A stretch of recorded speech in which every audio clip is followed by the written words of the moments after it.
Welcome back to the live show. Thank you for tuning in. It is currently 12:13 a.m. and today's date is the 16th of October 2024. How are you doing? Good morning. Good morning. Good morning. What's up? What's going on? Did you miss me? Because I missed y'all. Did you miss me? I missed y'all, man. I've been trying to get some rest, and also I've been handling some business because these bills ain't gonna pay itself. You gonna have to still pay the bills, you know. So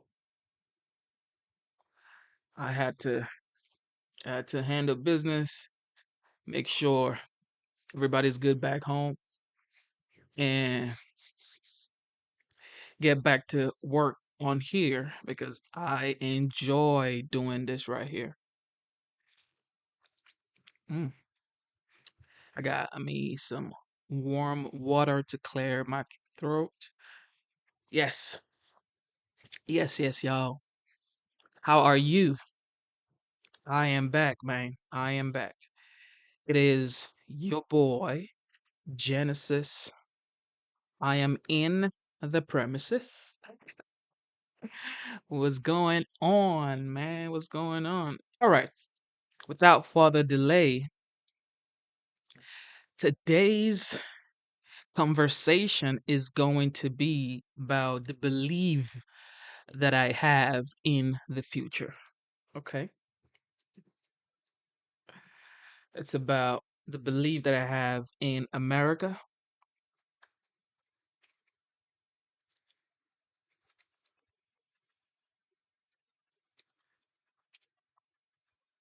who is better for the economy.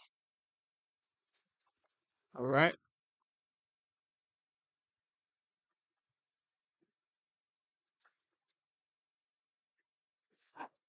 It's about this beautiful place called the home of the brave.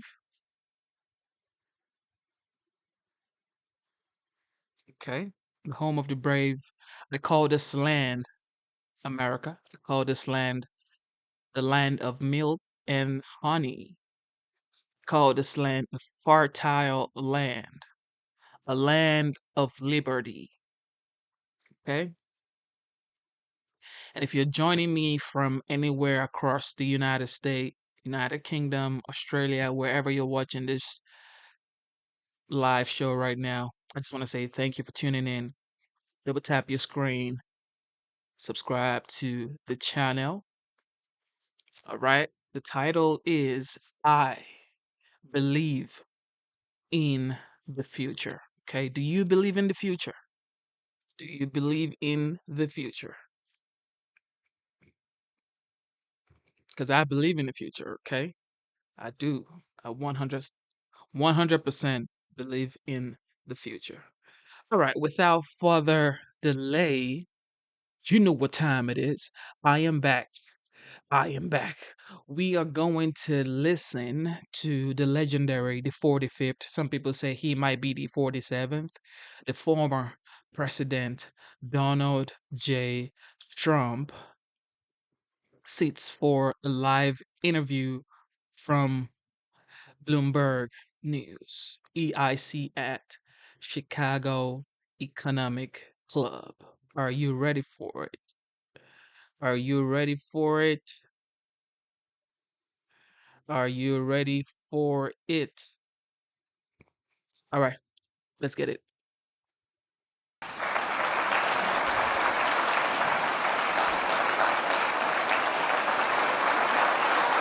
Well, thank you. Thank you very much. Thank you very much. Have a seat.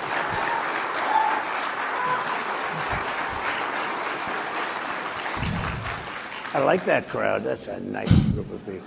Thank you very much. Standing ovation. Thank you. President Trump, thank you for doing this, as we Thank said. you. and you heard the reception there. The business people of Chicago, like everywhere else, they like a lot of the things you want to do in terms of tax cuts and some of the spending proposals. But like many business people, what they're often worried about is the cost. Mm-hmm. And the Committee for a Responsible Federal Budget, which is a bipartisan outfit, put out some predictions the other day. If you add up all the promises you've made, and your plans would add $7.5 trillion to the debt. Mm-hmm. That's more than twice the total for Vice President Harris. You're on course to push up debt up to 150% of GDP. This is a very business-like audience. Yeah. Why should they trust you with that? Because we're about growth. She's got no growth whatsoever, and we're all about growth. We're going to bring companies back to our country. You look at even today, as I was driving over, I see these empty, old, beautiful, like steel mills and factories that are empty and falling down. Some have been converted to senior citizens' homes, but that's not going to do the trick. And we're going to bring the companies back. We're going to lower taxes still further for companies that are going to make their product in the USA. We're going to protect those companies with strong tariffs, because I'm a believer in tariffs. I'm not sure that you are. I don't think you are, but I congratulate you on your career. But to me, the most beautiful word in the dictionary is tariff, and it's my favorite word. It needs a public relations firm to help it, but to me, it's the most beautiful word in the dictionary. Tariffs, do you think that will bring in the revenues? To use another bipartisan group, Yeah, Peterson Institute, they say they'll only bring in $200 billion. That is that's barely the cost of two of your promises. Yeah, but that's like for what company are you talking about? Okay, look, I've brought in with tariffs, and I was just getting started. Then COVID came, and we had because I tell you what, I did a very good job in COVID. Nobody knew what the hell it was. I call it the China virus because I like being a little more accurate. But when that came, but we got hundreds of billions of dollars just from China alone, and I hadn't even started yet. But tariffs are two things, if you look at it. Number one is for protection of the companies that we have here and the new companies that will move in, because we're going to have thousands of companies coming into this country. We're going to grow it like it's never grown before, and we're going to protect them when they come in, because we're not going to have somebody undercut them. And I could give you an example of this if you want. Would you like me to? Because it just Give me a quick example, then I will come back. I just found out about it. So I've been talking about for the last year about Detroit and how horribly it has been. It's just horrible, because we've been talking about Detroit's coming back for 40 years, and it's never come back. And it's very dependent on the car industry. Well, they've lost 60% of the business over a long period of time. And what happened is I found out a friend of mine builds auto plants. That's all he does. He builds auto plants. That's what he's good at. He doesn't want to build an apartment. All he wants to build is, and he builds the biggest in the world. And for the last year and a half, if anybody's heard me speak, I was talking about Mexico as a tremendous challenge for us right now. Tremendous. China is building massive auto plants in Mexico. And they're going to build them, and they're going to take those cars and sell them into the United States. They're very near the border. And they're going to have all the advantages and none of the disadvantages. And that's going to be the end of Michigan. It's going to be the end of, frankly, South Carolina. Going to be the end of everything. So I've been talking about this, and I said to him about 9 months ago, I said, you know what? I want you to do me a favor, John. His name is John. I don't want to give his last name because he might not like it. But I said, I want to see an auto plant. I want to go and see one of these. You press a button and everything works, right? I want to see one of the big ones. He said, all right, good. I said, where do we go? I'd like to go to Michigan. I'd like to go to someplace in the United States. He said, no, we can't do that. Why? We're not building anything big in the United States. That's not where we don't build the big ones here. I said, where are you building the biggest ones? He said, in Mexico. We're building giant plants, the biggest plants anywhere in the world. In Mexico, I said, so you mean they're going to make cars cheaply? They have advantages over labor and other things, and they're going to sell them into the United States, and they're going to put Michigan out of business. Is that what? I don't know anything about that. All I do is build the plants. If you want to see a plant, we'll go to Mexico. I'll show you the biggest plant in the world. That was 9 months ago. I saw him, and I talked about it all the time because I think it's a serious threat to our country, because not only autos, but other things. So then I see him. 2 days ago, I was talking at another club, very nice club, and like this, except, I don't know, I think you people are probably even wealthier, okay? This was This was in Detroit, okay, which was appropriate. And I was showing them all sorts of charts about how their car, it's just gone down. It's like terrible. And I saw him and I said, "Oh, how are you doing? How have you been?" I said, "Could I ask you, how are those plants that you mentioned, those giant plants that you're building in Mexico, how is that coming along? Have you finished them?" "No, sir. They abandoned the project when they heard you're running. They abandoned the project when they saw that you were winning and doing well."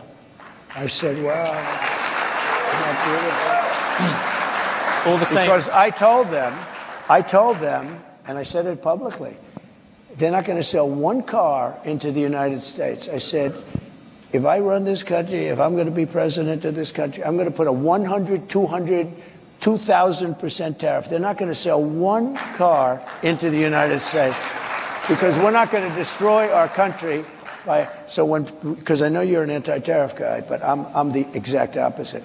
If I had, there was no other way I could have stopped them other than, what am I going to do, negotiate with Mexico or China? You're not going to get anything from that.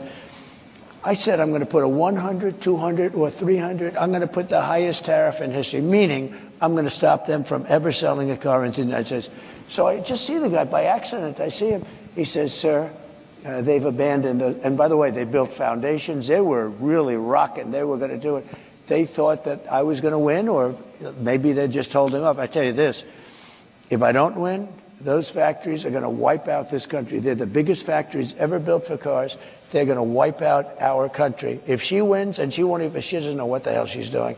If she wins, she's not going to be thinking about, I couldn't, every speech I made having to do with cars, but every speech I made having to do with tariffs, I'd mentioned that our country is being threatened by Mexico. Now, all of those things, beyond even the car companies, all of those things are now dead. They're dead. I asked him, will they start? Probably not. They're dead as a doornail. If she gets in, it'll start up again. President Trump, I let you give your example. No, you talked a lot about tariffs. You look at the American economy, 40 million jobs rely on trade. It accounts for 27% of GDP. Okay. If you cut that off, that's also going to have an effect on many, many business people here. Yeah. Tariffs also have another side. Isn't that something that you have to acknowledge? No. You could be plunging America into the biggest trade war since Smoot-Hawley. But there are no tariffs. You're going to stop. There are tariffs already. No, there are no tariffs. All you have to do is build your plant in the United States, and you don't have any tariffs. But people, a lot of places like this, there are a lot of jobs that rely on foreigners coming here. You're going to basically stop trade with China. You're talking about 60% trade on that, 60% tariffs on that. You're talking, as you said, 100, 200% on things you don't really like. You're also talking about 10, 20% tariffs on the rest of the world. That is going to have a serious effect on the overall economy. And yes, you're going to find some people who will gain from individual tariffs. The overall effect could be massive. I agree it's going to have a massive effect, positive effect. It's going to be a positive, not a negative. Well, let me just tell you. Let me tell you. I know how committed you are to this, and it must be hard for you to, spend 25 years talking about tariffs as being negative, and then have somebody explain to you that you're totally wrong. It'll have a negative. It will have. I'll go a step further. If you don't do this, this country has no chance. 40 million jobs is a lot of jobs to rely on. They're all coming back. You've lost jobs. Those are 40 million jobs in America that rely on trade. Are you ready? John Deere, great company.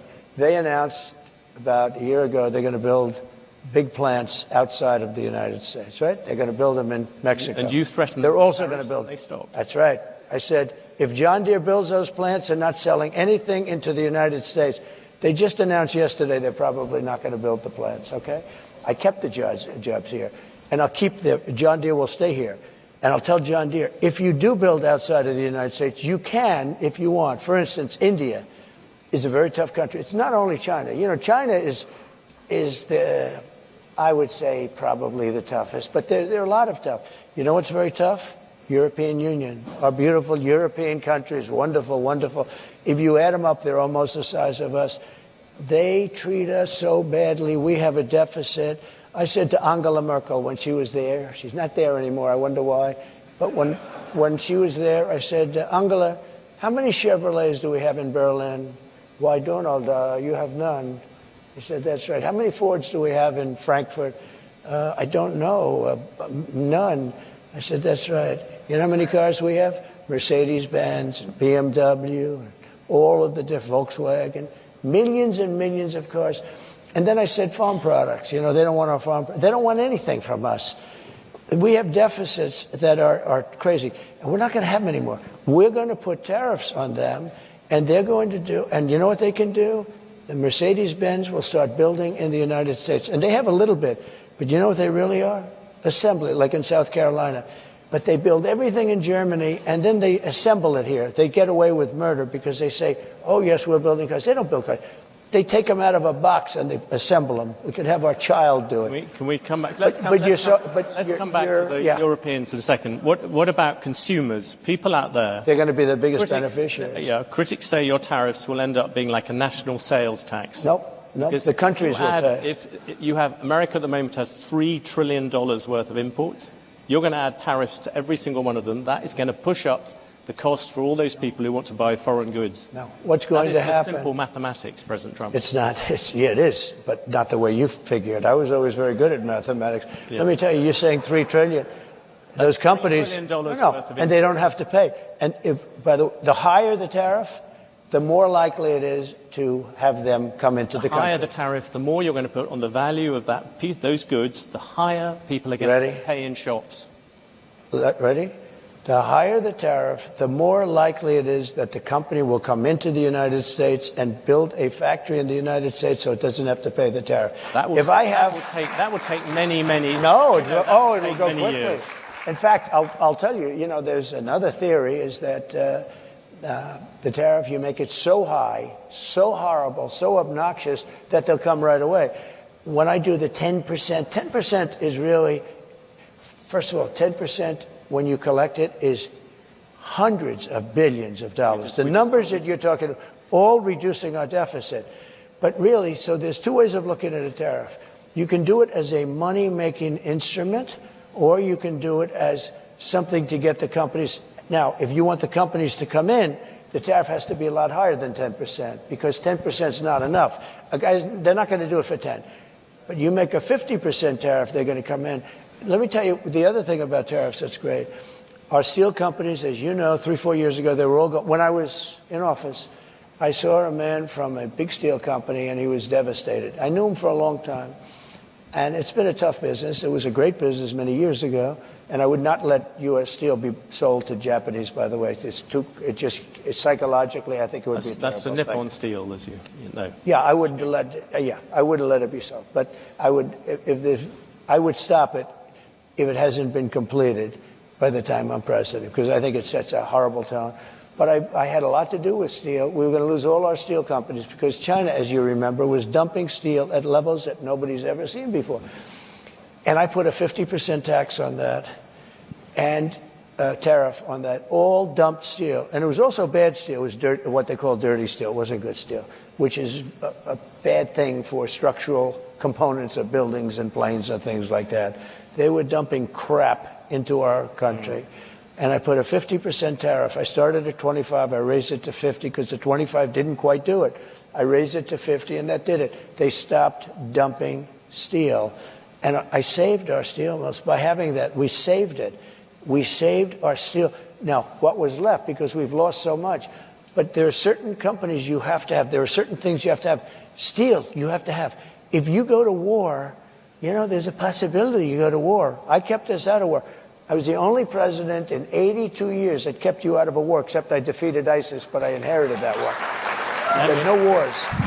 And by the way, and I think it's very important, we can go, you know, I call it the weave. You can call it, you have the weave as long as you end up in the right location at the end. But while we're talking about it, we have never been so close to World War III as we are right now. With what's going on in Ukraine and Russia and the Middle East. Well, let's. I had no wars in the whole world. Think of it. And I talked them out of wars. I talked plenty of countries out of wars. I had the whole world, other than ISIS, which I inherited, and I knocked out ISIS in a matter of weeks. It was supposed to take 4 to 5 years. I did it in a matter of weeks. Mm-hmm. We actually have a great military. We don't know how to use it, but we have a great President Trump, with great respect, I was asking about tariffs. You've gone off about that. Seeing you brought up tariffs and foreign policy, many people would say the biggest problem with your tariffs is actually geopolitics. You, in your first term, you got some credit for effectively saying that there was a Cold War against China. That's what America was in. If you look at the last Cold War against the Soviet Union, America won it in part because it rallied allies to it. You're talking about slamming allies with 30%, 20% tariffs. Isn't this time you're going to end up trying to rally the West and you're dividing it instead? Isn't that the real problem with tariffs, even beyond all the problems due to the economy, where you keep on bringing up these individual examples, but the overall effect is going to be dramatic? No, the overall effect will be... Answer first about foreign policy. Yeah, I'll do that. How does it help you take on China? It helps turning all your allies against tremendously, because China thinks we're a stupid country, a very stupid country. They can't believe that somebody finally got wise to them. Not one president, Bush, Obama, Barack Hussein Obama, have you heard of him? Not one president, think of it, not one president charged China anything. They said, oh, they are a third world nation, they are developing. Well, we're a developing nation too. Take a look at Detroit. Take a look at our cities. We're a developing nation. We have to develop more than they do. We're way behind them. You take a look at what's happened to our cities. So what I'm saying is this. My question was about your allies, not about China. You are going to annoy the people our allies, to rally behind you. But our allies have taken advantage of us more so than our enemies. Our allies are the European Union. We have a trade deficit of $300 billion with the European Union. Our allies are Japan. You know, Abe was a very good friend of mine. He was a great guy, great. And I said to him in Japan, he was assassinated. And he was a great man. He really was. I didn't see too many like him. And he got very sick and he had to take off. And then he was actually making a comeback. He was going to make a comeback and he would have won easily. But he was a great gentleman, handsome, wonderful man, respected by everybody.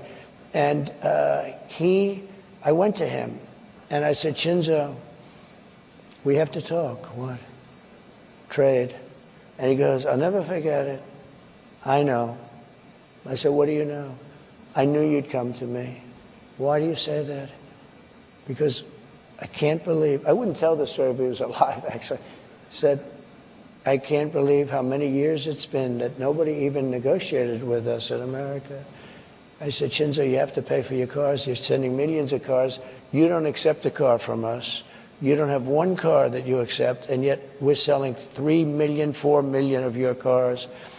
I said, Shinzo, on agriculture, you won't even accept our agriculture. And I renegotiated the whole trade deal from a little disadvantage because I was stuck with a bad deal. I mean, I got stuck. We have trade deals that were so bad that I said, who are the people that are doing it? They're either very stupid or they're getting paid off, okay? It's one or the other. It's very simple. We have the worst trade deals all over the world. South Korea, I love South Korea. They're wonderful people, extremely ambitious. They have a money machine. We protect them from North Korea and other people. North Korea is very nuclear. I got along with him very well. Kim Jong-un. Yes. But wait, they don't pay us anything. And I said, this is crazy. If I didn't put tariffs on, you know, the motor companies, the car companies, they make most of their money at small trucks.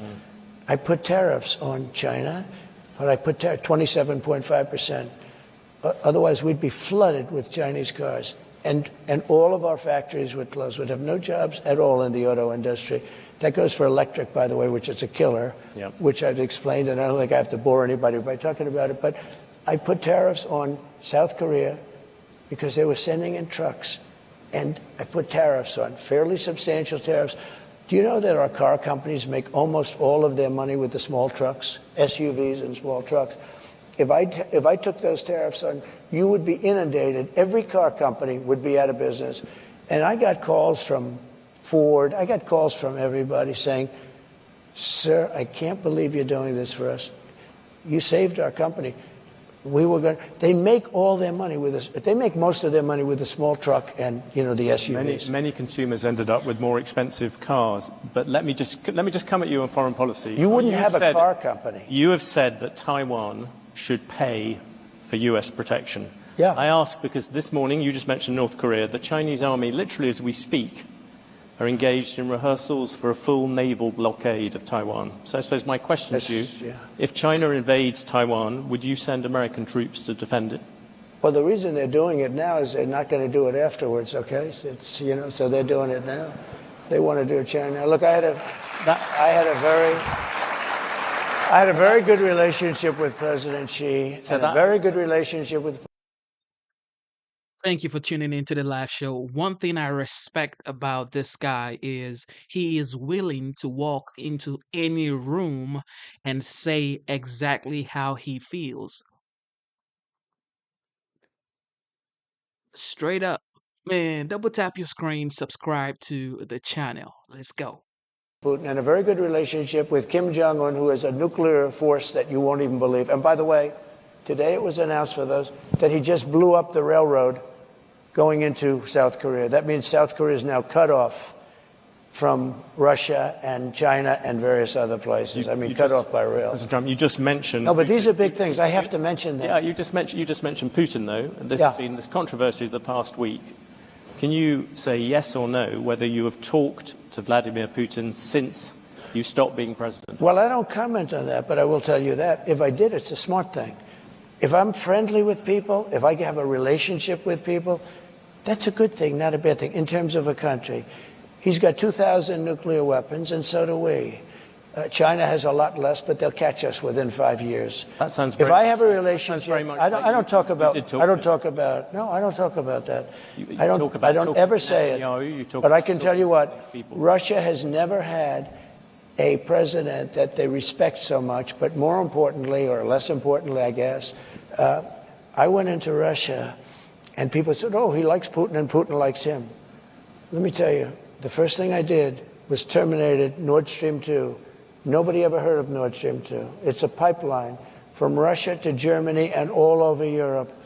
I said, wait a minute, to NATO. I said, so let's get this straight. My first meeting, I said, so Putin's building the biggest pipeline in the world. He's going to Germany, but all over Europe.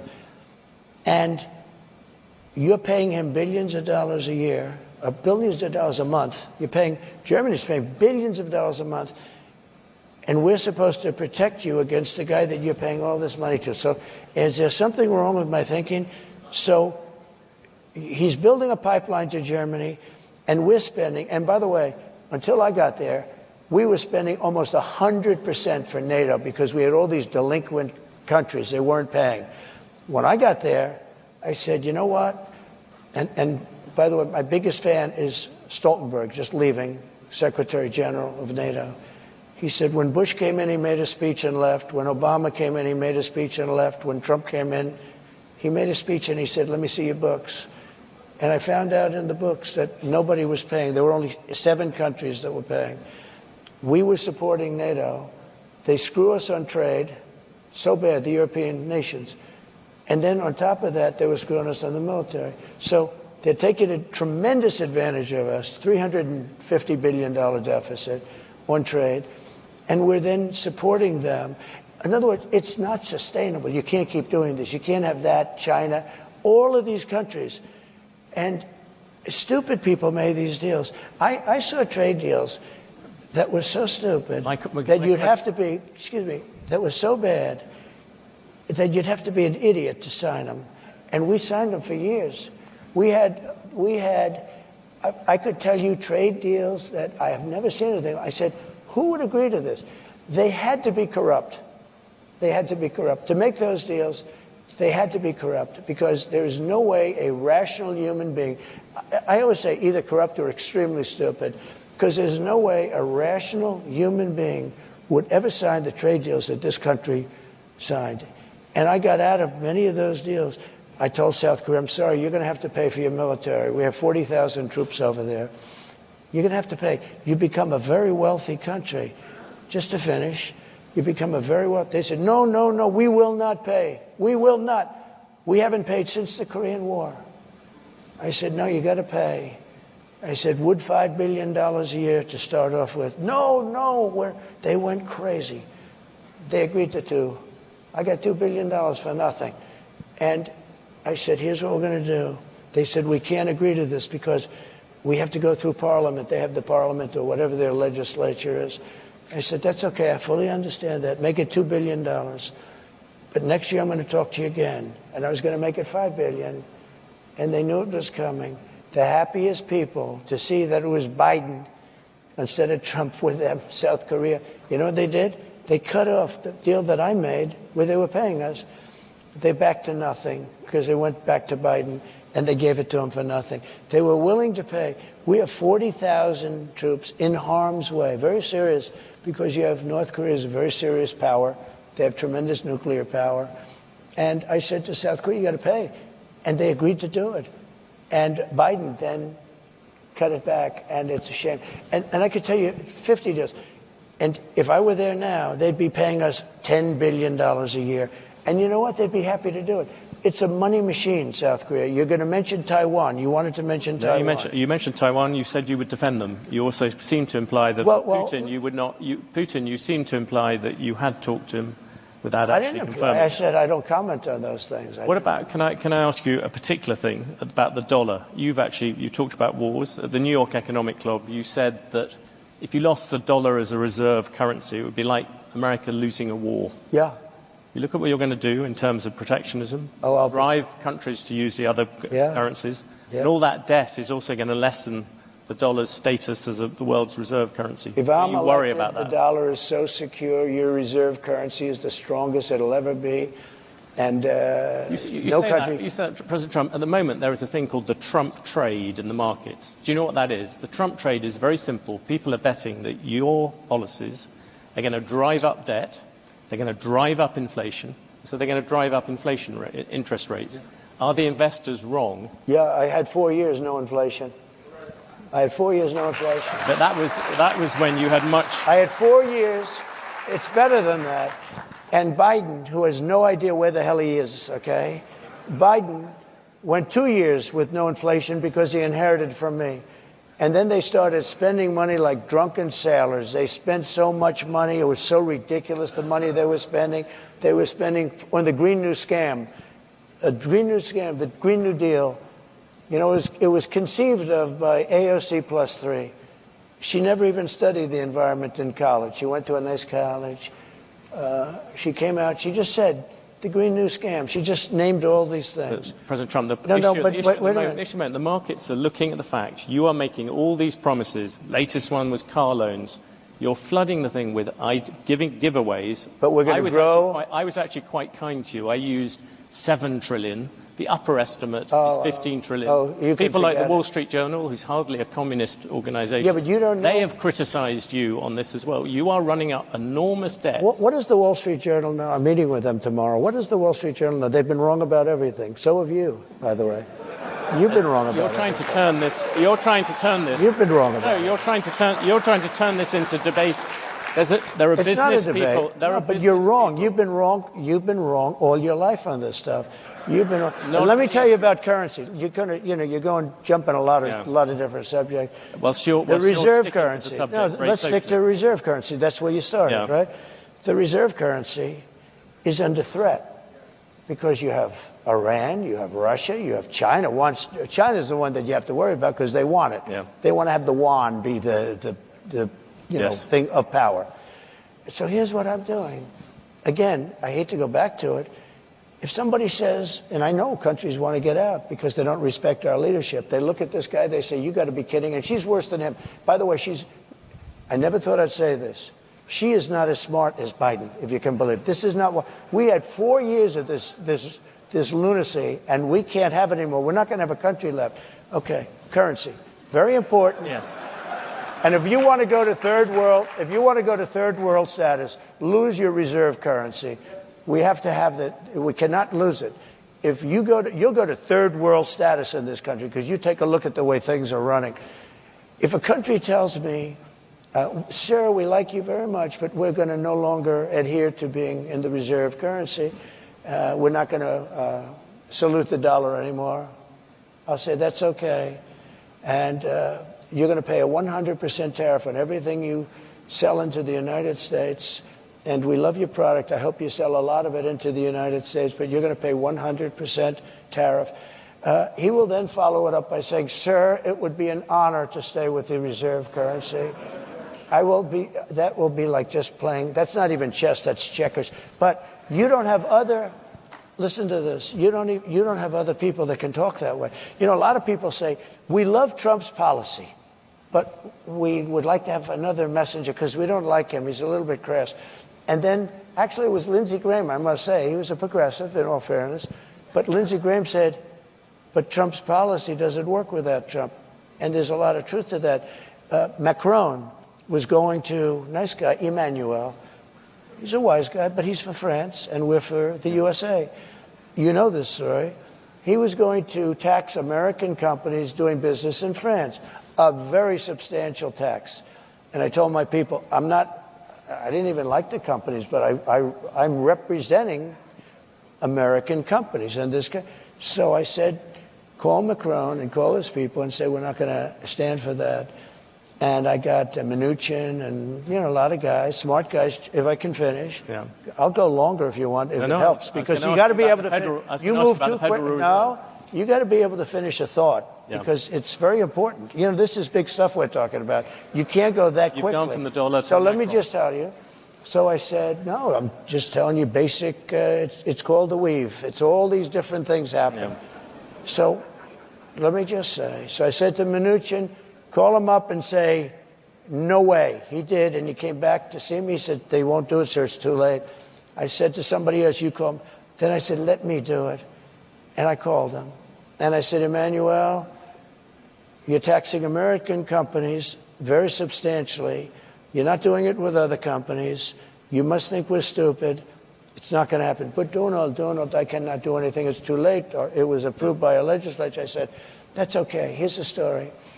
Every bottle of wine and champagne that you send into the United States, effective immediately, and I'm signing it as I speak, I'm charging you 100% on every bottle of wine and champagne. They like the wine and champagne, right? Every bottle of wine and champagne that comes into the United States of America has a tax on, starting on Monday morning, this was a Friday, of 100%. And that's better than you're doing, okay? And he said, no, you cannot do that. I said, I've done it. It's already signed. Monday morning goes, may I call you back? Yes. He calls me back in about 3 minutes. We have decided to remove the tax from the companies.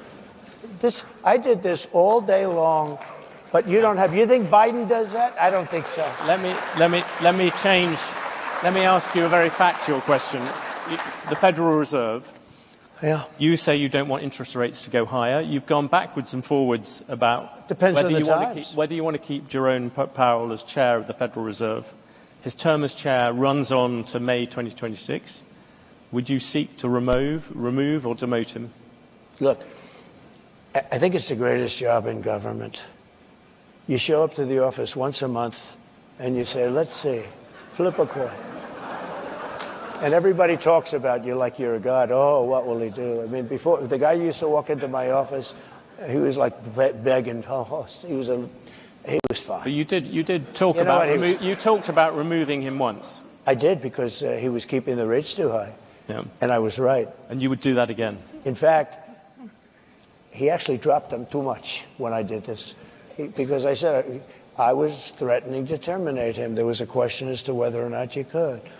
And there was an article in the New York Times, 2 half pages. 1 page said I can do it by lawyers. 1 half page said I couldn't. And that was enough for him. And he dropped the hell out of the rates. He dropped them too much.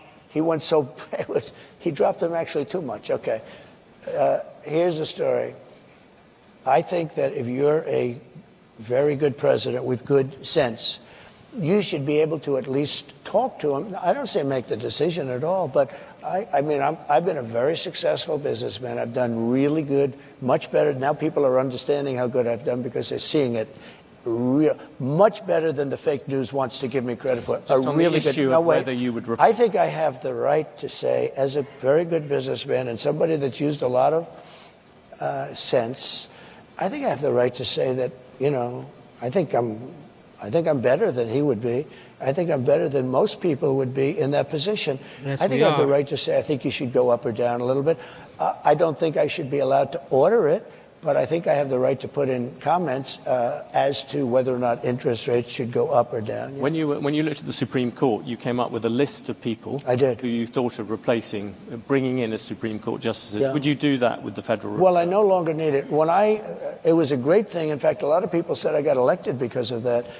I was an unknown quantity. I was very known as a business guy, but I wasn't known as a political person or the leader of a country. And people were very worried about, actually they were worried, am I going to be liberal, if you want to know the truth? And somebody said, would you come up with a list of 20 or 25 justices, in this case mostly judges, that you'd put in case it were necessary? Now, it's amazing because I got 3 in 4 years. Most people get none. Because, you put them in, they're young. You tend to put them in young. Only super people put old. You don't put old in because they're there for 2 years or 3 years. Right? So you put them in young. So I got 3. A lot of judges, a lot of presidents get none. I got 3. And I think they've been 3 great choices too, by the way. But just on the Federal Reserve, by the way, I think they have been really great choices. But I got 3 judges, and you know what they want to do? They want to now put up to 25 justices into the Supreme Court, the radical left, and that can't happen. So I think I've done a great job in putting in justices and 300 judges, and that made a tremendous difference in the country.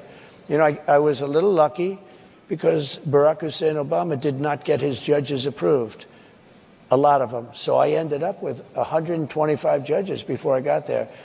So most presidents don't even get to put a Supreme Court judge in because there's 9, and they're there for a long time. Most of them are there for a very long time.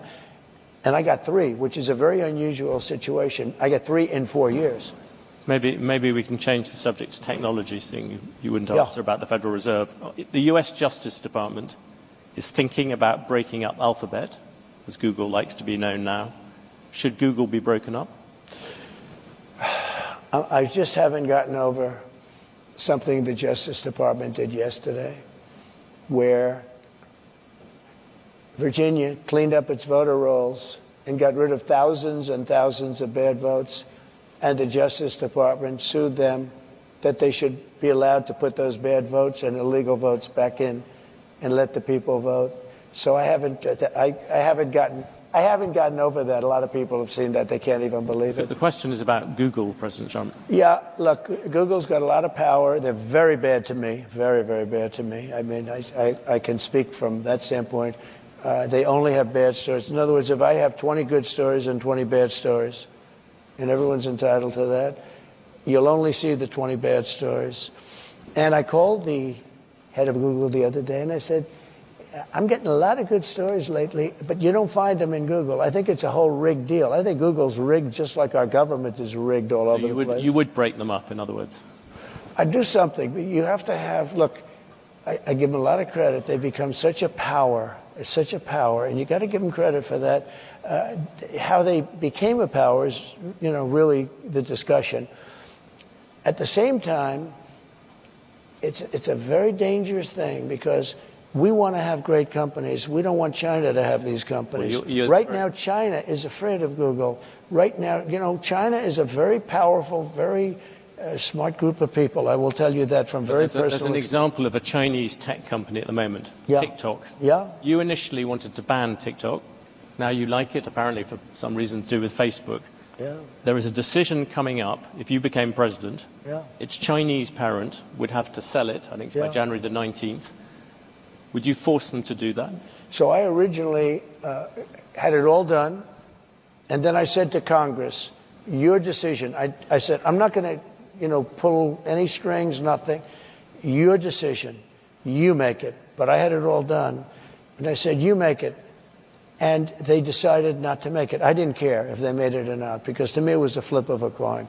You have some real First Amendment problems. You have a lot of problems. You just talked about Chinese technology, the need to defend against it. Yeah. TikTok and the threat people see to many kind of American children and things like that. Yeah, but why do you no longer see TikTok as a security threat? I think it is a threat. Frankly, I think everything's a threat. There's nothing that's not a threat. But sometimes you have to fight through these threats. You can't just, like Google. I'm not a fan of Google. They treat me badly. But are you going to destroy the company by doing that? If you do that, are you going to destroy the company? What you can do without breaking it up is make sure that it's more fair. They do treat me very badly. Oh, and he told me, no way, you're the #1 person on all of Google for stories. I mean, which probably makes sense, to be honest with you. I actually believe most of them are bad stories, but these are minor details, right? And it's only bad because of the fake news, because the news is really fake. That's the one we really have to straighten. We have to straighten out our press, because we have a corrupt press. That's the one we really have. Can I ask you? Can I ask you about Silicon? I was in Silicon Valley recently. You talked to the tech bosses there and the tech people, and there seems to be a real fear that what you would do with tech is you would hand it over to Elon Musk and say, you sort it out. No, I have great respect for Elon. Look, I saw that rocket ship come in yesterday and go right back to where it took off, to the gantry, I guess they call it. And I said, what the hell? I was on a phone talking about probably politics, and the television's on, and I'm seeing this big thing where the white paint was burned off it from the thousands of miles an hour, the heat. And I see this big, massive tube that's 10 stories, 20 stories tall come down. I told the person on the phone, wait a minute, I'm seeing something I don't believe it. Neither does anybody else here. And I said, wait a minute. I forgot the guy was on the phone. He waited for a half hour. And I watched that come down. And I watched it come down and come right in between those big levers. And I said, and it looked to me like it was going to crash. It was coming in hot. And all of a sudden, boom, you see the motor, the fire kick in. And I called Elon. I said, that's the most incredible thing. I said, can Russia do that? Nope. I said, can the United States do it? Nope. He's the only one that can do it. And you now want to put him in charge of deregulation. Not deregulation, cutting. Cutting wasteful spending. Cutting. Every single Which would include including deregulation. I've got to approve it. Every president comes in and talks about cutting wasteful spending. Oh, there's tremendous ways. Give me an example of something you will do that will get rid of government spending. Well, let me give you an example. When I came into government, I was the first thing. An example going forward. Well, no, not but what you did in the past. this is going forward because it's the same thing. When I first sat down, a general came into my office and he said, "Sir, it's nice to meet you. Would you please sign this?" I said, "What is it?" It's a contract for a new Air Force One, which is actually 2 planes, not one, 2 Boeing 747. And I said, "How much is it?" $5.7 billion. So it's a hell of an expensive plane, but there's reasons for that. And he said, "Nope, I'm not signing it." I said, "Who negotiated it?" Barack Hussein Obama. I said, "I'm not signing it." Why? Because there's a lot of fat. He said, "I'm not signing. It's got to have a 3 on it." Anyway, long story short, some of you have heard this. I got it down to, because first week they cut off $400 million. He said, "I'll cut." I met with the head of Boeing. Wait, Dennis. I said, "Dennis, you got to have a 3. 5.7 is too much. 5.7 billion."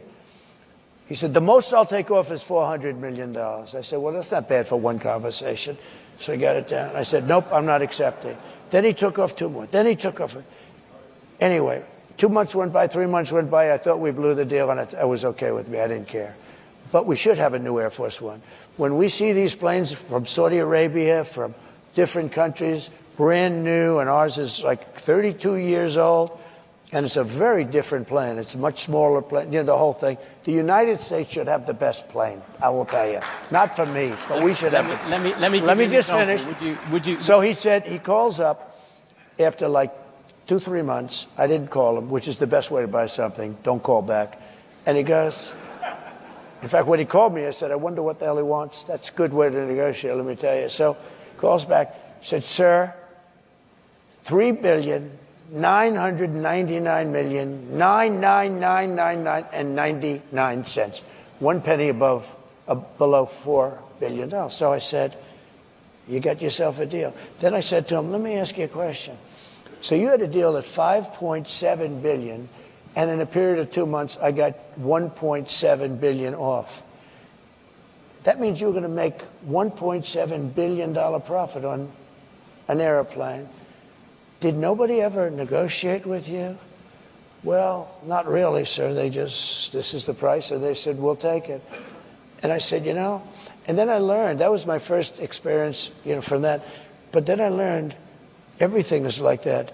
There is so much waste. So I'm getting, think of this, the exact same plane for 1.7 billion less, except I have a better paint job. Okay, much better paint job. A different color, red, white, and blue is beautiful. And if you look at every contract, that's one contract, and relatively small compared to most. Think of it. You save 1.7 billion because you negotiate. Every deal is like that. We're building ships that are costing 2-3 times more. Can you give me an example of something? There's tremendous waste, fraud, and abuse in our country. And if you could cut it, you would have a surplus without even going into growth. But growth, we will grow. We're going to bring companies and jobs in at levels that you've never seen.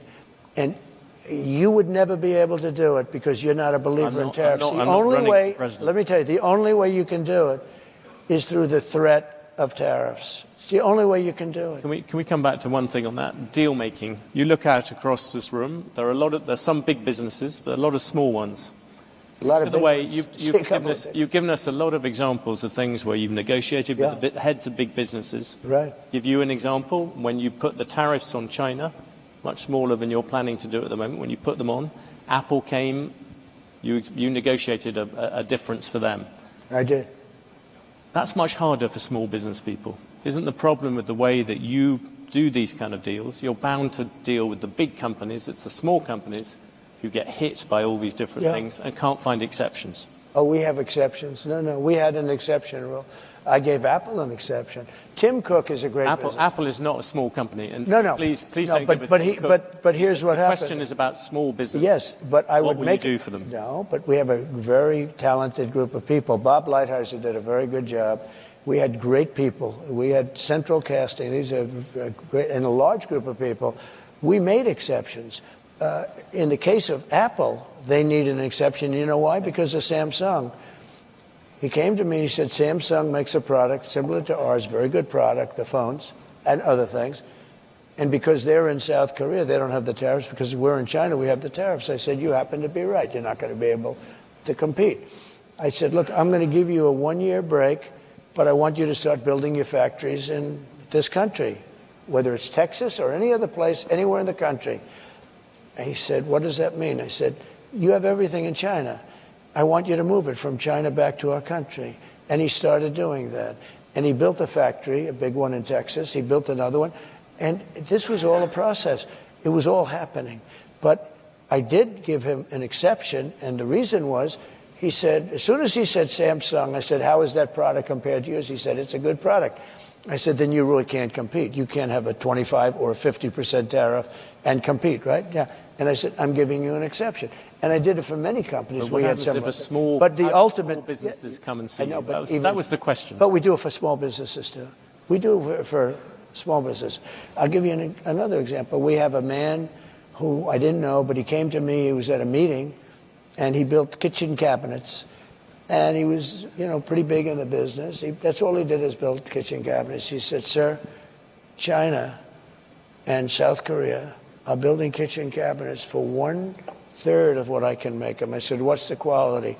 They're not as good, but they're good enough. I can't compete. I'm going out of business. I have 2,000 people that work for me. I'm going out of business. I put a 25% tariff still on kitchen cabinets. I saw the guy 3 days ago. He said, I'm the man that saw you about kitchen cabinets. You saved my company when you did the tariff, and you saved thousands of jobs, and my company is now doing very well. And he started to cry. And this guy hasn't cried too much, I will tell you. He said, you saved my company. There's nobody that could have done that. Maybe I can ask you, Ben, about something else. Yeah. Business people here in this room, business people, capital markets, they all like the rule of law. They like certainty. The Chinese, who you mentioned, other dictators, right? They don't like it when things go wrong. They like it when things go wrong in America. If If you look at the events of January the 6th, 2021, it showed to many people America's democracy was unruly and violent. Only 3 weeks to go to the election. Will you commit now to respecting and encouraging a peaceful transfer of power? Well, you had a peaceful transfer of power. You had a peaceful transfer of power. You had a peaceful... Come on, President Trump. You had a peaceful transfer of power compared with Venezuela, but it was by far the worst transfer of power for a long time. Thank you. I appreciate that, because this is what they like to do. This is what they like to do. It's very interesting. The question, President Trump, is would you respect the decision? When I found out about this interview, I did a little check. He's a man that has not been a big Trump fan over the years. So I had a choice. Do I do this interview or not? I'm glad I did it. But do I do this interview or do I disappoint a lot of people? Because I know a lot of people in the audience. But his view is very different than mine. Let me just tell you. I'm asking March, you, we had a term, peacefully and patriotically. These were people. If you think an election is crooked, and I do, 100%, if you think the day it comes when you can't protest, you take a look at the Democrats. They protested 2016. They're still protesting it. Nobody talks about them. But if we protest, we want to have honest elections. You think the last election was honest? Do you think it was honest? All the times it went to courts, the courts decided... No, it didn't go. They went to court, and the courts all said, you don't have standing. Nobody had standing. And it's hard, frankly, after an election for a judge, but they all said you don't. Nobody ever had standing.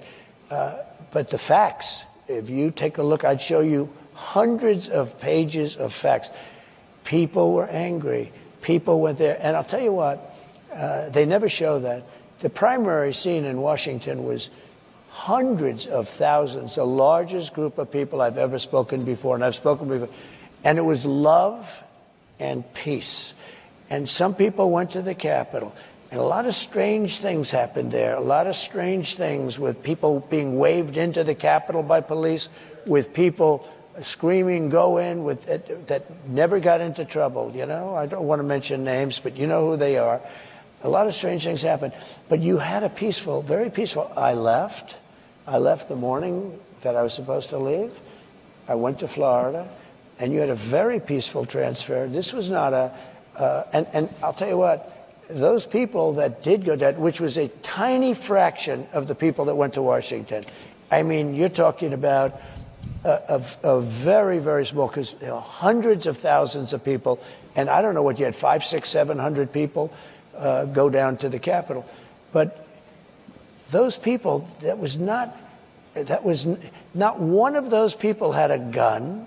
Nobody was killed except for Ashley Babbitt. She was killed. She was shot in the head by a policeman that what he did was horrible. President Trump, so I think we should be allowed to disagree on that.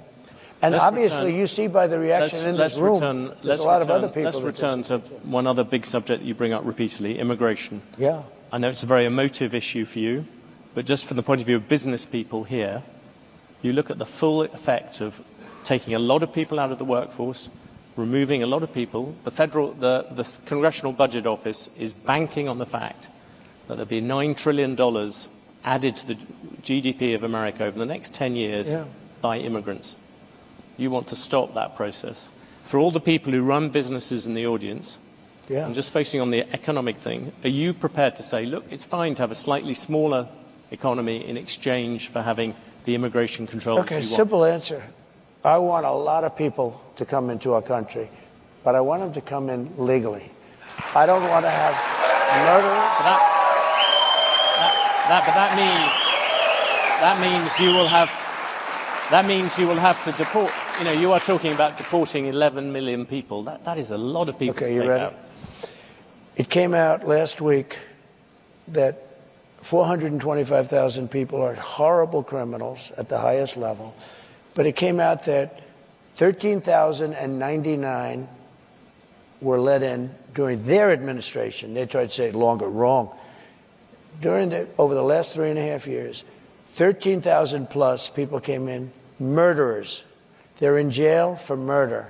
Some were having the death penalty. They were all released into our country. 13,099 people were released into our country.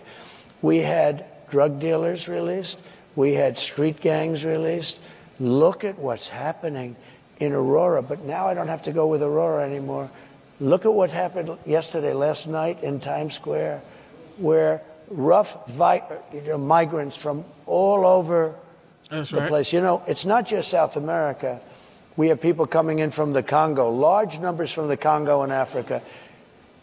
They came in, as of last night, I was speaking to Tom Homan, 180 countries. People came in. They came from prisons and jails. They came from mental institutions and insane asylums, a step above.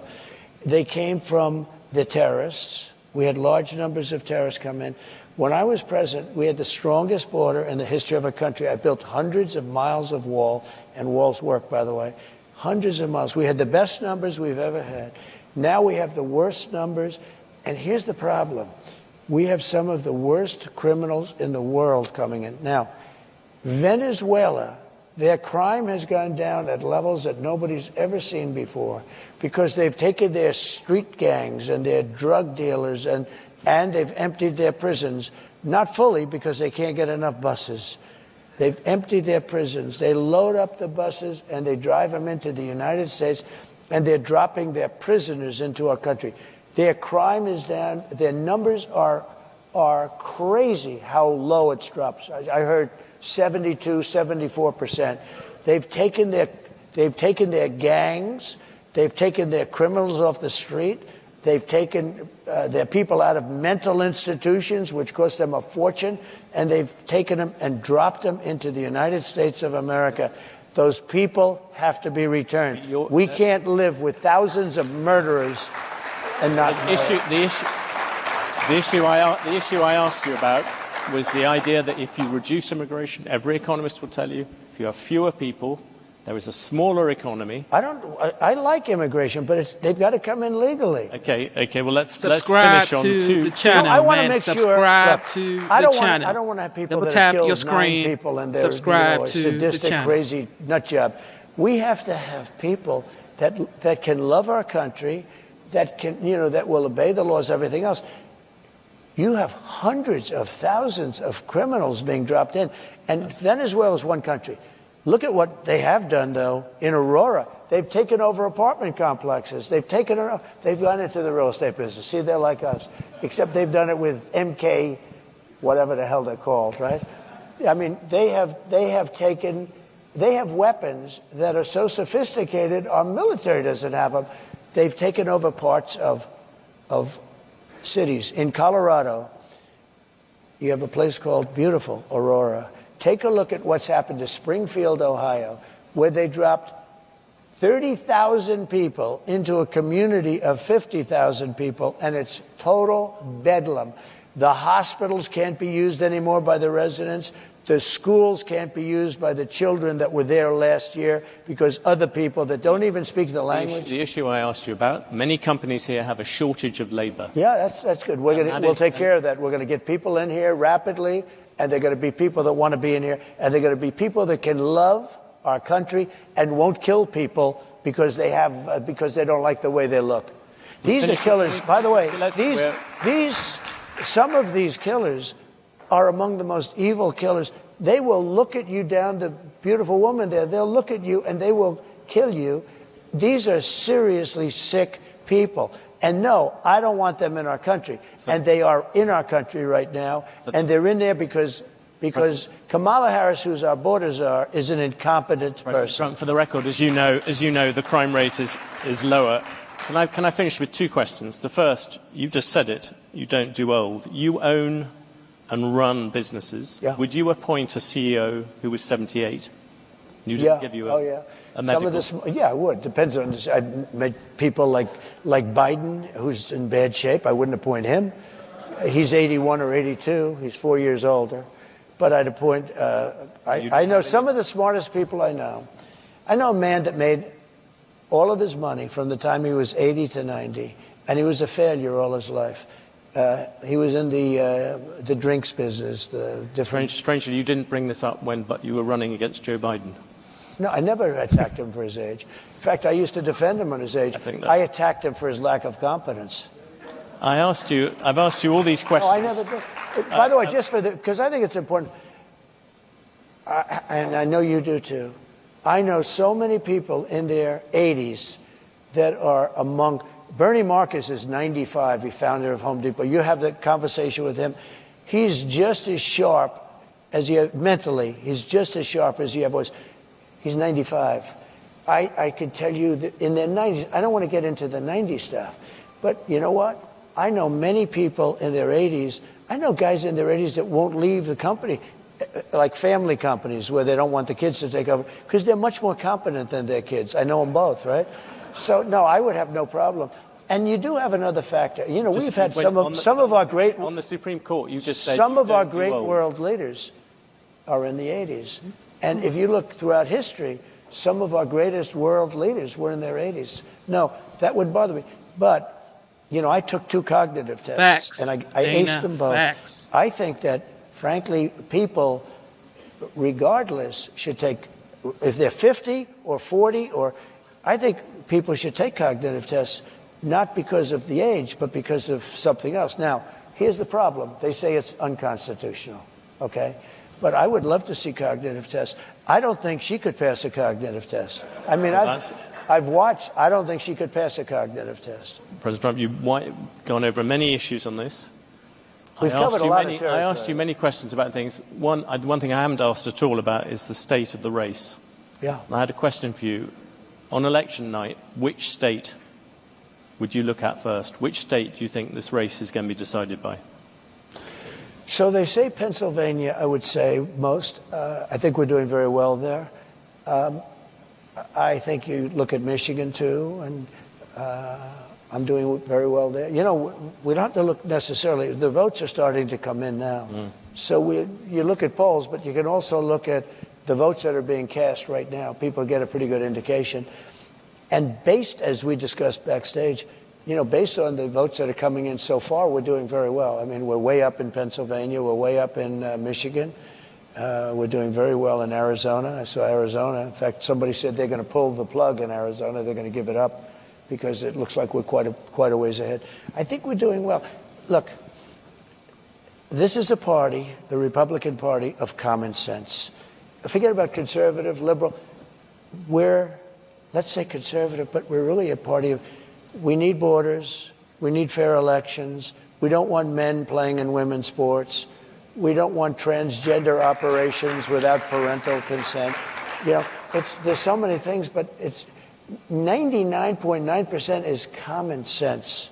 It really is common sense. And I like to say it. I don't know if anyone said it in the past, but I say we're really a party of common sense. And we want to have great people in our country. I want to have a lot of people come in so that you have your choice and so that they have choice. I want to, you know, I have a good heart. I have a heart where I want people to be taken care of. But I don't want to take in people where millions of people, 21 million people at least, have come in the last 3.5 years, unvetted, unchecked. We don't know anything about them. How about this? Gavin Newsom, he's the governor of California. Newsom. He signed Newsom, I call him. Yeah. But do you think... No, he corrected me. He corrected me. I said, that's the first time I've been corrected. There are CEOs out here, if they said those sort of things about a rival CEO, they'd be... Double tap your screen, subscribe to the channel, man. They don't have to go through what I have to go through. There's never been a president that's been treated like me, so I have to fight my own way. You know? Well, you made a very good job of... He signed a bill in California 2 days ago that you don't even have the right to ask a person for voter ID. And if you ask a person for voter ID, of course you have to show voter ID. The only reason you wouldn't do, because they want to cheat. The bill says you cannot, it's against the law for you to ask a person, may I please see your voter ID when he votes? What is our country coming to? Well, you've given us a tour d'horizon of where that country might be going to. Thank you very much. Thank you very much. Appreciate it. Thank you. For the conversation. Man, thank you for tuning into the live show. We just heard the 45th Some people say he might also be the 47th. What do you think? Double tap your screen, smash the like button, and subscribe to the channel. Okay, so of course, the legend, he had two stops today. He's 78 years old. However, he's moving like he's in his early 60s or late 50s, bro. This man is so active. All right, so the second stop for the day was the legend, the 45th, spoke at a campaign stop in Atlanta. You want to watch that? You want us to watch that? Let's listen to the legendary 45th and might possibly be the 47th. Let's get it.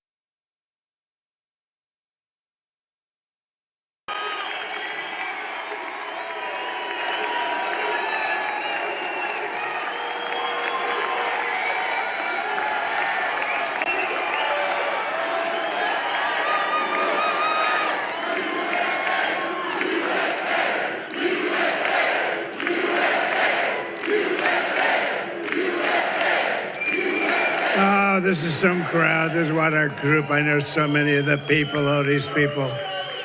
They're tough as hell. They're from Georgia. They should be tough. I want to just say a special hello to Georgia. You have a lot of excitement going on outside. You know that, right? Right, Kelly? We have a lot of excitement going on outside. We're doing very well, they tell me, but, you know, one day's not too much. But looks like we're doing pretty well. What do you think? Congressman Barry? Right? I hear we're doing well. I'm thrilled to be back in the incredible state with thousands of proud, hardworking American patriots, which is what you are. You are hard workers, and it's going to pay off. We're going to take back our country. We're going to turn it around so fast. Before we begin, I want to send our love and prayers to everyone here in Georgia, hit by the hurricanes. You got hit hard, as well as Florida, North Carolina. They really got hit hard. South Carolina got hit pretty hard. Virginia, Alabama, and Tennessee. That's a lot of hurricane. That was a big hurricane. I thought we were sort of over. Yeah, that's Trump country. You're right. It's Trump country. It is indeed. We love it. We love the people. We wish they took better care of Trump country, right? You know? Our hearts are with the families of every citizen who was tragically lost and all of the people who lost their home. A lot of homes were lost too. A lot of people were lost. The citizens of Georgia are tough and resilient, and this state is going to come back stronger than ever. We're going to make sure it comes back stronger than ever. And I want to thank you, Governor Brian Kemp. He's done a really good job, and his staff for the work he's done and they've done. And God bless you all despite the storm.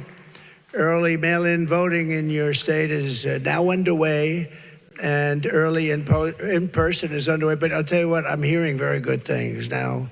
It hasn't been going on too long, but we're seeing numbers. They're saying, wow, those are big numbers.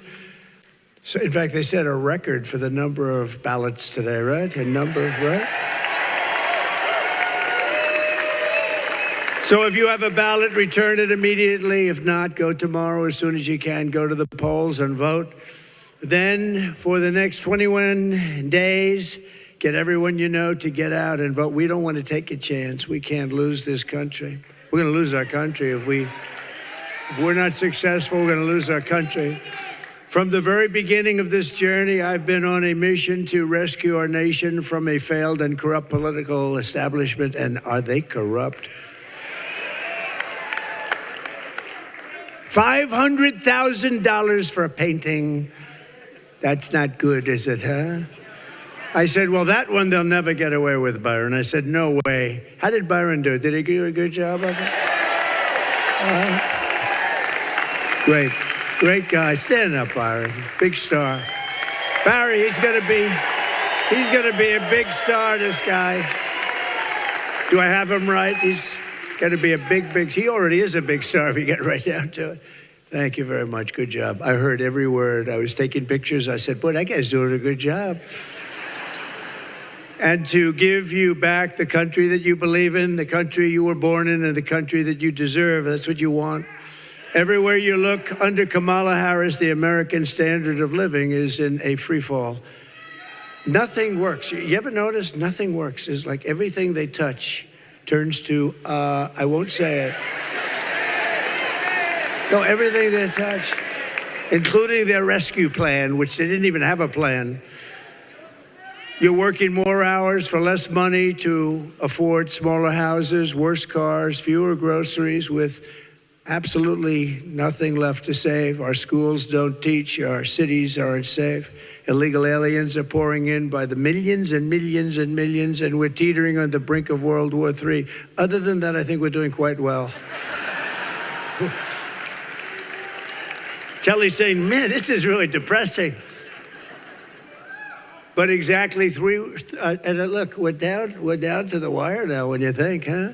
3 weeks from tonight, the people of Georgia are going to end Kamala Harris's reign of failure.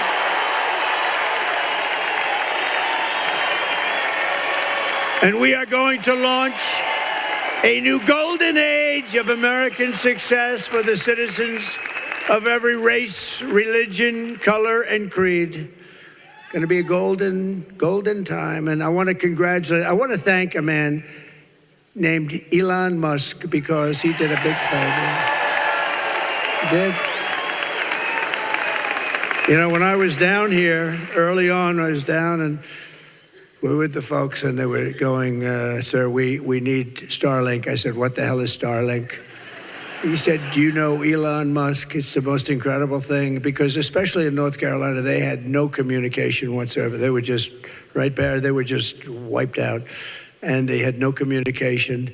And it's hard to get. It's hard to get. So I called up Elon and he endorsed me. He gave me the greatest endorsement. And how about that rocket the way it came in yesterday? Was that crazy? Was that crazy? You know, I was on the phone with somebody, and I have the television on, no sound or anything.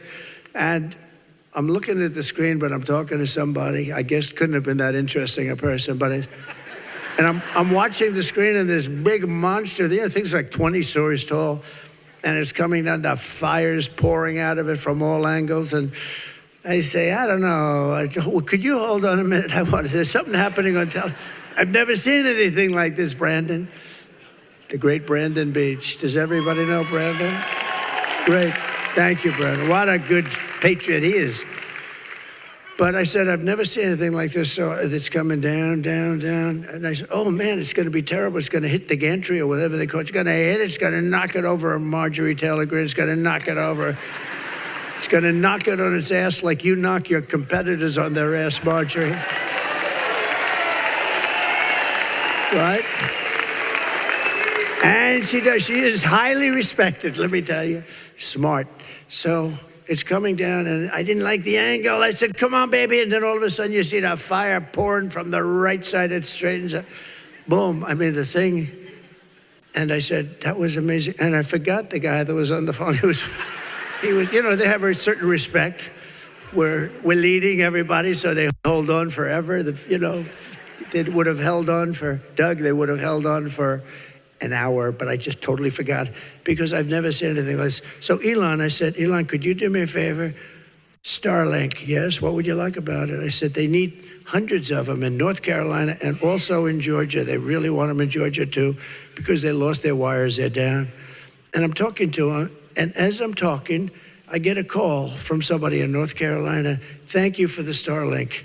And I said, how the hell did you do that?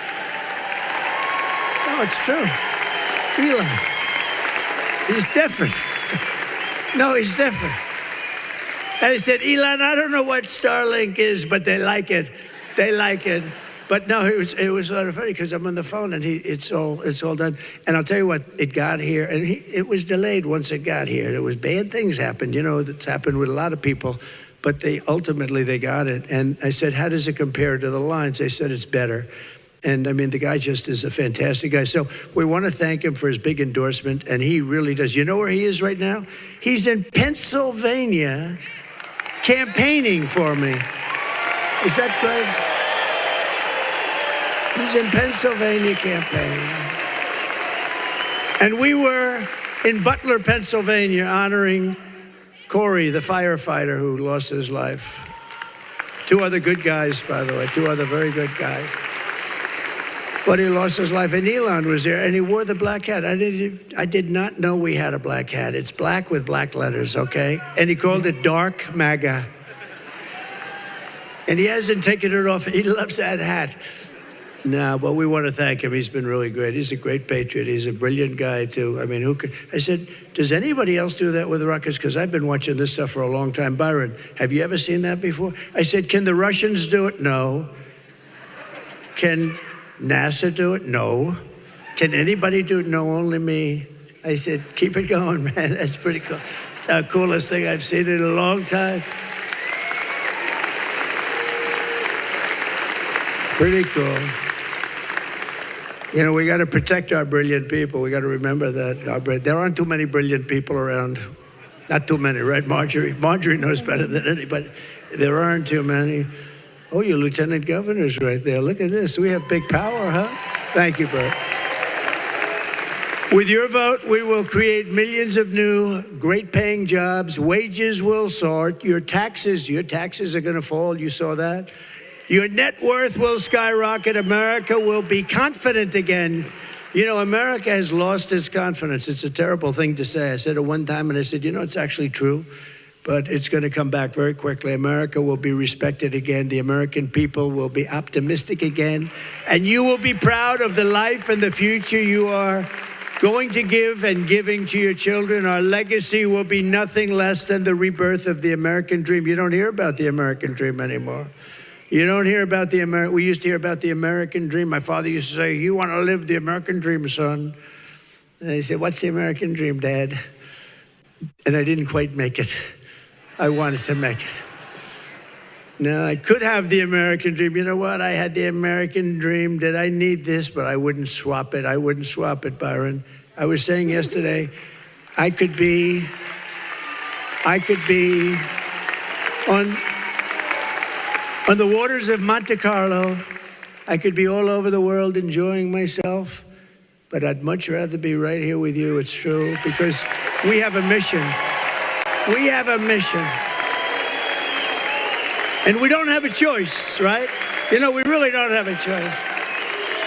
Somebody said, why are you doing this? I said, because we don't have a choice. We're going to make America great again. What's better than that? I have a lot of rich friends. They go here, they go there. They're boring as hell. Nobody cares. They put on their bathing suit. They don't look a lot better than Biden. And except they have fancier beaches, right? And look what we're doing. We're doing something. If we win this election, it will be the greatest event, political event or otherwise, in the history of our country. In the history of our country. And we're going to turn it around fast. It's going to go very quickly. We're going to turn it around fast. Kamala is turning us into a third world nation, which is true. Do you know, I didn't know she didn't pass her bar exam. Did you know that? I'm hearing this. I don't want to tell you about it, please. I don't want to mention. I will not mention the fact that she didn't pass her bar exam. So I'm not going to mention that. But with our victory, we'll become the greatest, strongest, freest, safest, and the most powerful nation the world has ever seen. We're going to put it back together fast. 4 years ago, we were respected. Now they laugh at us. Other countries laugh at us. I had a good interview today with Bloomberg. Did anybody see that? That was a great interview. He was a Trump hater. And brilliantly, my staff didn't tell me that. I said, who is this guy? Sir, he hates you very much. He's been after you. So they got me all started before I went up, but it was a great interview. And I think it really showed the plan that we have, because he was unable to dispute it. We're going to bring so many companies back into our country, and a lot of them are going to be based right here, right in the great state of Georgia. There's going to be a lot of things happening. It's going to happen very fast. Remember, I used to say we're winning too much. You're going to say to me, Marjorie's going to come with a lieutenant and Lieutenant Governor and Doug, and Kelly's going to be there. Got a lot of cash, I'll tell you. And Louder Milky's coming in with his beautiful family. And you're going to be begging me. You're going to be saying, please, sir, there are too many companies coming into Georgia. Please, please. We can't take it anymore. We don't have enough people for the jobs. Please, we don't want any more companies. We don't want any companies. That was the takeoff on the winning. We're going to win so much. You're going to come, please, sir, we can't win anymore. We're winning too much. We had a lot of fun. And we had a lot of fun. We have a new one now. All those companies are going to be pouring in. But starting on day one, I will quickly defeat inflation, and we're going to bring down the energy prices fast, liquid gold. And we will make America affordable again. Prices are still going up. You know, they're going up again. And they surged again very viciously last month. And here we go again. And Kamala Harris has no idea what's happening. They say, what do you think of inflation? What? What do you think of inflation? She didn't know what the hell they were talking about. Other than that, she just got it right under toe, right? Now, she didn't really know what they were talking about when they said inflation. What is it? Kamala Harris has developed a policy. You know what her plan is called? I have no plan to fix it.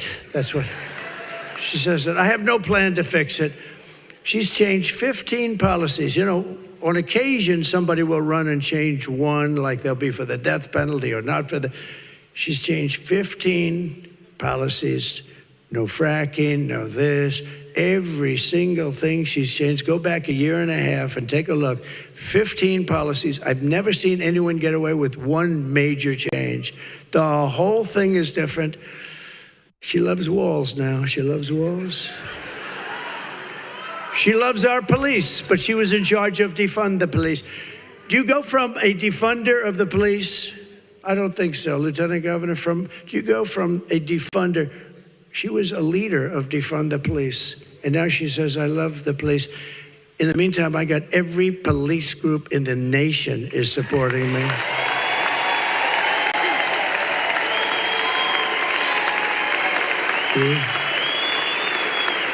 And the Border Patrol came out. Did you see that? The Border Patrol came out. Thousands and thousands of them came out 2 nights ago, and they endorsed Trump. They said, we endorsed the most beautiful. Paul gave a beautiful speech. Incredible people. I know them all very well. They never met her. They never spoke to her. They were asked, did you ever get a call from anybody in Border Patrol? Yes. Did you ever call them back? No. They never once spoke to anybody, even in authority or not authority. Nobody. They never spoke. And here we have the biggest travesty. I believe it's a bigger problem because of the murders and everything else coming into it. I believe, look, inflation and the economy are always big, and they're big, what they've done to our economy. But I really believe that the border and the illegal immigration and 21 million people, many of them criminals, is a bigger thing than inflation. I may be wrong. I may be wrong, but I think so. It's rated number 3 after the economy and inflation. I put them sort of together, economy, inflation. I think they sort of belong together. What do you think? I think so. But I think the biggest thing is when you have 13,099 murderers, people that are 4 people that were ready to be executed. They said, rather than executing them, we'll let them come into America. 13,099, many of them killed more than one person, and they're happily ensconced in Georgia. They're all over the country. And these are killers. These are people that will kill you quickly. They don't need too much of an excuse. They have, as they say, a short fuse. You don't want to get into a little tiny argument that for somebody else would be an argument. For them, it's not good, right? It's not a good situation for you. No, we don't want them in this country. We're getting them out of this country fast. And I think it's bigger than the economy. I think it's bigger as horrible. You know, inflation is a country buster. It's busted many countries, but I think it's bigger than inflation even. Over the past 4 years, her inflation nightmare has cost the typical family $29,000. Think of that, $29,000 in inflation. The reason you feel poorer is thanks to Kamala, and that's the fact is you are. And she was the one, they called her the taxing queen in San Francisco. You know, she destroyed San Francisco. San Francisco, if you go back 18, 19 years ago, was the #1 city. It was the best city in the country. Now it's not even livable. And I speak against myself. You know, I own property in San Francisco, right? I own a lot of property. I own property in California. And every time I say this, I say, you know, I'm saying, please don't say it in my, please. Because every time I say it, I depreciate the value of my property. Guys that would have said, I love that place you have, and I own on the water, the most gorgeous things right on the ocean. I always say, I have the ocean. Pebble Beach only has the bay. That's my ad. And I never even need it because it's always full, but I have the ocean. Pebble Beach has the bay. The truth is, every time I speak this way, I hurt the value of my properties. But ultimately, I don't give a damn because this is much more important. She destroyed, along with Gavin Newsom, the governor, Gavin Newsom, they destroyed it, the two of them. What she did to San Francisco, and then she became Attorney General. What she did to California is a disgrace. And now she wants to do that to the United States of America. We're not going to let that happen, Marjorie. Her plan will raise taxes for the typical American family by an estimated $3,000. Take a look at this.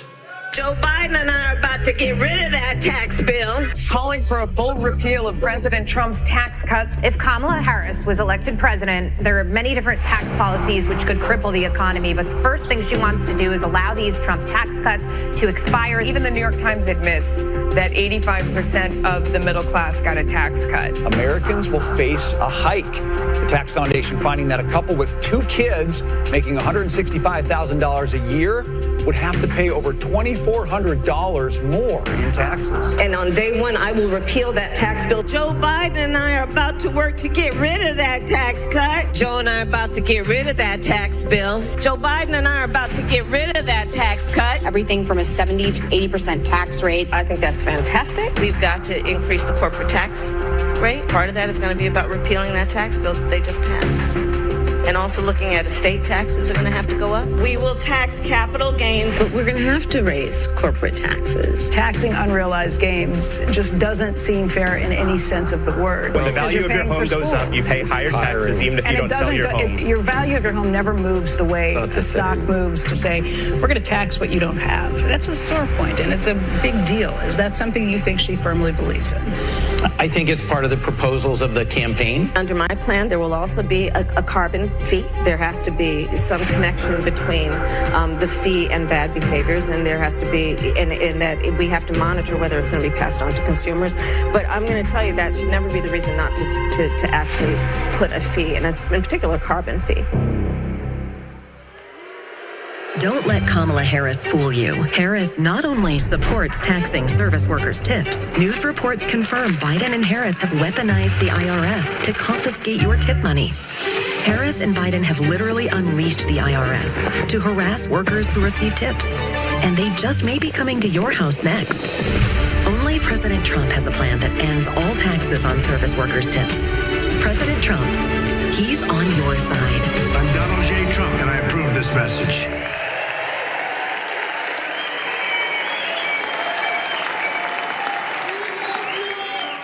You know, the only problem with putting it up, the fake news, and there's a lot of them back there. So I have a lot of friends. They watch the rallies on television. This isn't a rally. This is just a get-together. Look at it, all the way up to the bleachers. But they watch. Hello up there. Thank you for tuning into the live show. You know what time it is. Double tap your screen. Let's get the likes up. Subscribe to the channel. God bless you guys. Let's go. Let's listen to the 45th. Some people say he might be the 47th. Don't forget, smash the like button. Subscribe to the channel. It's a nice place. But they watch, a friend of mine goes, he says, you know, the only problem is when you put up the videos, they don't show it on television. You know why? Because they don't want to move the camera a little bit up. They don't want to, because they don't want to do anything that's good for us. They don't want to do anything that's good for us. And you know what? They ought to be ashamed of themselves. I'm going to ask them to put on woke. Do you know this? What this is all about? We don't have a woke military, but some people think there are some people in the top. Can you put that woke military? Put it up, the Master Sergeant. You little scumbag! I got your name. I got your ass. You will not laugh. You will not cry. You will not happy Pride. Happy Pride Month. And actually, let's declare it a summer of pride. But our military is not woke. We have some people on the top that are woke. They'll be gone so fast your head will spin, okay? Under the Trump administration, we will put more money in your pocket. We will let you keep more money than you ever thought possible. We're bringing it down. We're bringing the cost down. We will have large tax cuts for workers, and we are going to have something very special. No tax on tips, no tax on overtime, and no tax on Social Security benefits for our seniors. No tax. That's a big one. And you deserve it.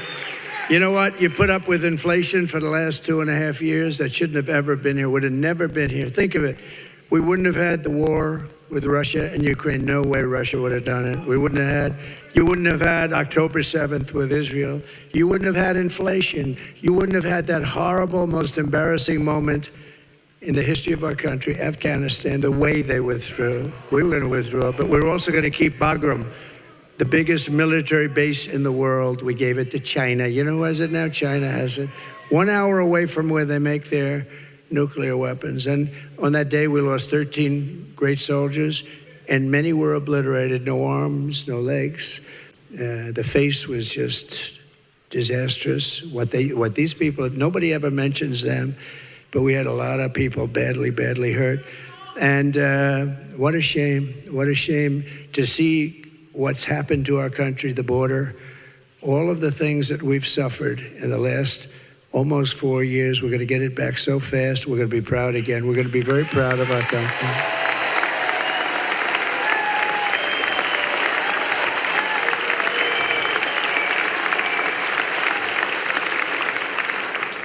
Isn't it nice to have a president that doesn't need a teleprompter? What do you think, Byron? It's better, right? Huh? Did you see when her teleprompter crashed last week? She was talking about 32 days, Mr. Congressman. 32, she goes, and the election will be in 32 days. 32 days. The teleprompter crashed. 32 days. She kept going. I would have loved to, it kicked back in. It's called a kickback. Like some people know a lot about a kickback. It's called a kickback. They know in this administration. But no, it's a kickback. It kicks back in. And it did kick back in just in time because she was about ready to eat the gun. Byron goes, yeah. This was, when you do this, you have to have one ability. If the teleprompter goes, because it goes, I figured 5% of the time. It goes, it's gone. And you're standing up in front of all of the fake news, which is actually a much bigger audience than this because you got millions of people watching. So you're standing in front of the fake news with fake reporters and, some very bad, and some good ones. And some good ones, I'd say 5%. Right? What do you think, Barry? 5%? I think so. 5%, maybe less. And if that happens, and if you don't do this well, you are ridiculed the following day, right? And I've had to go off with Bernie Moreno in Ohio is doing very well. But I had 57,000 people out there, television blazing, and he's going for the nomination, and it wasn't looking good. The wind was blowing at 49 miles an hour. I got onto the stage, and I'm looking at these two things, and they were like, so you can't read them. But I said, don't worry about that. They're going to blow off. And within the first minute, they blew off the stage. They were like 30 yards down the road. And I'm standing there. And that's when you find out whether or not you have what it takes, right? You're up there all by yourself. You're up there all by yourself, Mr. Lieutenant Governor. And you better get going. You can't do that 32 stuff that she was doing. Why did he have to fix that damn teleprompter?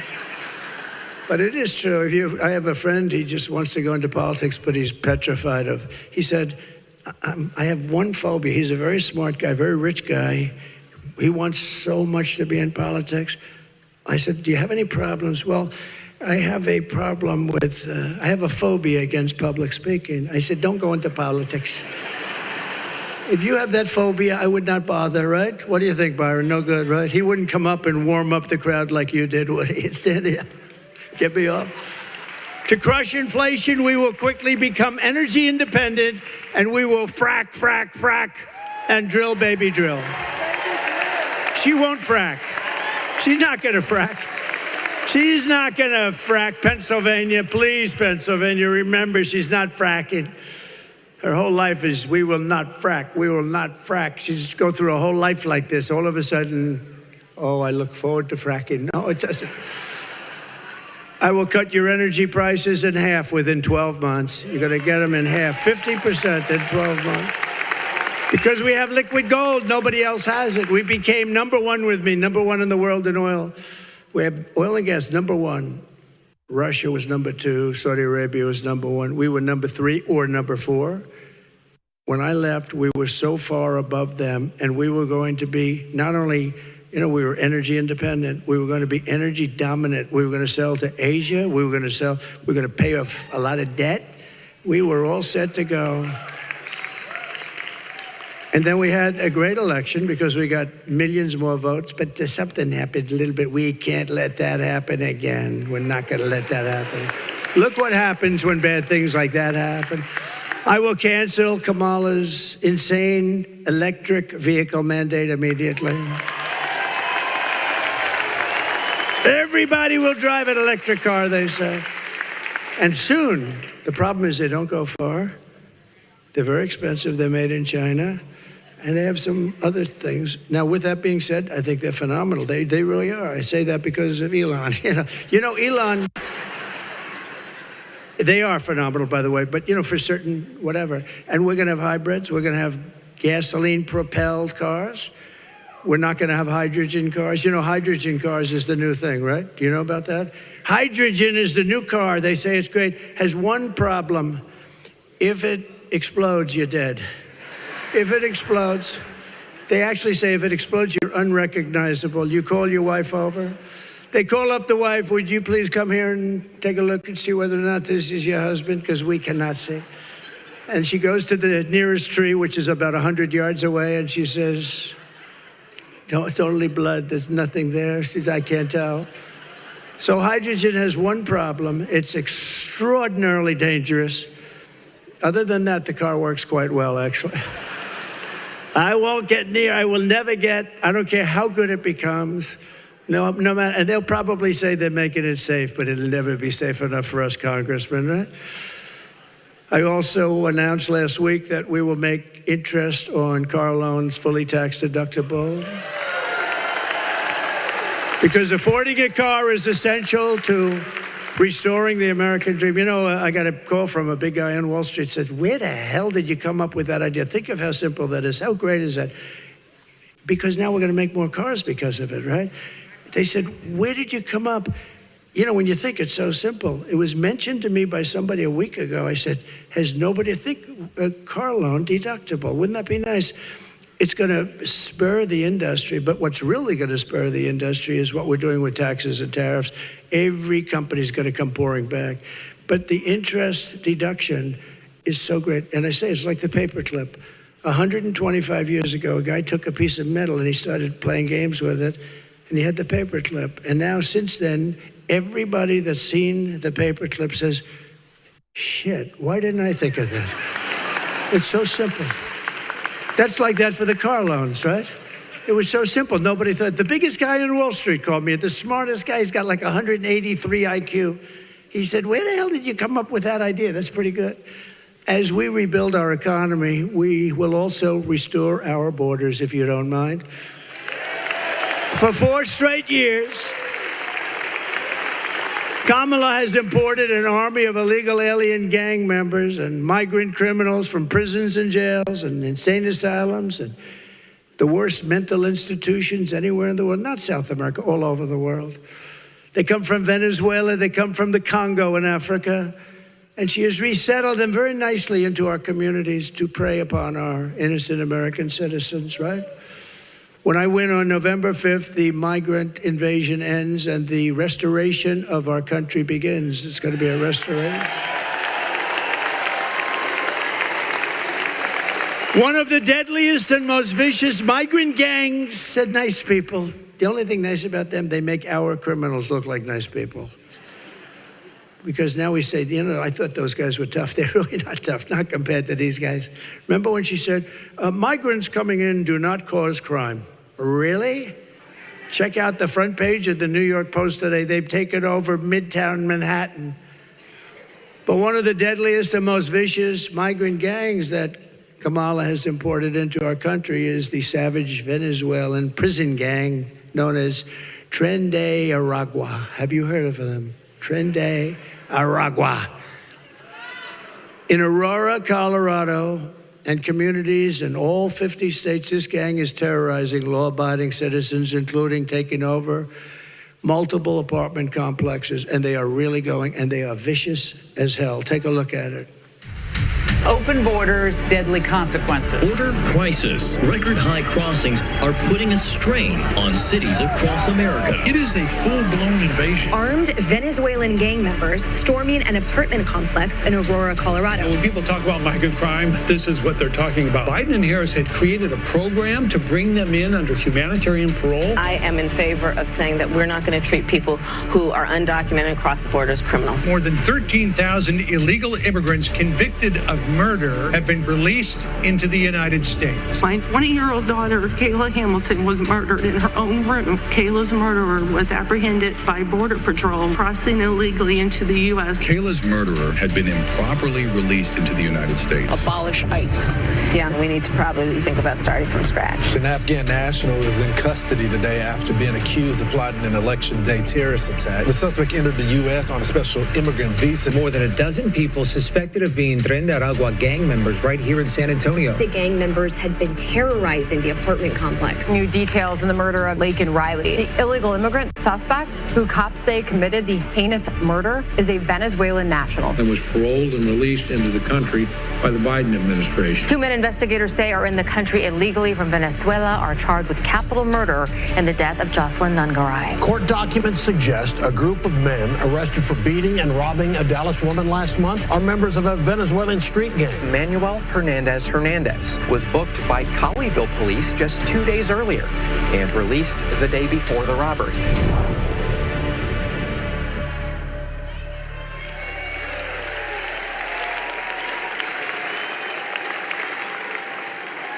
And that's number one. That's number one. I will tell you right now. That beats out the economy. That beats it all out to me. It's not even close. The United States is now an occupied country, but on November 5th, 2024, that will be Liberation Day in America. Liberation Day.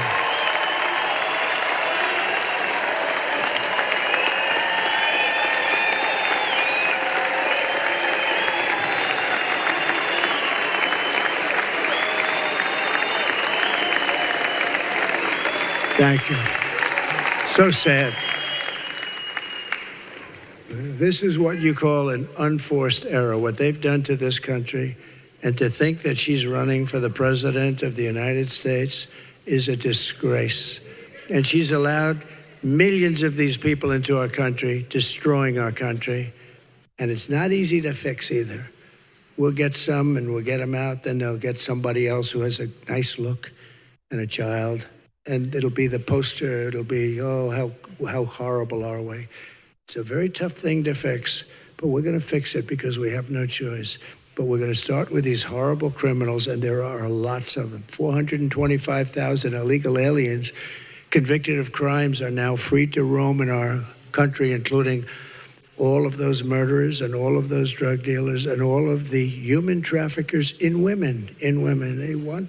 They traffic in women. You hear children, you hear men. No, they traffic really in women. Right here in Georgia, our nation was robbed of a brilliant 22-year-old nursing student, Laken Riley. You know Laken very well now.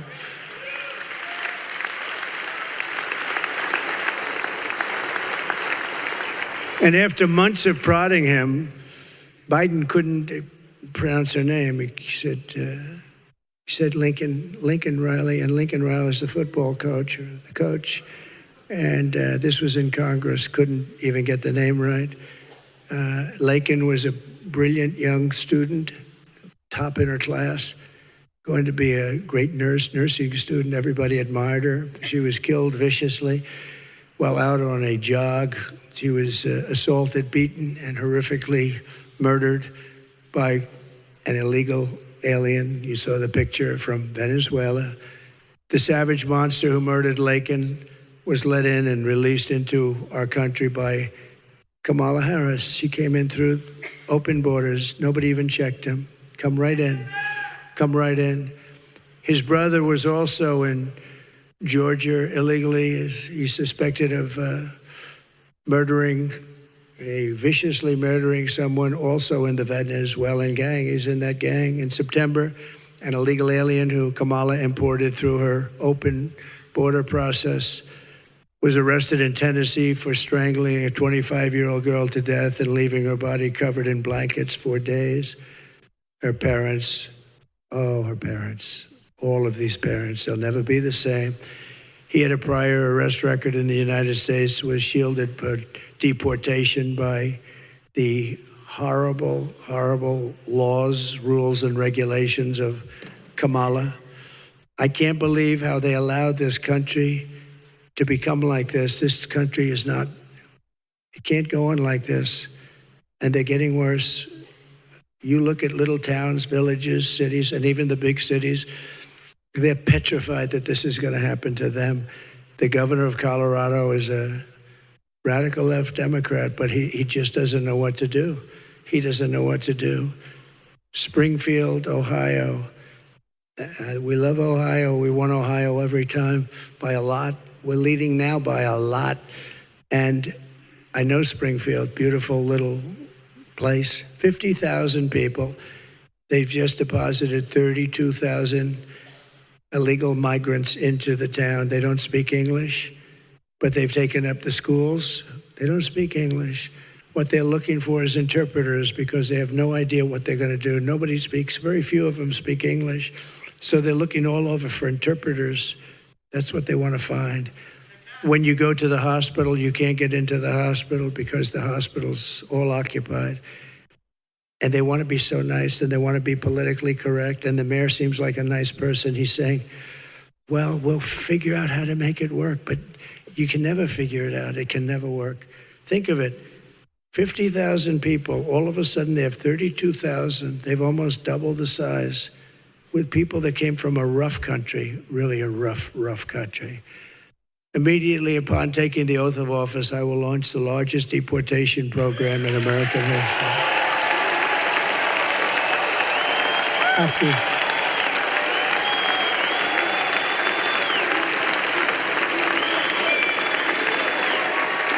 Have to do it.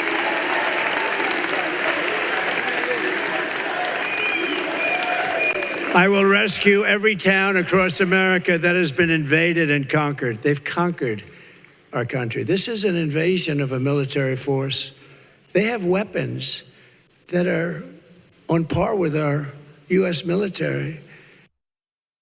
But we will put these vicious and bloodthirsty criminals to jail or kick them the hell out of our country, ideally the second, because we don't want to have to pay for the cost, so we'll ideally bring them back to their country. When I first came into the White House, a general came up. I said, General, I want to get MS-13 gangs. They're the worst in the world. MS-13 is very similar, but probably even nastier. And we had thousands of them in our country because Barack Hussein Obama could not get them out. Because the countries from where they came would put airplanes, big ones, on the runway so you couldn't land. They wouldn't let the buses through, and they gave up. Years ago, they gave up, and I said to the general, I want them out. He said, sir, they won't take them back. I said, who? And they said the countries. I won't embarrass them because I know the presidents very well, and they're very streetwise, very smart people. And I said, how much aid do we give those three countries? Sir, we give them $750 million a year. I said, inform them that they're delinquent, that they aren't allowing us to bring back people that belong there, and they are getting no further aid at all from the United States.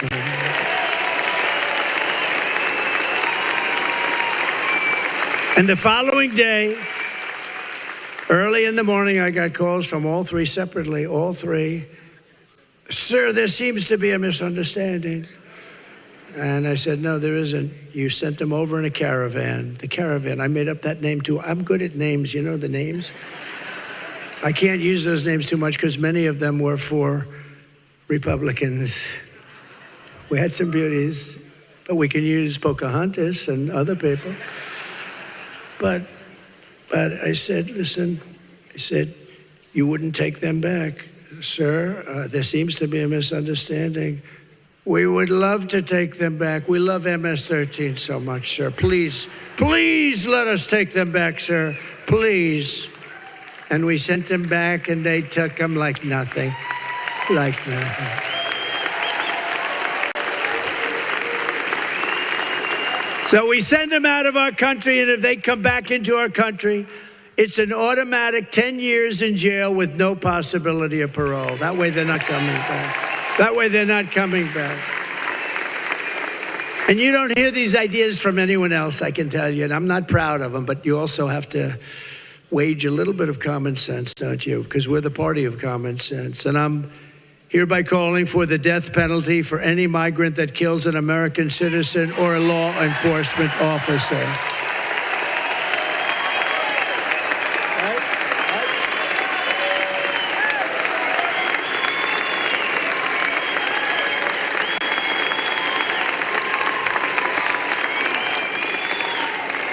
Kamala's migrant invasion, and that's what it is also devastating our great African-American community, stealing American jobs, crushing wages, undercutting the voting power of our own citizens, and bringing drugs, crime, and death to our country. And the African-American community and the Hispanic community is being devastated with the jobs. The numbers are down 6, 7, 8, 9%. They're going to work and they're saying, I'm sorry, we're not going to take you anymore. People that have worked there and worked there well for years are now being told they no longer have a job because they have illegal immigrants coming in and taking their job.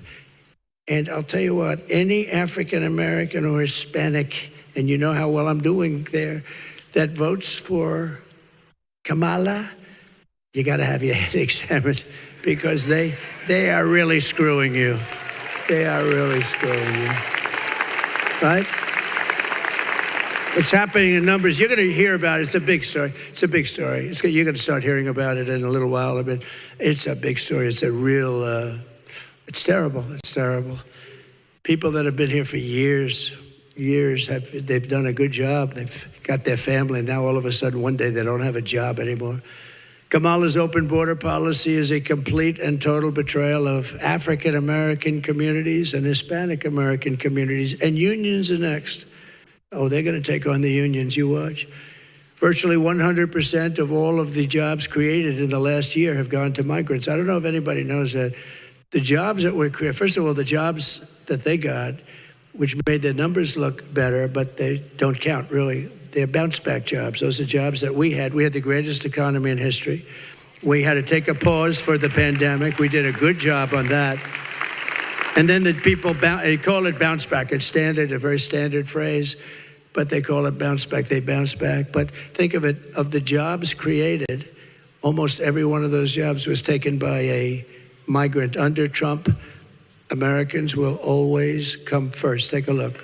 Would you have done something differently than President Biden during the past 4 years?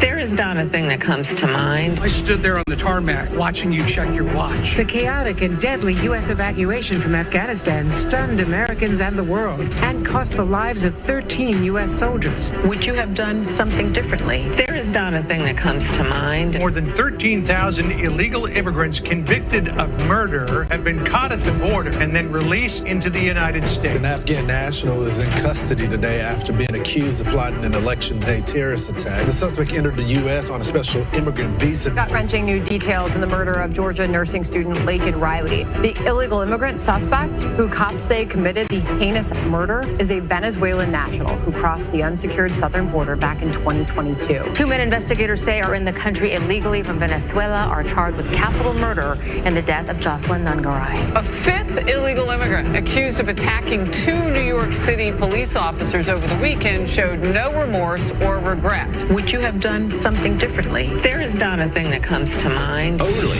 18% say the economy is in excellent or good condition. U.S. inflation has hit a new 40-year high, increasing by 9.1% over the financial year. The cost of homes have spiked. Home buyers need to earn 80% more than they did in 2020 to afford a house. Were you the last person in the room? Yes. So she would do nothing different. Think of it. You have the worst administration in the history of our country. The happiest person, you've heard me say this, Jimmy Carter, because he looks brilliant by comparison. His administration, by comparison, is brilliant, so he's happy. He's an old guy now, but he's a happy man. Just this week, I was proud to receive the official and unanimous endorsement of America's Border Patrol agents, all 100%, all of them. And I was also honored to receive the endorsement of the Fraternal Order of Police, something they don't do easily. I mean, you know, but they said, we have no choice. We have no choice. 400,000 law enforcement officers nationwide. So they did something to Biden that was amazing. They stole the election from him. I mean, I'm not a fan of Biden. Who could be? But they stole the election. They took it away like candy from a baby. And he's angry. And they're all angry. They're angry as hell. I think he likes me more than he likes her. Can you believe it? I believe it. I believe that, Steve. He likes me more than her. Can you believe it? But we will restore law and order in America. But here's what, to do it, you have to do one thing. I don't want your money. I don't want anything. I just want you to get out and vote and get your friends to vote. That's all. I don't want money. Just go and vote. So we're pleased to be joined with some incredible people, friends of mine, talented people. You have a lot of great people in the state. Lieutenant Governor Burt Jones, please, Burt, stand up.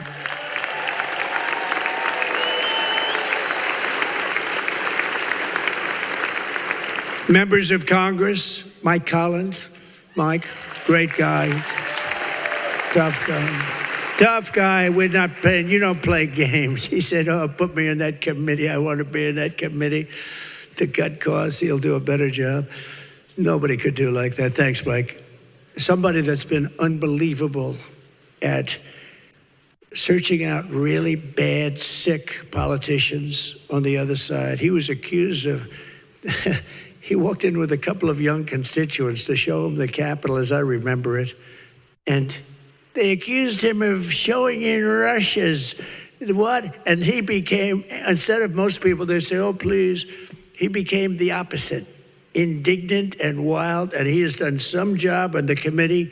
Barry Loudermilk. We love you, Barry. Courage.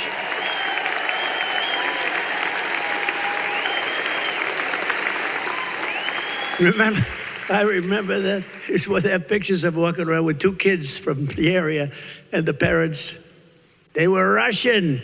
These people are sick.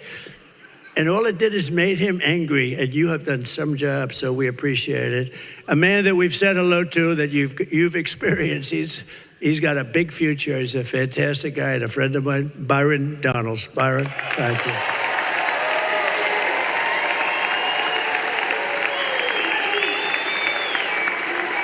A very strong, smart person, a woman who is amazing, actually, to me. She's really amazing. Marjorie Taylor Greene, thank you.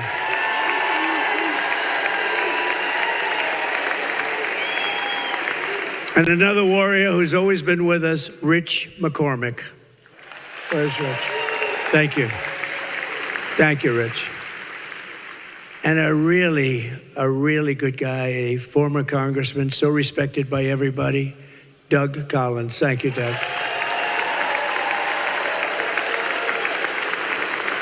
And your former senator, who was really a terrific person and respected so much in Washington and still is I think even more respected now, Kelly Loeffler. Thank you, Kelly.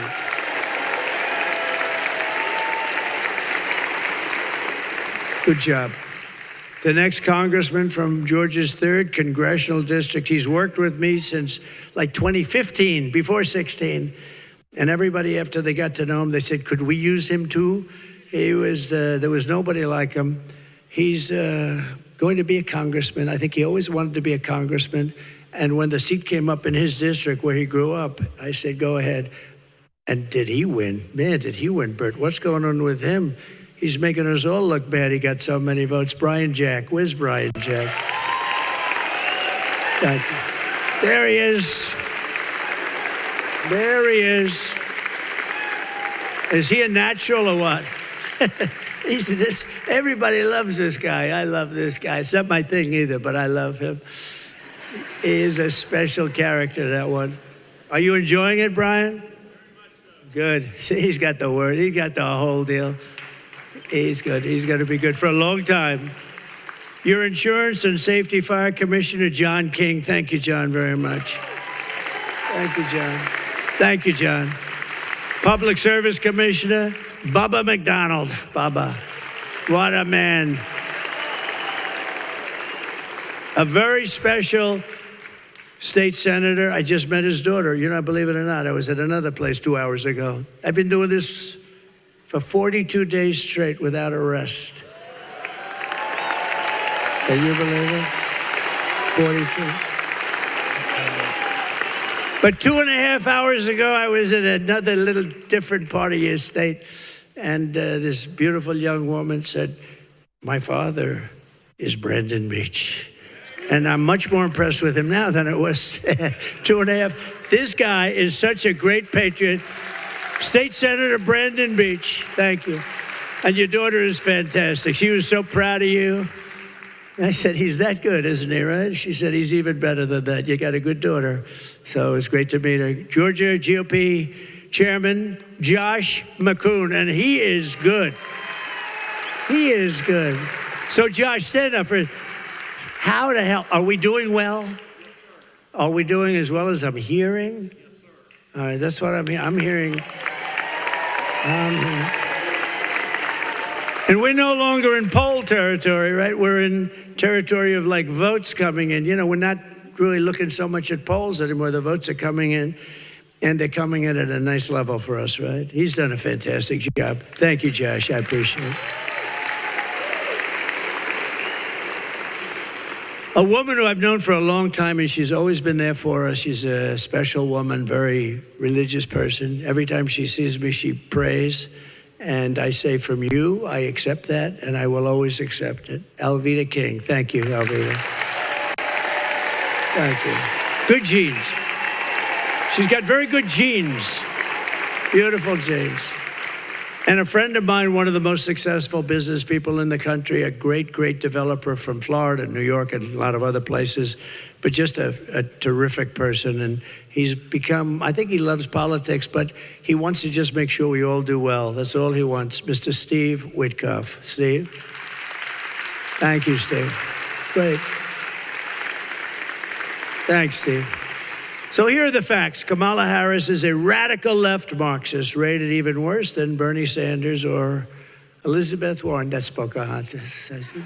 Remember, her mother said, she's Indian. Why? Because she's got high cheekbones. That was the reason. So I immediately called her Pocahontas. And that was the end of her. She was leading in the presidential race, you know? And I don't think she likes me too much. But the mother said she had high cheekbones, and I said, Pocahontas. And then all the hell, the world went crazy. And she actually went out and got a test, remember? And she was so happy. 1,024. In other words, maybe 1,000,000 years ago, there was a possibility. But she was happy. She said, this proves I'm an Indian. And I said, no, I have more Indian blood in me, and I don't have any. I'd love to, but I don't have any. And that was the end of her presidential run. That was the end. I did the world a favor. Of course, look what we got. Look what we got. Kamala destroyed our economy. She was an original creator of defund the police movement. And anybody who wants to defund the police for even 1 week or 1 day is not worthy of being president of the United States. It's a radical left person. Kamala vowed to abolish ICE. She wants to let her millions of illegal Medicare. Oh, she wants to raid Medicare. That's what they're going to do. Raid Medicare, Social Security. She wants to ban fracking as California Attorney General. That's what she did. And she redefined child sex trafficking, assault with a deadly weapon, and rape of an unconscious person as totally nonviolent crimes. She said they're nonviolent crimes. She pledged to confiscate your guns and endorsed a total ban on handgun ownership. She even called for free sex changes for prisoners and illegal aliens in detention at taxpayer expense. And here's something she did that was terrible. On her resume, she said she worked at McDonald's. Oh. She never worked at McDonald's. So in conclusion, with your vote this November, we are going to fire Kamala and save America. Right. We will teach our children to love our country, honor our history, and always cherish our great American flag. We will cut your taxes, crush inflation, slash your prices, raise your wages, and create the greatest job boom the world has ever seen. We're going to do that. It's not going to even be hard. We are going to do it through low taxes and high tariffs, actually. We won't have any inflation. And we're going to do it. We're going to have a boom, and the auto industry is going to boom like it's never boomed before. We will hire American, buy American, build American, grow American, and show the whole world that the American dream is back, bigger, better, and stronger than ever before. I will stop the global theft of American jobs and turn the U.S. into the manufacturing superpower of the world. I will end the war in Ukraine, stop the chaos in the Middle East, and prevent World War III. I can do that. I will crush violent crime and give our police the support, protection, resources, and respect they so dearly. I'll tell you what, we have to give our police, we have to take care of our police. And it's turning out to be more dangerous than ever. And once we give them that power back, it will be much less dangerous than ever. But right now, being a policeman or a policewoman is very dangerous. We have to give them back their honor, and we have to shield them, and we're going to indemnify them against being hurt because, you know, they do something that's good, and they lose their family, they lose their pension, they lose their house, they lose everything. Now, we're going to indemnify them if they're right, and we're going to find that most of them, they're going to right. And, you know, you always have bad apples. It's a shame. It's a horrible thing. But sometimes you have to just say, but we always have bad apples, and we'll do everything we can to get those bad apples the hell out. But we have to take care of our police and our law enforcement. That's why our country is going to hell with crime. We will strengthen and modernize our military. We will build a missile defense shield all around our country, and it'll be made right here. A lot of it's going to be made, as you know, you do a lot of it. It's going to be made in the USA, but it's going to be made, a lot of it, right here. And we will put the stars and stripes on the surface of Mars very soon. Very soon. We'll get Elon, get those rockets going, Elon. Get them going. You know, he's going to send a rocket up very soon to pick up the two guys. How would you like to be stuck in space? I said, when are you sending that? Very soon. I'm just about ready to send it. It's like, you know, it's like sending a bus for him. We will rebuild our cities, including our capital in Washington, D.C., making them safe, clean, and beautiful again. They will get and we will do this. Critical race theory and transgender insanity will be out of our schools immediately. Immediately. And we will keep men out of women's sports. I will defend religious liberty, your right to free speech, and the right to keep and bear arms. And the Second Amendment is under siege. You know that the Second Amendment is under siege. It will not be 4 years. It was under siege, I will tell you. But we're going to protect our Second Amendment 100%. After years of Thank you. After years of building up other countries, we will protect our borders, defend our families, and protect our American suburbs, cities, and towns. We're going to protect our country. We will end the sanctuary cities immediately and stop illegal immigration once and for all. No more sanctuary cities. We will put American citizens first, American children first, American patients first, American taxpayers first, American workers first, and American communities first. We will put our country first. We will put communists, Marxists, and fascists last, and they will always stay last. From Savannah to Columbus, from Marietta to Macon, and from Augusta to Atlanta, we inherit the legacy of red-blooded American patriots who poured out their blood, sweat, and tears to defend this country they love. We stand on the shoulders of American heroes who crossed the oceans, settled the continent, tamed the wilderness, laid down the railroads, raised up those big, beautiful skyscrapers. You're welcome. Won 2 world wars, defeated fascism and communism, and gave everything they had for our rights and for our freedom. And we are not going to lose the nation that they worked for and fought for and died for. We are not going to lose it. We will not be invaded. We will not be occupied. We will not be conquered. We will defeat the enemy at all levels of combat.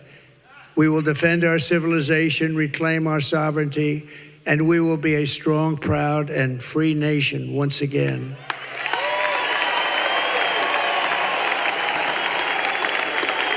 Right?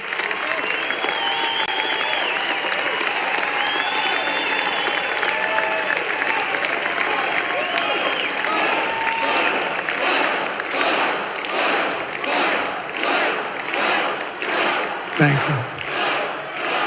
Thank you very much. Everyone will prosper, every family will thrive, and every day will be filled with the opportunity and hope of a lifetime. But for that to happen, we must defeat Kamala Harris and stop her radical left agenda once and for all. We want a landslide that's too big, too big. We can't let anything happen. Early voting is underway. Get everyone out. Get everyone you know. Just get them all out to vote. Go tomorrow. After all we have been through together, we stand on the verge of the 4 greatest years in the history of our country. These will be, despite the fact that we've been set back so far by incompetent, vicious, foolish leadership, we will have the 4 greatest years in the history of our country. And with your help from now until Election Day, we will redeem America's promise and we will take back the nation that we love. Nothing will sway us, nothing will slow us, and no one will stop us. We will press forward to our magnificent American destiny. And together we will fight, fight, fight.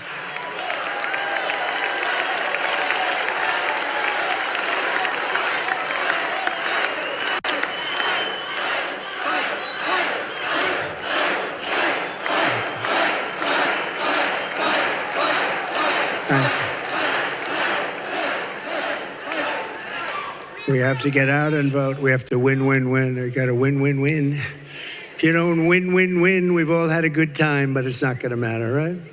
Sadly, because what we've done is amazing. 3 nominations in a row. What we've done, we got to win. If we don't win, it's like it was all for not very much. We can't let that happen. November 5th will be the most important day in the history of our country, and together we will make America powerful again.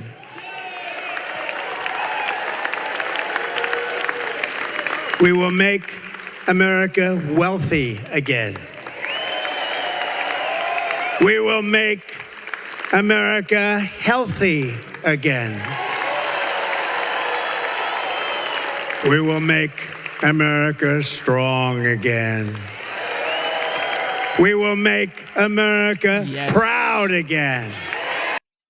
Welcome back, and thank you for joining us here at Live. Thank you for tuning into the live show. You know what time it is. Double tap your screen. Let's get the likes up. Smash that like button. Subscribe to the channel. You guys are the best. Yes, y'all. Okay, like we all know, the legendary 45th has been active. He wants to become this 47th. And I just cannot believe this man. He's been working hard. How is he even 78 years old, man? How? All right, so the new star in the Republican Party, J.D. Vance, also had a town hall. And we're going to take a look at that town hall right now. What do you guys think about J.D. Vance? Who is liking J.D. Vance now? Because I think J.D. Vance is the new star, guys. 2028, 2032 is going to be a very, very interesting year for J.D. Vance, for sure. For sure. All right, ladies and gentlemen, let's listen to J.D. Vance. Don't forget, double tap your screen, and subscribe to the channel. Let's get it. Home for me at this point, though, so I'm thrilled you guys are doing this, and I'm thrilled to be here. Thank you. Well, thank you for coming. I know the moms all over the country who are watching tonight are very eager to hear what your positions are on a lot of issues. Okay. The first hour, we had all of these moms were sharing stories, personal experiences that they've dealt with in the last 4 years, and then they have some questions that they would like to ask you. But we have a couple that we want to ask you first. Right. So you were announced as the vice president pick exactly 3 months ago today. I didn't even realize that. You're exactly today. It felt like 3 years ago.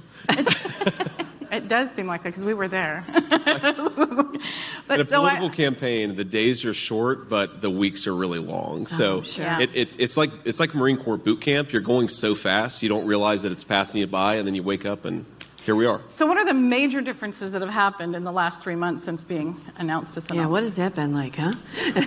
Well, there's so much I could talk about, but of course, first of all, we're proud of these guys and we're very grateful to them. But having a Secret Service detail is really weird.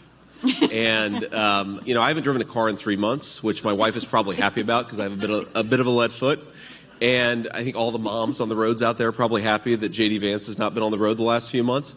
But it's so unusual because if you think about it, you show up to the grocery store and there are like 15 guys surrounding you with the little things in their ear. So even if somebody has no idea who you are, they start to wonder, well, somebody has to be here because all these Secret Service agents are bouncing around. So there's no anonymity anymore. And, it's one of the things that just comes along with the territory. But look, we're having a really good time. I mean, what's different about, running for the Senate than running for vice president?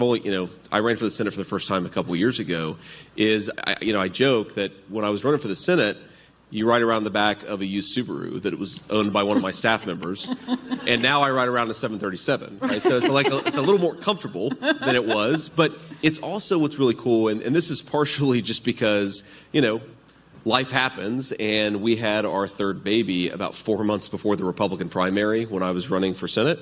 This time the kids, they're 2, they're 4, they're 7, and they can kind of come with us, and they're part of the journey a little bit. And so that's just it's a really cool thing to see the country from the perspective of a 7-year-old, a 4-year-old, and a 2-year-old. Yeah. And it's just been a very, very nice thing. It's been a great family adventure for all of us. So I really liked this story. We were together on the Tucker tour, that you were talking about how you may have had to cancel on Tucker because you got sick. That's some you real didn't have any carnivals before you came here, right? No, not today. No, but that was a tough day. So that was in Hershey, PA, and we're not too far from Hershey, right? No. So yeah, I again, because you're surrounded by Secret Service and everybody knows who I am now, and so whenever I do something, there are like 10 separate iPhone cameras that are trained on me, right? And my kid, my 7-year-old, I'm like, all right, I really want you to go on a roller coaster with me at Hershey Park. And he goes, okay, but you have to go on one of these ridiculous spinny rides afterwards. And I do the roller coaster. It's great. And then we get on the spinny ride.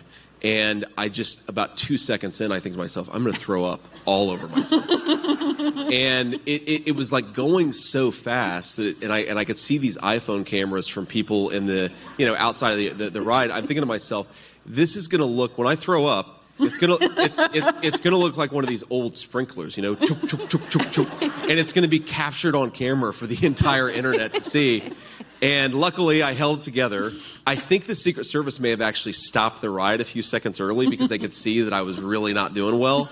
But, whatever revenge my son, had he ever wanted to get revenge on me, he got it, that 2-minute spinny ride. But look, but it goes to show, that was a very miserable 2-minute spin ride. But my son, where else do you get to go to all these different theme parks and see all these different parts of the country? And it's just a very, very cool thing. What a great opportunity to have your children with you. It really is. And again, you see it through their eyes, and they make little observations, right? Or like, we're in Traverse City, Michigan, and they're really into the cherries that we bring home from Traverse City, Michigan. Or we go to Hershey Park, and they're really into, like they have all these Reese-themed treats at Hershey. It's just kids notice stuff that I think you don't notice if you're just a 40-year-old guy. Right. And I think that noticing has been a really fun part of this. Yeah. That's fantastic. Well, and your wife must be just, wow. She's super mama. How is she handling it? She really is. My wife is just this amazing person. And she quit her job when Trump asked me to become his running mate. But she's, a very brilliant and very accomplished corporate litigator. And she's like, look, if we're going to do this, then I'm going to make this as easy on the kids as possible. And I'm going to come around and travel with you as much as possible, right? Like, if we're going to do this, let's make it a family adventure. I will tell you a story. One of the first times that the president actually met my wife, the first times they had really talked in any great detail, we were actually throwing a fundraiser for him. And the president sort of greets Usha and gives her a big hug. Oh, you're so beautiful. I'm so glad to see you. And he's, those of us who know him know he's a very engaging guy, despite what the media tells you about him. He's actually just a very warm and normal person. And he asks her what she thinks about me being involved in politics. And she gives, if anybody knows my wife, it's like the perfect Usha answer. It's a very diplomatic answer. And she's like, well, sir, my husband really loves public service. We love the state of Ohio. And I'm just really thrilled to be able to help him out where I can. And Trump looks at her and goes, yeah, my wife hates it too.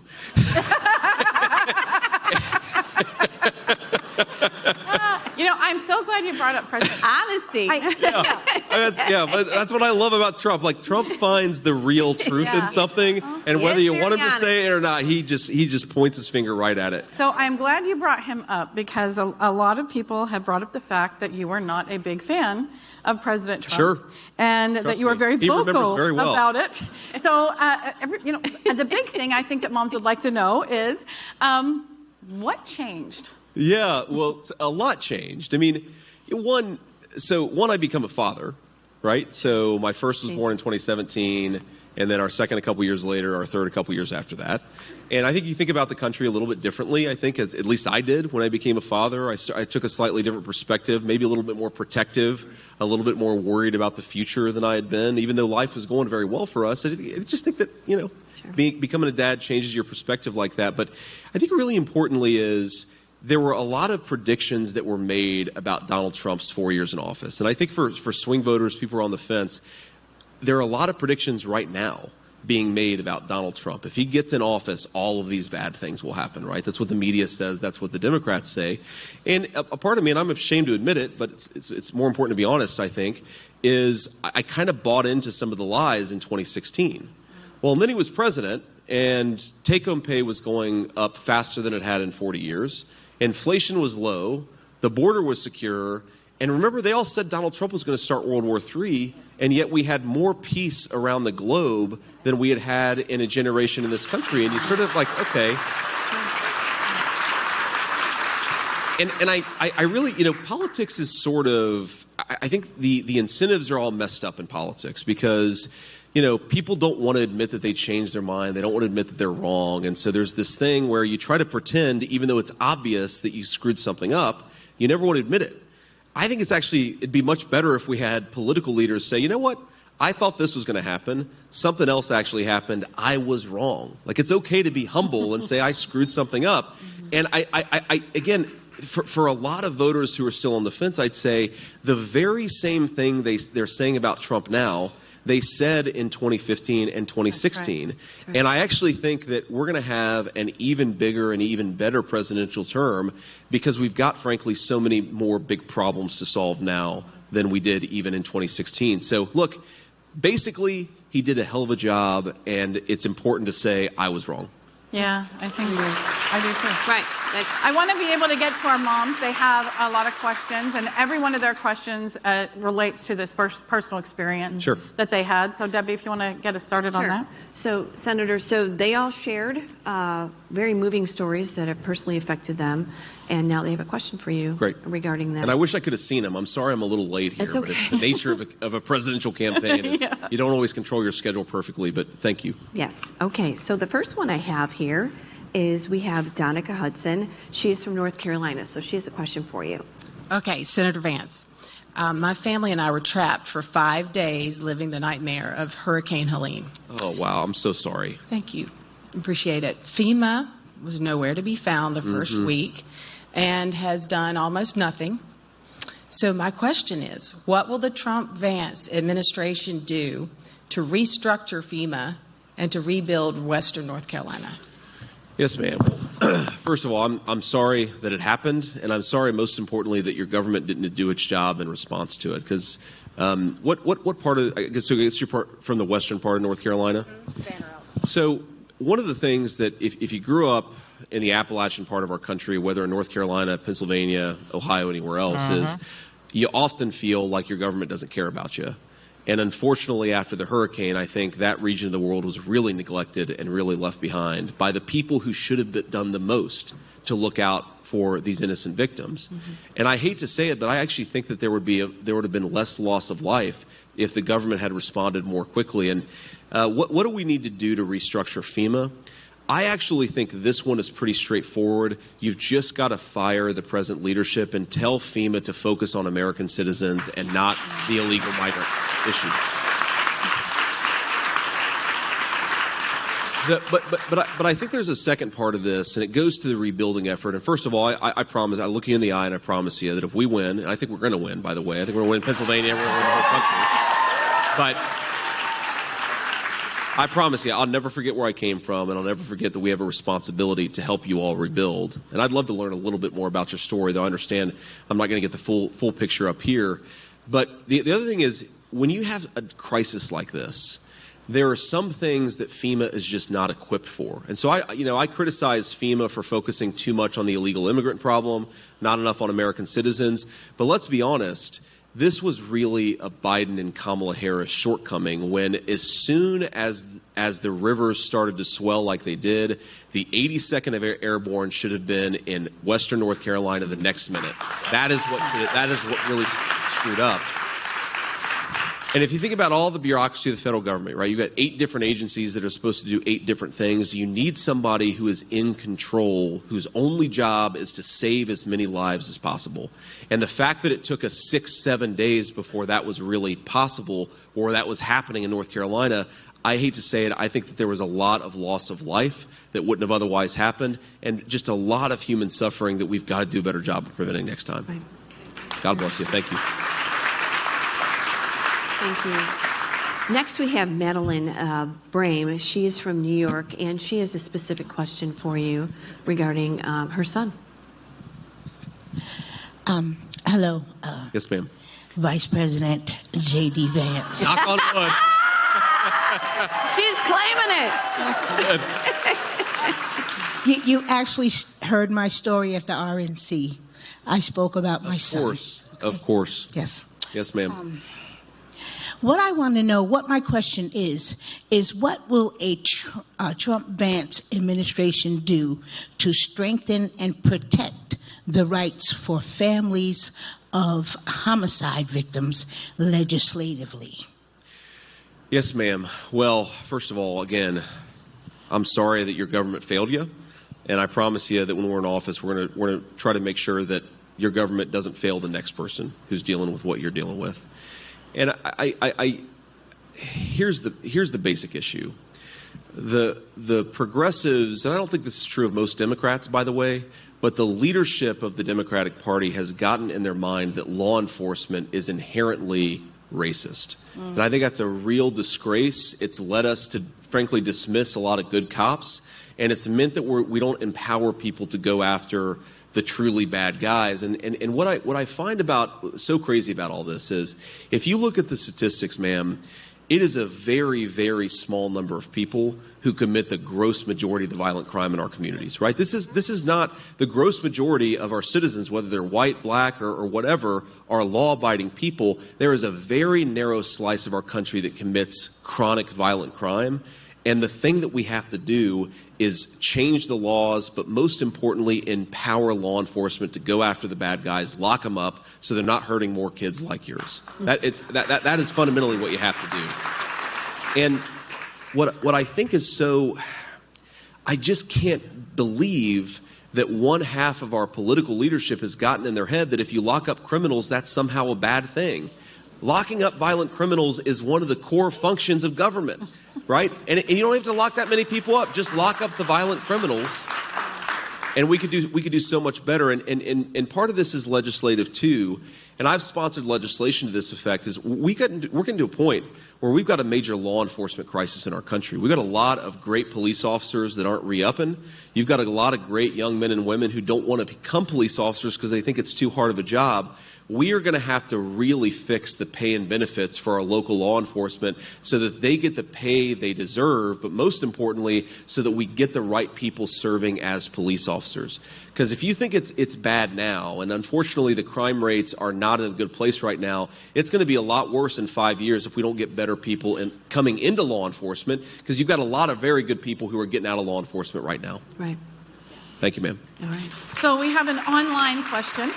This one is from Gabriella Mason from California. Families are struggling to pay their bills, afford groceries, let alone save for their future. In the last 4 years, food prices have risen nearly 26%. When is my dollar going to be a dollar again, and how fast can we get back to a 2019 normalcy? There you go. You got to help us out here. Well, the best thing we can do to lower prices is to elect Donald J. Trump president of the United States. That is the first and most important thing we got to do. And then I'll talk a little bit about what comes after. But I got to tell you this story. So we were actually in Reading, Pennsylvania for this. We were at a small Latino grocery store. The owners had just bought that grocery store a couple years prior, and my boys were with me, my 7-year-old boy and my 4-year-old boy, and they just wanted to come with Daddy on the campaign trail, and we were having a good time out there. And I'm standing, it illustrates how different kids are, because I tell the two of them, you can get anything you want. And the 4-year-old is trying to get like a gallon of ice cream, right? He's like me. And the 7-year-old, who's like his mama, is trying to get me to buy like a dozen or 2 dozen eggs. And I'm like, son, I meant like a candy, like go buy some chocolate. And he's like, no, Dad, you made the last 3 eggs this morning. If you don't get more eggs, Mommy's going to be really mad. It's like, okay, buddy, thanks for looking out. Very practical. But there were, of course, cameras falling around, because there always are. And so I grabbed some eggs, and I pointed out that eggs have gotten way more expensive under Kamala Harris's leadership. And in fact, in the Commonwealth of Pennsylvania, eggs are about $3.20 a dozen from $1.50 a dozen. That's a huge price increase in just 3.5 years. And I unfortunately fear it's going to get worse if we promote her to president. But I was kind of joking with my kids. I said, yeah, this is really important to my family, because my kids, these guys eat about 14 eggs a day. Obviously exaggerating, right? Making a joke about my kids who do eat who do eat a lot. So I had some journalist fact check me and say, there's no way that a 7-year-old and a 4-year-old could eat 14 eggs a day. And I'm like, it would be like me saying, I'm so hungry I could eat a horse. And then the journalist being like, JD, in fact, ate a normal man-sized meal, not a horse, right? And you realize, the media sometimes in this country is so obsessed with misleading us that they don't actually report, some of these real stories of people who are suffering. But I think the most important thing, to answer the questioner's question, is a lot of us don't fully appreciate how energy prices go into everything else. And so think about it. If you're, a construction worker and you're building a house, but the truck driver who's delivering the lumber to the job site is paying 50% more for diesel, then that house is getting more expensive, right? Yeah. And if you're a grocery store and the truck driver who delivers the groceries or the farmers who are producing the food are paying 50% more for energy, then that's going to make all our groceries go up. So the most important thing that we can do, Donald Trump always says this, drill, baby, drill. Lower the costs of energy, and that's the most important thing that we can do to lower the cost of food. And then the second thing to make life more affordable is, look, the government has got to stop spending trillions upon trillions of dollars that it doesn't have. When you do that, you increase the price of everything. Because think about it, when you're printing all this money to cover the government's debts, then all the dollars that are in our pockets become more and more worthless over time. And so, I hate to say it, Kamala Harris cast the deciding vote in trillions of dollars of new spending. We got to get her out of there and put somebody with common economic sense back in the White House. And you see this all the time when you're in the grocery store. Everyone is commenting how expensive everything is, isn't it? Yeah. Are you over there by the eggs, by the cheese, by the milk, and everybody's like, I can't believe this has gotten so expensive. Nobody knows like a mama. Yeah. That's right. Right. Yeah. For us to balance our checkbooks and just afford it. Yeah. Yeah. And I actually, in our family, probably unlike most families, I tend to do more of the grocery shopping, at least until 3 months ago. Something changed 3 months ago. And I was just, it's shocking how much how much more expensive these things are. I mean, like to get a steak at a grocery store compared to 3.5 years ago, it is just so much more money. I don't know how any middle-class person can afford in Kamala Harris's economy to live a good life. We've got to get back to basic common sense here. Yeah, 100%. We have another question. Yes, we have Taryn and her daughter Penny. Taryn's going to share a question for you, Senator. I'm going to follow suit, and Vice President J.D. Vance. I'm superstitious. You guys are making me nervous here, right? My story here today, the public school in our district socially transitioned my daughter. And so my question for you is, there is actually currently a lawsuit against the Conejo Valley Unified School District in Ventura County, California, where 3 of my other minor children still attend. The district is being sued for providing minors with inappropriate gender-affirming surveys and curriculum without the necessary parental notification. With President Trump recently mentioning abolishing the Department of Education, what specific actions will your administration take to uphold my 14th Amendment right to direct the upbringing, care, and education of my children? Wow. I'm so sorry this has happened to both of you. I can't believe that your own leadership has failed in this way. And I promise that when Donald Trump and I are back in office, you're going to have somebody who fights for you and fights for your right as parents. We want parents making these decisions, not anybody else. Yes. And I find with each of you, I want to know so much more about your stories than I know, and so much more than we have time for, of course. But I just think to take something that is so profound away from our moms and dads is such a violation of every right that exists. So the reason why we establish government is to protect our rights, not to destroy our rights. And it's such a big difference between the Democrats and the Republicans in this race. And ma'am, you mentioned education policy. I want to get into that.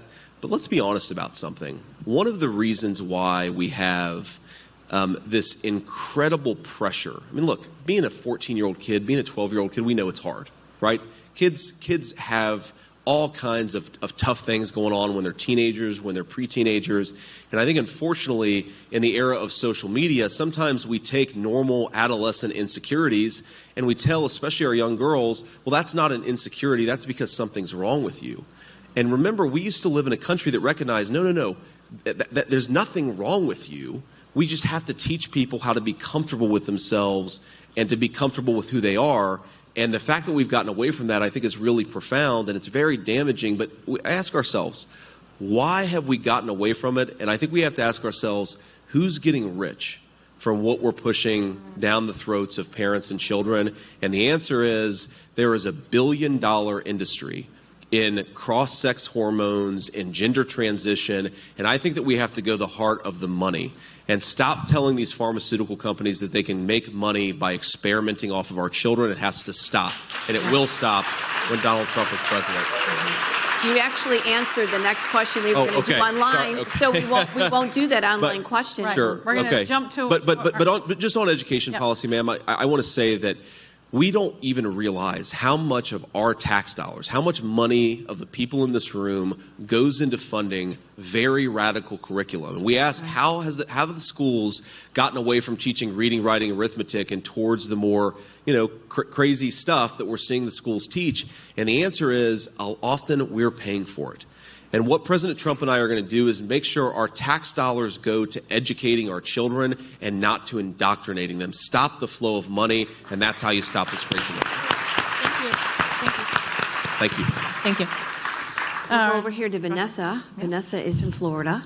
Senator, my family and I migrated to the U.S. legally. God bless you. Thank you. From Peru.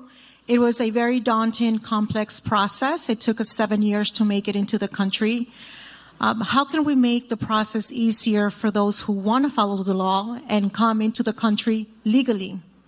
Yes, ma'am. And, one of the things I hear from, actually, I was in Tucson, Arizona a couple days ago, and I was talking about how part of the problem with our illegal immigration system, and there are a lot of problems, but one of them is that it's so profoundly unfair to people who have done the right way, who have waited in line, who have paid the fees. And this is one of the reasons why we have to get our hands wrapped around this illegal immigration problem. It's unfair because there are great people who want to come to our country. And I think to me, the question that we have to ask is, what is it that we want out of welcoming newcomers into our country? We want people with great values. We want people who are willing to work hard, who are willing to play by the rules, who are going to contribute to their communities. And obviously, you can't let everybody in that wants to come, but you've got to have an orderly process. And I think that part of what we've seen is we've redirected so many resources away from processing legal immigrants who are doing it the right way to focus on illegal immigration that's been facilitated by Kamala Harris, that it's probably harder to come in legally now than it was even 15 or 20 years ago. So we ought to devote the resources that are for processing legal immigrants to legal immigrants and not to this completely broken system that we have under Kamala Harris. So it's border security first, make sure we secure that southern border, and then I think we actually free up a lot of resources to focus on the legal immigration issue in our country. Thank you. Stephanie Turner has a question for you, too. Stephanie is from Texas. Hello. Hi, Senator Vance. As a mother who has lost a son to fentanyl poisoning, I deeply understand the border crisis and the human impact that it is having. My question to you is, how do we cut through the red tape and move faster to reach every child across the U.S. with education-based prevention programs? We can't afford to sit idle while more lives are lost to innocent children who have no knowledge of this. Yes, ma'am. And for tuning into the live show. Double tap your screen. Let's get the likes up and subscribe to the channel. And for sure, immigration is like a big thing for me because I am, I'm a legal immigrant. I came here a couple of years ago. It took me 5 years to become a United States citizen. And that has been one of the greatest things, a greatest honor of my life. Because I love the United States. I respect the people of the United States. I think the United States is the greatest nation in the world. This is my opinion, okay? You don't have to agree with me, but this is what I believe, okay? And this is why I do what I do, because I love the United States, okay? I love the United States. All right. Thank you so much for tuning in one more time. Double tap your screen and subscribe to the channel. Let's get it. How old was your son? He was 19 in 2021. 2021. I'm very sorry to hear it. What was his name? Tucker. Okay. I'll say a prayer for him tonight. Thank you. And, not nearly in the way that you do, but we've, of course, experienced the problems of addiction in my own family. And one of the ways that I think about this is we want people to have second chances because, when you're caught in the throes of addiction, it's so hard to get out of it. But a lot of people do get out of it. But if they get out of it and then they relapse, and they relapse into fentanyl, sometimes there's not another second chance. And that's really what we have to change. That's why this poison is so dangerous and so deadly, is it takes away those second chances from our families, from our moms, from our dads, from our kids. It's got to stop. And it's disgraceful that we frankly have a government right now that's facilitating it instead of stopping it. And you talked about cutting through the red tape and you know what we can do on prevention and education. I think one of these things is, you know, you can only do so much with so many dollars. And so let's say you have curriculum money that's going into radical gender ideas instead of teaching kids how to say no to drugs, how to resist peer pressure, the warning signs for addiction. Because look, I mean, you probably appreciate this, ma'am, having seen it, but, you know, some people get addicted the minute they take an opioid. And some people could take Percocet for 3 years and never get addicted. I mean, I've seen this even with my own friends who had a minor surgery who take one Percocet and like, I'm never taking it again because I liked it way too much. It did something to me. We got to teach kids to recognize, right, when they're going down that very dark pathway. You know, the second thing is, and I know friends from back home, family from back home who were involved in detox. And if you think about recovery as being a very long road, the very first step is very often detox. And there are not enough detox facilities in the United States of America right now. We should empower our churches and our local community organizations to provide those detoxes, because you can't get into recovery if you don't do the detox first. And it's very, very hard to take that first step. So why don't we make it easier to take that first step in the first place, shut down the poison coming into our country in the first place, and teach our children the red flags and the warning signs about addiction. I think if we do that, we'll start getting down the road of solving this. I mean, look, it is an unspeakable human tragedy what's going on in this country. 100,000 people, many of them in the prime of their lives. I mean, I've known so many people who have lost their lives to this, and I'm sure, ma'am, you're asking yourself the same questions, like, you know, who would you have fallen in love with, right? What do kids have looked like?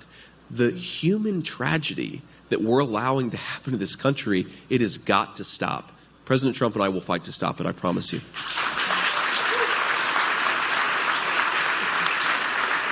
Senator, we have two moms from Pennsylvania. Those are our last Hello. two questions on the stage here.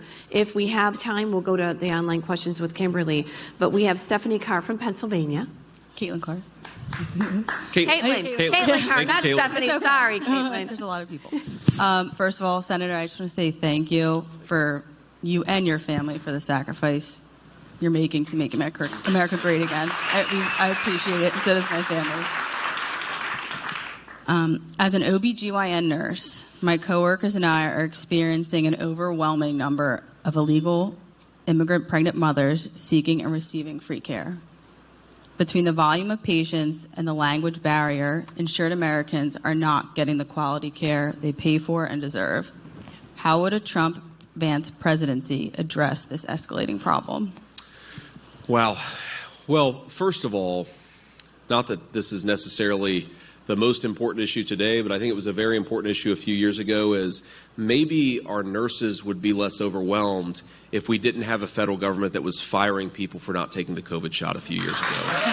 And whatever your views,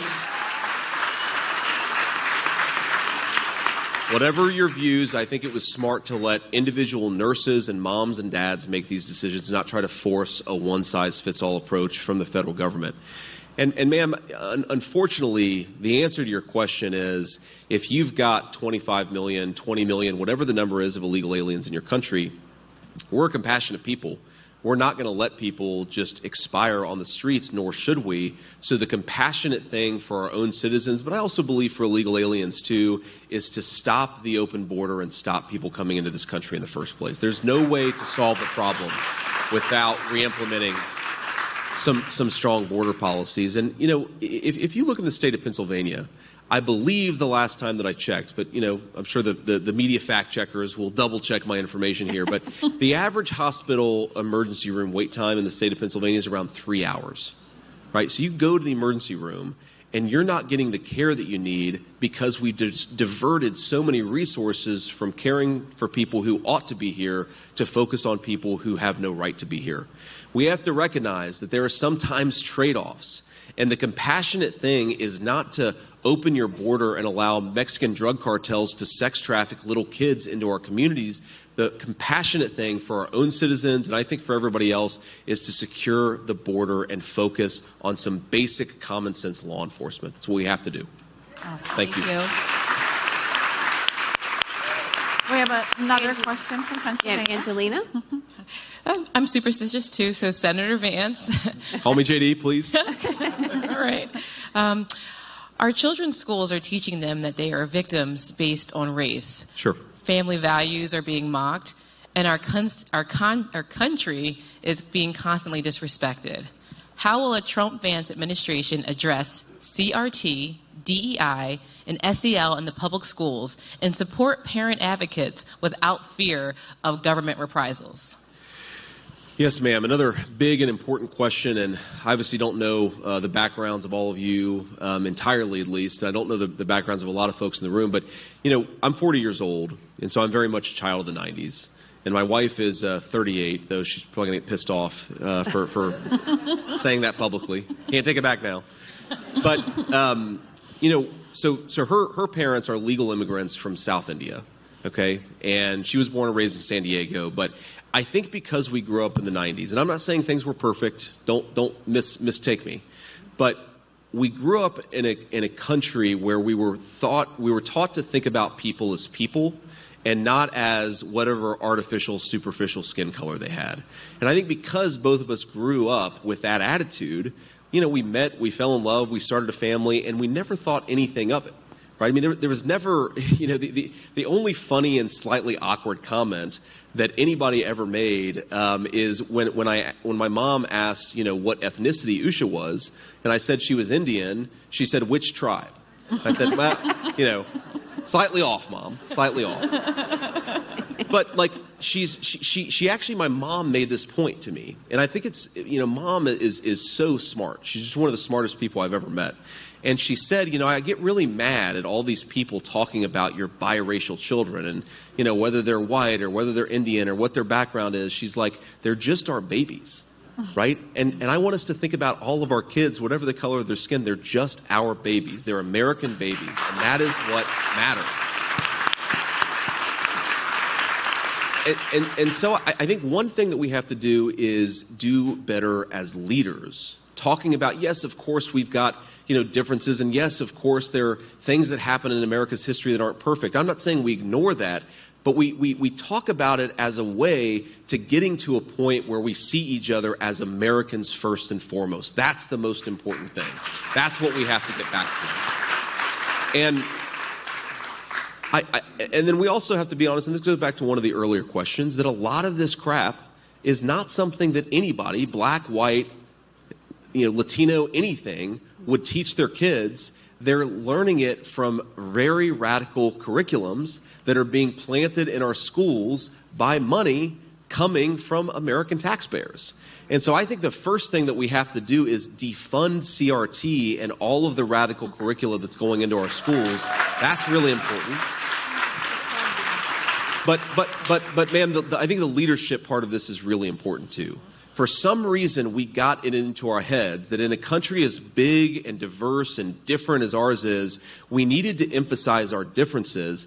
I actually think that what real leadership requires now is emphasizing our commonality as Americans. I think that we have a common destiny in this country, and if we forget that and we ignore it, it's going to rip our country apart. Let's not do that. Let's be Americans first.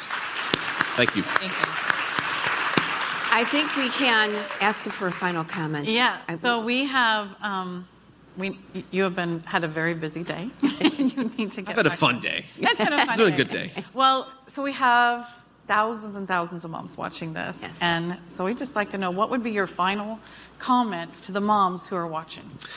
So I guess a couple of things. First, I'd ask you to get out there and get involved because we've got 20 days to go. And, you know, we're not going to win this election unless everybody gets out there and votes and makes their voice heard. You know, the media is never going to be honest.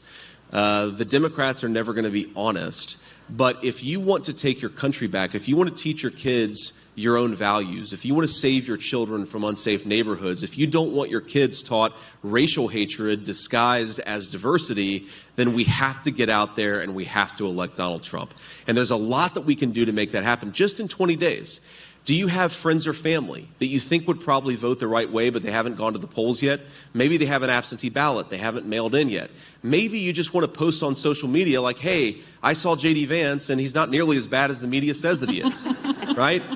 There are all of these ways where you can get involved, and think about the small number of ballots in 2020 that, if changed, Donald Trump is the president of the United States. And a lot of the problems we've seen in the last 3.5 years simply are not happening in this country. So ask yourself, wake up on November the 6th. You want to be able to say, I did everything. And I think that the question over the next 20 days is, what does that everything mean? I think it's talking to your friends, talking to your family. If you've got spare time, donate and donate your time with the local party. Call people, right? Knock on doors. There's so much that we can do to get involved to make sure that our people get out there and vote. I think the second thing is, moms are in a very unique situation, okay? And what I mean is, look, I see the polls. The polls tell you, and I don't necessarily believe the polls, but, let's say they're right. If the polls are right now, frankly, Donald Trump will win this election. And that's a good thing. It's a thing to be happy about. But the polls also tell you that we're doing better. President Trump and I are doing better with male voters, and the Democrats are doing a little bit better with female voters. Well, I think moms are the best ambassadors to say, look, don't believe the lies that you've heard about these guys. Vote for what's in your best interest. Vote for public safety. Vote for lower grocery prices for your family. Vote for, housing prices that are affordable for normal people to live in American homes. We have got to get back to common sense. And I think the best way to put common sense out there is person to person, the conversations you have at church, at the grocery store, with your friends, because you guys all have, I guarantee every single person in this room has somebody in their friendship circle who's maybe a little skeptical of me or maybe a little skeptical of the president. Just talk to them and say, I think these guys, I've got good heads on their shoulders, they care about the country, and most importantly, they're going to make our lives better. And I think if we do that, if we get out there and use that person-to-person power that we have just to communicate and persuade our friends and family, we're going to win. We got 20 days. Let's go and do it. God bless you all. There you go. Thank you for tuning in one more time. You know what time it is. I told you, man, this is the new star in the Republican Party, J.D. Vance. 2028, 2032 is going to be a very interesting year for this guy right here. Okay, we've heard from the 45th, who some people say he might be the 47th. We've also heard from the new star, J.D. Vance. And now we're going to listen to the 46th President of the United States, President Joe Biden. He, of course, talks about Trump in a campaign stop for Harris in Philadelphia, Pennsylvania. Let's listen to President Joe Biden. Don't forget, double tap your screen and subscribe to the channel.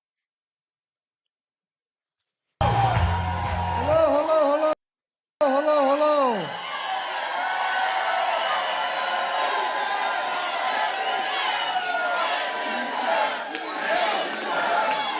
Well, thank you.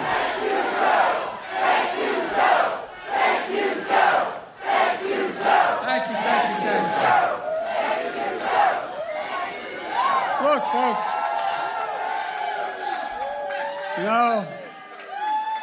I represented Delaware, but I wouldn't have gotten elected without Philadelphia, and that's the truth. Thanks to Brian Bush and the sheet metal workers, Local 19, protest tonight, and along with the leaders and members of other labor unions across the country. Folks, I want to thank my good friend Bobby Brady. If you're ever in a foxhole, you're looking for help, you want him next to you, man. You've got great leadership in the state. Governor Shapiro, who I talk to all the time, Lieutenant Governor, two of the best in the nation. You've got two of the best U.S. senators, and Bobby Casey from my hometown of Scranton, Pennsylvania. And John Fetterman, who's doing a tremendous job. He does better in short pants than most people do in long pants. You have an incredible historic mayor in Cheryl Parker. Madam Mayor, thank you. Folks, we're in the home stretch. Let me ask you, going to re-elect Bobby Casey to the U.S. Senate? Yeah. Are you going to elect Aaron McClellan, State Treasurer? Yeah. You're going to elect Eugene? Hey, where is Eugene here? He's in a debate. Well, I tell you what, you better elect him Attorney General. You're going to elect my buddy Malcolm Kenyatta as Auditor General. Most important, let me ask you, are you going to elect Kamala Harris, President of the United States of America? Well, folks, look, 4 years ago, I picked Kamala to be my vice president. I picked her because she was smart and tough. She's a first-rate district attorney out in California, an attorney general, and then U.S. Senator. But most of all, I picked her because she has character and she has integrity. Incredible. And I must admit, I picked her because she had one endorsement that mattered most to me. My son, Beau Biden, was the Attorney General of the state of Delaware. And I give him my word, before he left to head off to Iraq for a year, he said, Dad, I met the next generation, man. He worked with her. He worked with Kamala. I'm not joking. As Attorney Generals, they worked together to take on the big corporations. And folks, he spent the next year stationed in Iraq with those god-awful burn pits, the size of a football field and 10 feet deep, incredible. Used it to incinerate everything from waste of war to chemicals, tires, just like up on 9/11, all those firemen. Smoke thick with poison spread through the air and the lungs of our troops, and Beau, like many others, shortly after he got home, he was diagnosed with stage 4 glioblastoma, which is a death sentence. He lasted for, thank you, man. He lasted for a long while, but Beau was Attorney General of Delaware at the same time she was Attorney General of California. As I said, he told me, Dad, she's an extraordinary leader. She's the next generation. Take a look at her, Dad. And she's been that and more to me. I'm one of the few people in American history who's been vice president and president, and I know both jobs, what they take. And I can tell you, Kamala Harris has been a great vice president. She'll be a great president as well. When I decided it was time to pass the torch to the next generation, I knew who I wanted to replace me. I endorsed Kamala immediately. And if you've seen the campaign Kamala's run, it proves I'm right. The enthusiasm has been off the charts. Her convention was great. She beat Trump so badly in the debate, he's scared to death to beat her again. That's a fact. Tough guy, right? Tough guy. Because he knows he'd lose again. That's a fact. He is a loser. Look, now I'm proud of our record the past 4 years. Maybe you saw Rachel Maddow last night, who did raised a lot of questions. You're going to make business decisions about who's doing a better job in the economy. She said, the Biden-Harris economy has been not only left every other rich country in the world in the dust, it's left the Trump administration in the dust. Well, folks, that wasn't hard to leave him in the dust. I think he lives in the dust. We created 16 million jobs, more jobs than has been created in a single term in all of American history. More people are working today than ever before. Wages for working people are higher than they've ever been before. And more people have health care insurance than before. And what does Trump want to do if he wins? He wants to use his favorite word, terminate. No, I'm serious. This guy means what he says, man. He wants to terminate the Affordable Care Act. He's been trying to succeed, and he failed every time. If he does so, 40 million Americans will lose their health care. 40 million. And 100 million will lose their protections because they have pre-existing conditions. Trump likes to call himself pro-business. We all know Trump is a failed businessman. He inherited $100 million. And he got bankrupt how many times I can't keep track. Including bankrupting the casino in Atlantic City was pretty hard to do. How's that possible? I thought the House always won. Trump wasn't only a loser in 2020, he's a loser in everything he does. Meanwhile, on our watch, business of all sizes are surging. A record number of small business applications is 19 million so far since we've gotten elected. And every single application is an act of hope. Folks, remember when Trump got elected, if he got elected, he told him if I got elected, the stock market would crash. I just wish I was listening for 36 years as the poorest man in Congress, so I didn't have any stock. But anyway.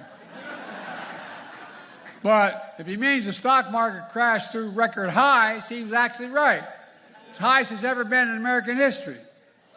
And by the way, it must be irritating to a guy to turn to Fox News and hear the Biden-Harris stock market is stronger than ever in history. Well, look, folks, unemployment is at historic lows for everyone, including blacks and Latinos. We have the smallest racial wealth gap in 20 years. Wages have grown faster than inflation for more than a year now. Inflation is down at 2.4%.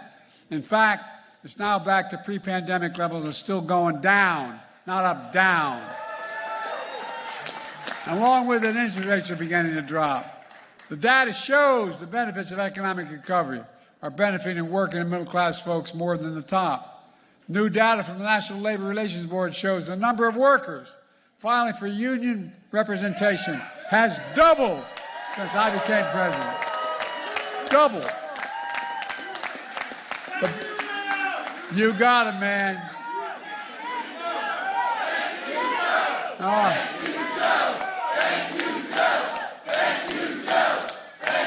My grandfather would roll over in his grave if I wasn't. He'd say, Joey, from Scranton, he'd say, Joey, you're a union from belt buckle to shoe sole. He said it a little more colorfully than that. The Biden-Harris administration is the first administration in 5 decades to increase union petitions. Simple. They know, you know, Kamala and I know. Wall Street didn't build America. The middle class did, and unions built the middle class. And that's a fact. And I make no apologies for being the most pro-union president in American history. Folks, I mean it. Under our administration, we made the most significant investment in public safety in history. $15 billion to law enforcement through the American Rescue Plan. And not a single Republican voted for it. The result, violent crime is down to a 50-year low. The murder reached the largest ever reduction. And Trump's response, lie after lie, that somehow the stats are fake. He says they're making up the numbers. Not only that, for weeks, Kamala and I negotiated the strongest bipartisan border deal in American history. One of the most conservative senators from Oklahoma and a progressive Democrat from Connecticut worked 4 weeks on it. Got it passed, introduced it into Congress. What happened?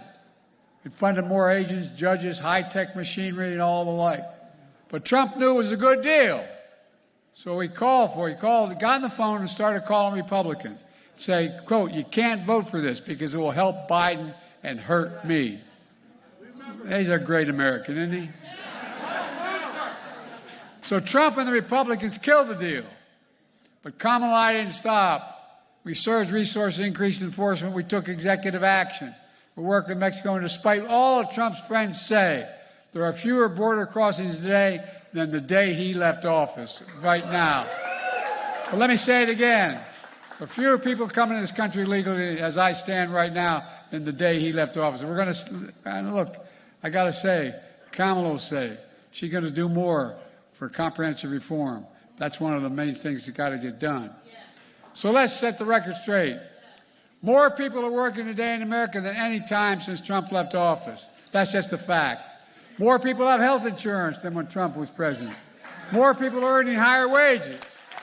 The stock market is even higher. 401ks are stronger. Violent crime is down. Murder is down. Fewer people are crossing the border. And Trump calls that a hellscape. Talks about America being a failed nation. Where the hell is he from? No, I'm serious. Think about it. A president calling America a failed nation makes me angry. I say America's winning. We're the most powerful nation in the world, the most respected nation in the world. And every other country in the world like to be like. Trump says we're losers, but the only loser I know is Donald Trump. Look, don't get me wrong. There's more work to be done. Kamala and I have specific plans to bring down the cost of housing, child care, elder care, and more. How we solve these challenges will help make the next president who's president. Every president has to cut their own path. That's what I did. I was loyal to Barack Obama, but I cut my own path as president. That's what Kamala's going to do. She's been loyal so far, but she's going to cut her own path. How to further economic growth. How to keep making it easier to start and grow business. How to make a border more secure. How to make health care even more affordable. How to make housing more affordable. How to make child care and elder care more affordable. All of which, if we do, actually grows the economy and cuts the deficit. Folks, Kamala will take the country in her own direction.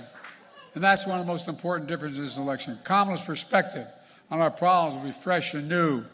Donald Trump's perspective is old and failed and, quite frankly, thoroughly, totally dishonest. Look, what's his idea for our economy? He says he wants to give another tax cut, a $5 trillion tax. That's not a joke. A $5 trillion tax cut for the wealthy. Last time he did a $2 trillion tax cut and set the biggest debt, increased the national debt more than any other president has in any single term. And by the way, to pay his taxes to the wealthy, he wants to cut Social Security and Medicare. Not a joke. Not a joke. In addition to terminating the Affordable Care Act, he wants to repeal what we did to lower prescription drug costs. He wants to bow down to Big Pharma again. Kamala finally beat Big Pharma. We gave Medicare the power to negotiate prescription drugs like the FAA does for veterans. Look, the VA and seniors with disabilities are now paying $35 a month instead of $400. And starting in January, all the seniors on Medicare will have a total prescription drug cost capped at $2,000 a year, no matter how much they have to spend.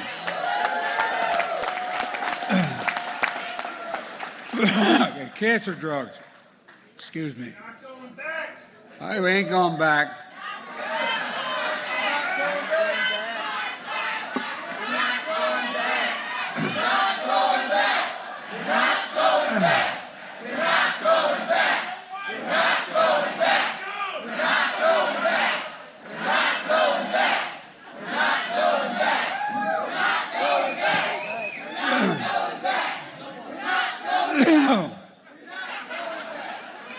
By the way, our Medicare reforms not only save seniors the Medicare money. You know how much they save the taxpayers? $160 billion, that one passage. Why? Because Medicare is paying $35 instead of $400, for example. Trump wants to take all that away. But Kamala wants to expand everything so it exists for everybody in the nation. Look, he wants to cover the elder under Medicaid. Trump would get rid of the $369 billion Kamala and I passed, most ever in the history of the world, to deal with climate change. And by the way, no climate change out there, right? I just spent a week from Florida to North Carolina. It's devastating. You know why? Because the ocean water is warming, increasing significantly the threats of significant weather. How does it make you feel after the last hurricane that I've ripped through this country, knowing that we're going to cut back on? Look, Trump wants a new sales tax. A new sales tax on goods we import in significant numbers. Up to 85% of all the seafood we eat is imported. 60% of fresh fruit, 40% of the vegetables. We import coffee, clothing, and so much more. And according to all the economists, if his sales tax were to, in fact, pass, the average family would have an increase in their cost of $400 a year. Bro, how did we get here? $4,000 a year, excuse me. $4,000. And look, it's a surprise that we got a guy who can't afford to say the word union, wants to get overtime and hardworking folks taken away. No, he's doing it again. That's what he says. He said he and his allies who support workers and the middle class. Give me a break. Look, this is from the same guy who calls himself a great protector of women.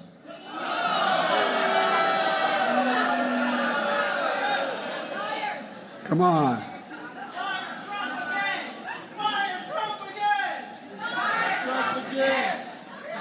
Folks, look, there's the same guy who's been held liable for $83 million for sexual abuse and defamation.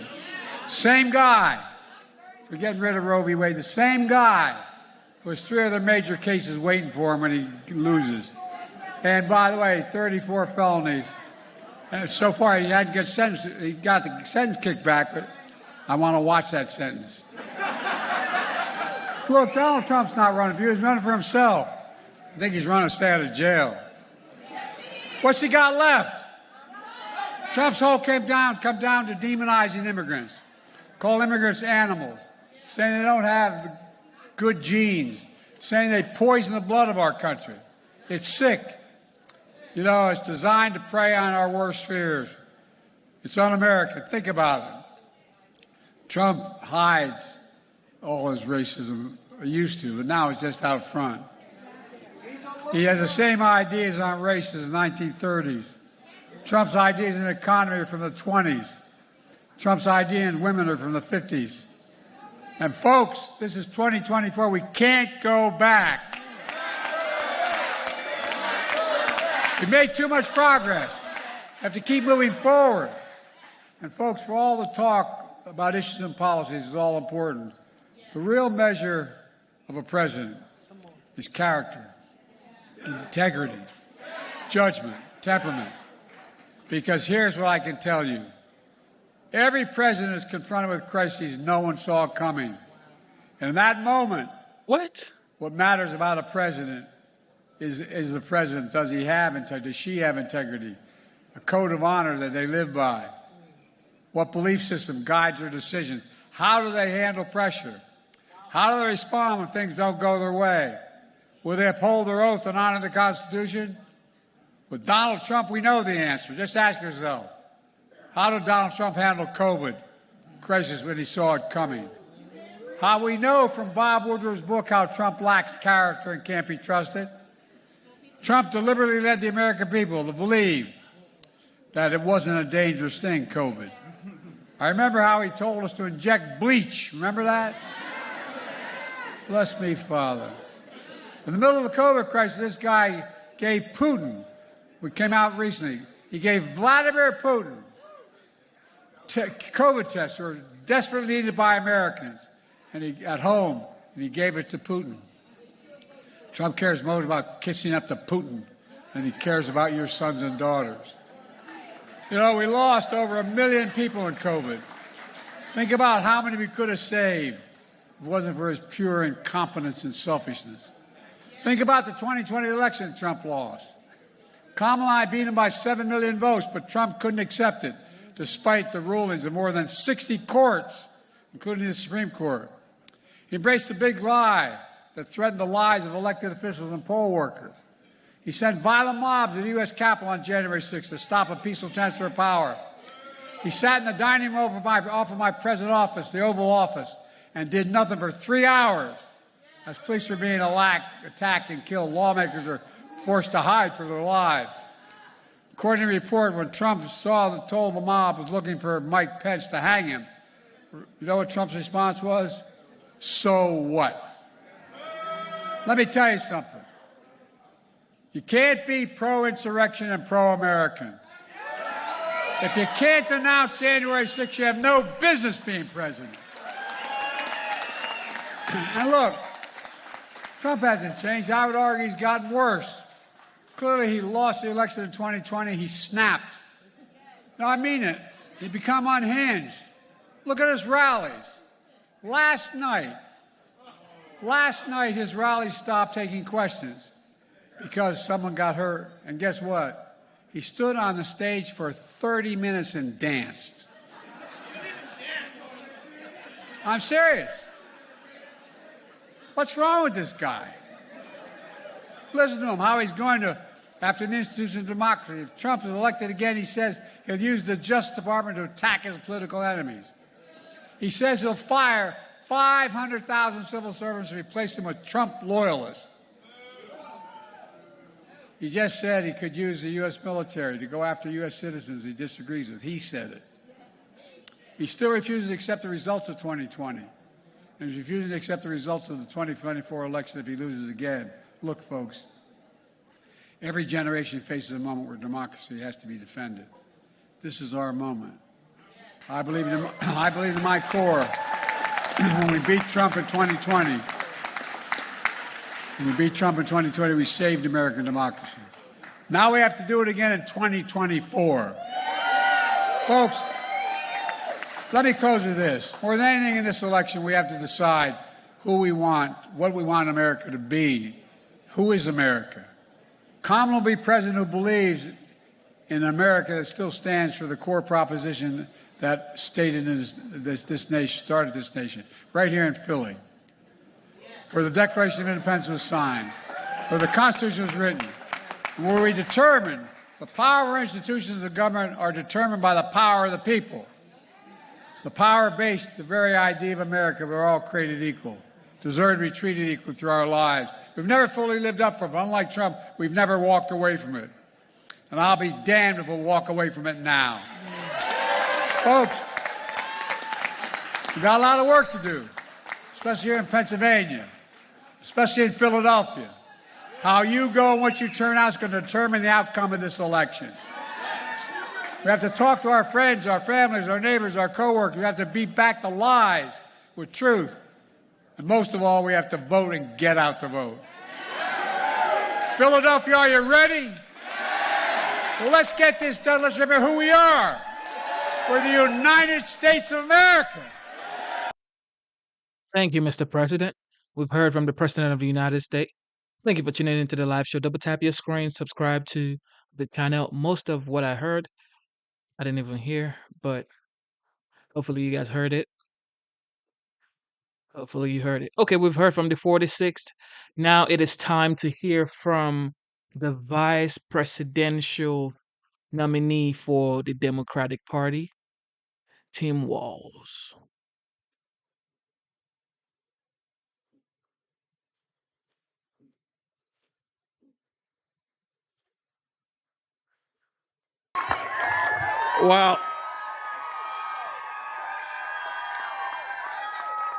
Well, thank you, Rick. I told him, I said, dang, I'm glad this is an IH farm since I'm always talking about my international. So, it's interesting when you talk to somebody like Rick, and you ask them what they grow. Corn, soybeans, family, kids, community. Family farms are what a lot of folks want to talk about it. Some folks live it on what it means. So, Rick, to you and your family, thank you. I know in today's world, opening up your farm and having folks come on here, as you said, you'll probably get less than a 5-finger wave sometimes. That happens. But look, this is about trying to figure out how do we bring this country back together, and there's no better place than being on a third-generation family farm to talk about this great country. So thank you. Been in his family since 1949. He said he started out with 40 dairy cows, still a family operation. And I have to tell you, thanks to all of you for coming out and standing on this land. It matters. And he mentioned the sun came out. He said, is it true that you guys control the weather? And my answer to that is if it was, it wouldn't be 40 below in Minnesota in January. So which he gets there. But look, we got a lot of things on the mind here. I've had the opportunity and the privilege to get to know a lot of folks here in Pennsylvania and see the commonality that we have together. I'm just going to ask you all on behalf of the rest of the country, please send Bob Casey back to the Senate if you can. Please do that. I traveled with Senator Casey. They took me along on a Senate Foreign Relations trip over to the Middle East. And I'll tell you, just the respect he has, the understanding of the issues, the way he carries himself. And he's just a good guy. And so get him back in there. And then and the thing you get to know is as governors, Governor Whitmer said this yesterday. The thing about governors, they just have to get shit done. That's what you do.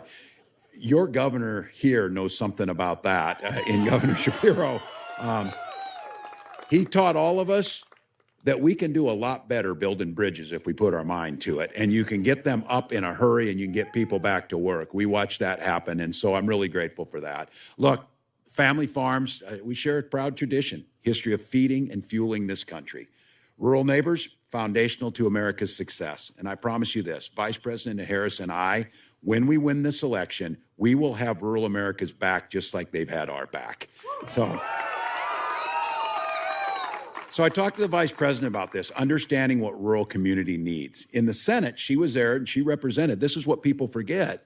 We all talk about our agricultural roots. The largest agricultural state in the country is California. And as a senator from California, she understood that. She secured $20 billion to help hundreds of thousands of family farms and ranchers promote sustainable agriculture, increase resilience against extreme weather. We were just talking about this. We need to be ready for this. We moved from drought to flooding within years now. They keep telling us about 1,000-year floods. Many of us have seen 1,000-year floods in our lifetime now. That's the things that she's working on. So I'm really proud to be her running mate in this. And look, you've heard me say this. I grew up in rural Nebraska. And this rural folks know this. This is a game we play. How small was your town that you grew up in? 400 people. Somebody say, oh, that's not bad. A little small. 24 kids in my class. And then they say, that's not bad. Many of them were cousins. So that's when you get really small.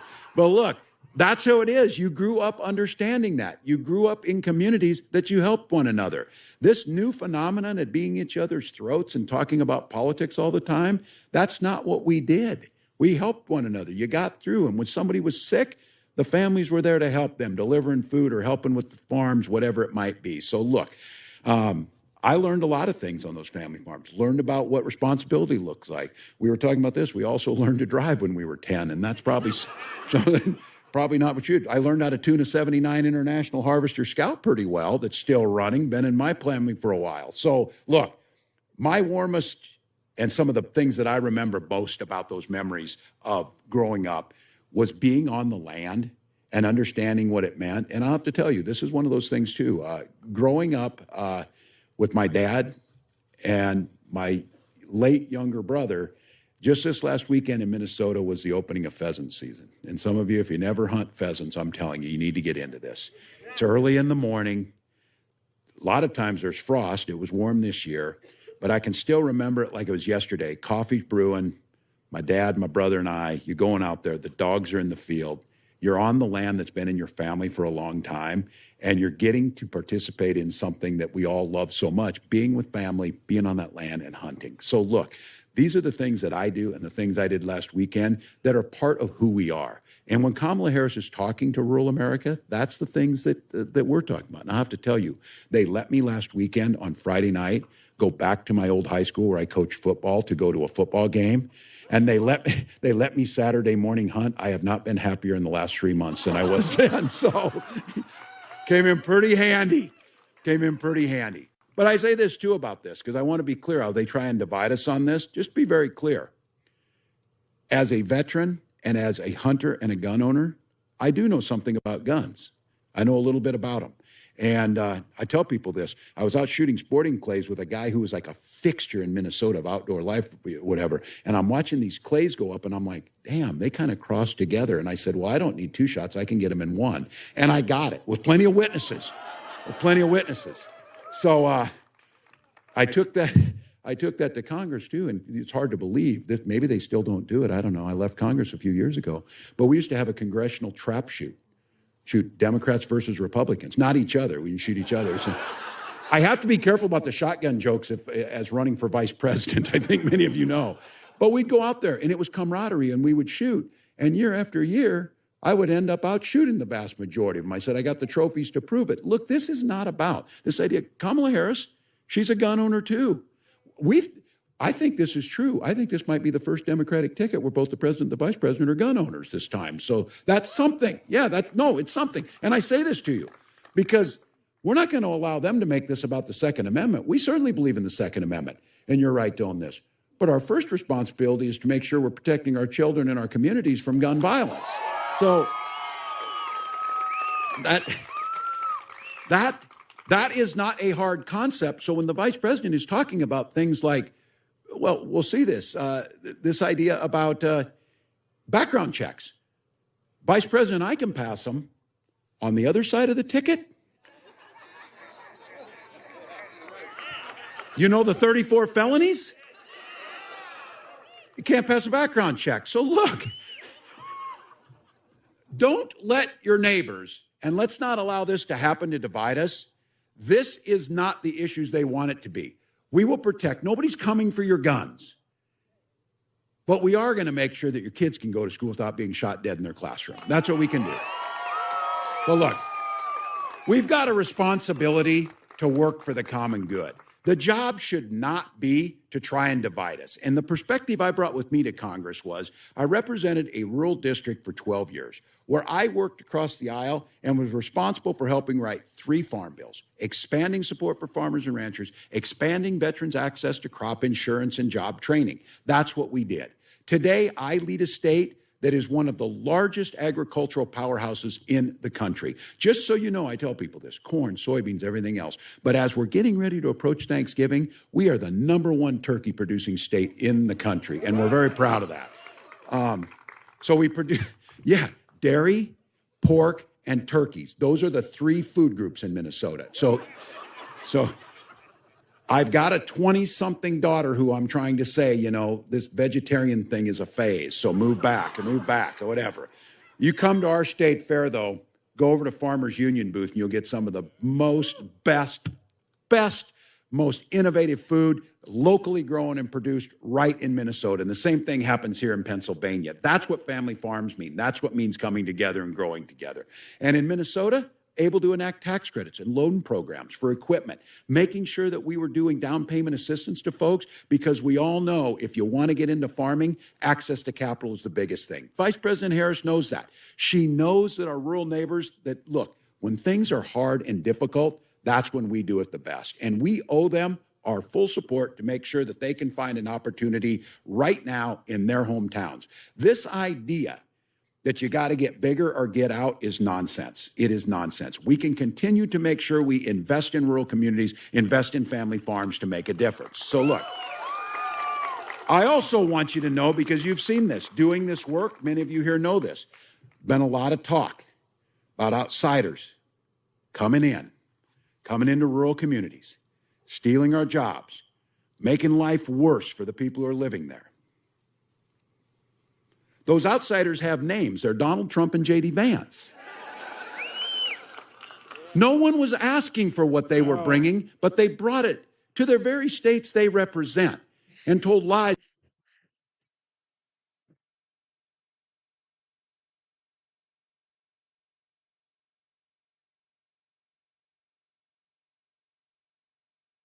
And I'll tell you what, they take a hell of a lot of their voters for granted by the policies they put out that don't do a damn thing for rural Pennsylvania or rural Minnesota or any place in this country. That's what the odd is.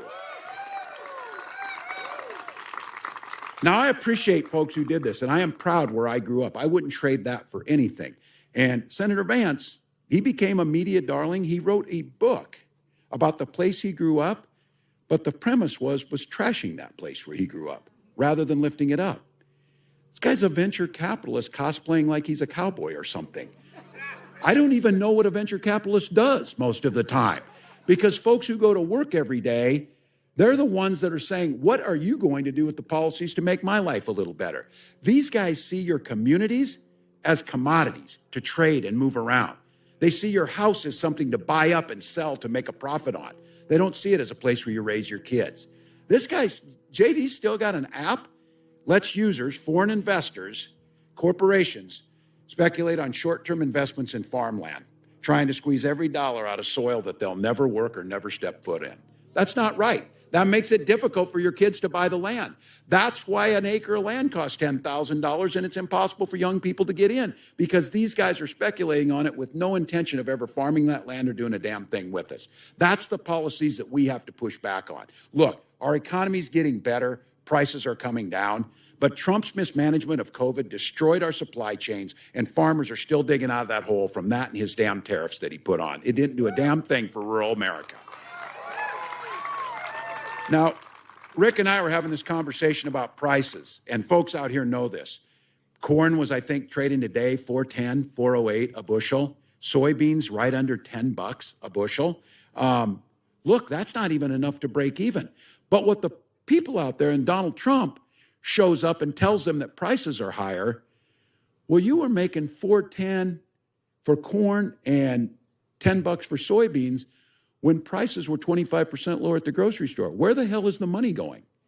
Who's making the profit? It's not going into rural America. It's not going into the people who farm the land or process the food. Who's making the money? Who's making the money in the middle? And that's the stuff that we're talking about. When you hear this idea about price gouging, it's not that hard to understand. All of a sudden, there's a hurricane coming to Florida. I'll be damned if airline prices didn't shoot way up for folks trying to fly out of Florida.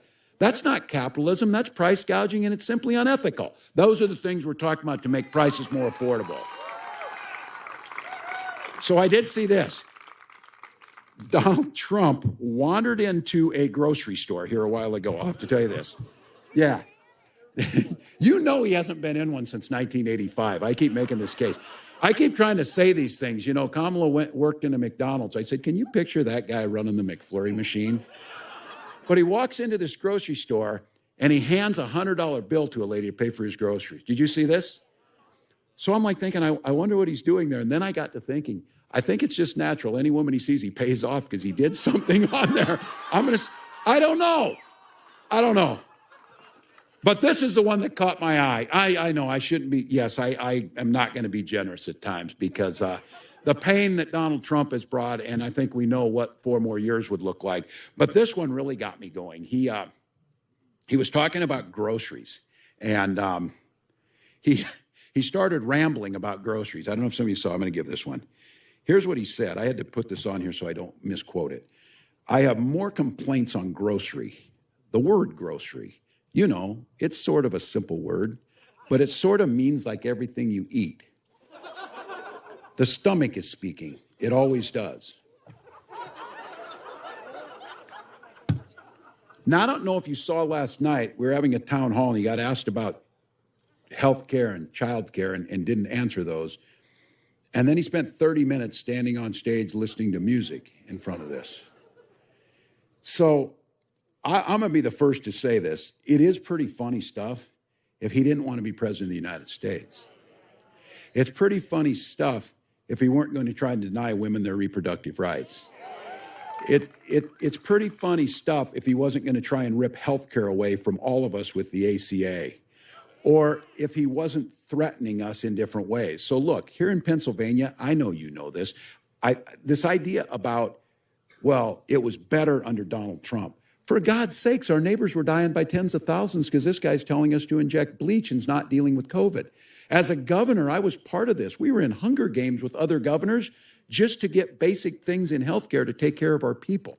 Here in Pennsylvania, he lost 275,000 jobs during the Trump years. That's just factual. These are just dates. And tried to repeal the Affordable Care Act, promises to terminate it if he gets elected. Stripping protections, pre-existing conditions, devastating rural hospitals. You know the whole thing that he did. He tried to cut grants for rural communities affected by natural disasters. Now, these are things in his budget. Damage from things like we're seeing in storms and drought and flooding and hurricanes. Donald Trump thought it was a good idea to cut those things. And by the way, you've got representatives of folks living in Florida, when they had the chance to vote for FEMA funding or for disaster assistance, they voted against it. They voted against it. They sure the hell voted for tax cuts for the wealthiest, but they voted against disaster assistance. So look, Donald Trump did it all, starting trade wars with China that his own people said he lost. You know he did. Trump's own Secretary of Agriculture, and Rick and I just talked about this. He had a clear message of how farmers would fare under the leadership of Donald Trump. He said this simply. He was asked by a bunch of farmers, what do we need to do? He said, I'll tell you what, the big are going to get bigger and the little are going to get out. And that's exactly what happened. So instead of being able to milk 120 head, creating 3 or 4 jobs in this community, spending money in the local community and growing this area, now you have folks milking 10,000 head in consolidated areas that have no impact on the local economy. That's what's happened under Donald Trump. So look, Trump had a near record farm bankruptcies in 2019 of folks going out of business because of that. So look, Donald Trump might be able to afford to go bankrupt once, twice, 3 times, 4 times, 5 times, 6 times. But farmers get to do it once. And then the farm's gone for the next generation.